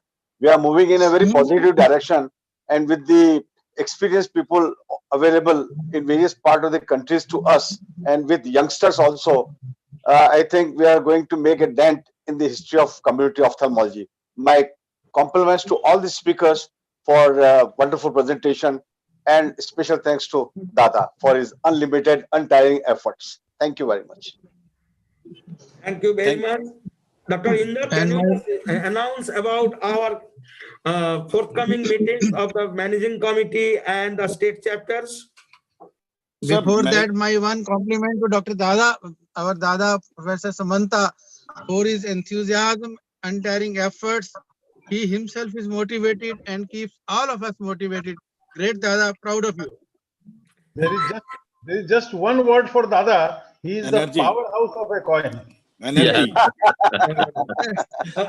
Backbone of the coin. He's our mitochondria. Here we have the proud privilege to enjoy the audience of all the Aquanians. I have 3 requests to you. From 1st December, Government of India has almost waived all the restrictions for the assemblies. So why we will not proceed to organize our state chapter annual conferences on physical basis? Because there are not more than 50 to 100 attendance in our state chapter meeting. In West Bengal, Calcutta, suburb area, Kolaghat, we have already organized it on 22nd of November with a beautiful attendance of 120, where the Honorable District Magistrate, Chief Medical Officer of Health, Vice Chancellor, West Bengal, all present there, and Aquanians. So also we are planning to have the meeting in Chhattisgarh at Raigad Medical College in first week of January, where the Dean of the particular medical college is very much interested. May I now request all of you to plan in this particular way? And Dr. Inder Mohan has taken the power to invite one managing committee meeting of Aquanians National Committee next week. So I would request all of you to be there in that particular meeting and prepare your ideas about our state chapter meeting and overall our annual meeting. And over and above, we have to find out the vice president for this particular session 2021 during this time. So please be kind to be in touch with Dr. Inder Mohan. Sir, I will plan and inform everybody. Yes. Inder, what is the date exactly? Sir आज शाम को declare कर देंगे, बात कर लेंगे sir आपसे. Okay, sure. Thank you. Right, sir. Thank you, Professor Khurana, sir. And Deepak Bhai. Thank you to all speakers. And President, sir, no words are enough to acknowledge your kind presence and all boosters for us. And all others who are present here, all Aquanians. Thank you very much. Thank you very much. Thank you so much, sir. Thank you so much, everyone. Everybody. Thank you. Pleasure meeting everyone. Are you here? Can you? Thank you everyone for joining this meeting. Thank you. Thank you. Bye bye. Good night. Happy New Year to everyone. Happy New Year to everyone. Happy New Year. Good night. Happy New Year, sir. Happy New Year, sir. We'll meet again. Before To New Year, we'll everybody. meet again. Inshallah. Inshallah. Sushil sir आपको बधाई हो. राकेश भाई कुछ बोलो. राकेश भाई sir meeting के लिए कुछ बोलो. सुनील भाई ओके चला गया.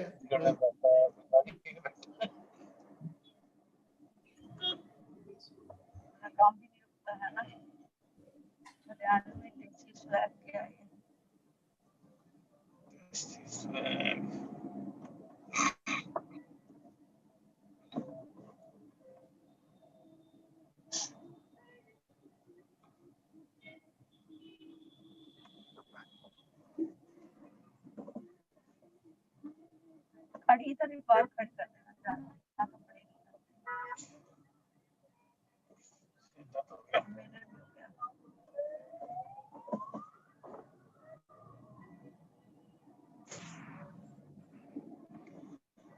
सारा कुछ बढ़िया है, लेकिन दोनों बच्चों की ना मुझे ओरिएंटेशन है. ये भी आया खाना बैठ जाओ भी साथ में. कोई नहीं, वो बाद में खा गए. मैं खाने वाला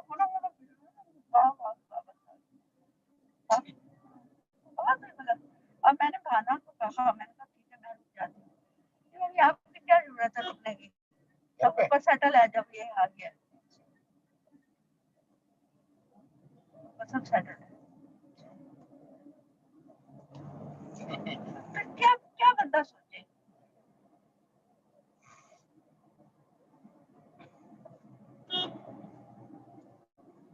आपको एनएबीएच का काम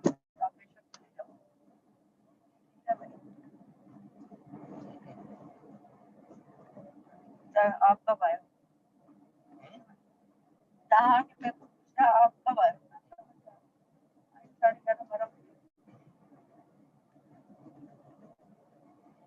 खाना खाते हुए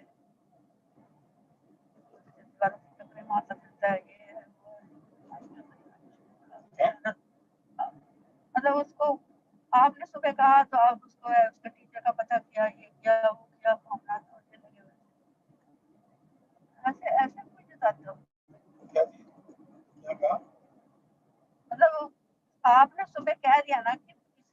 हैं, दादा दादी के पास रहे,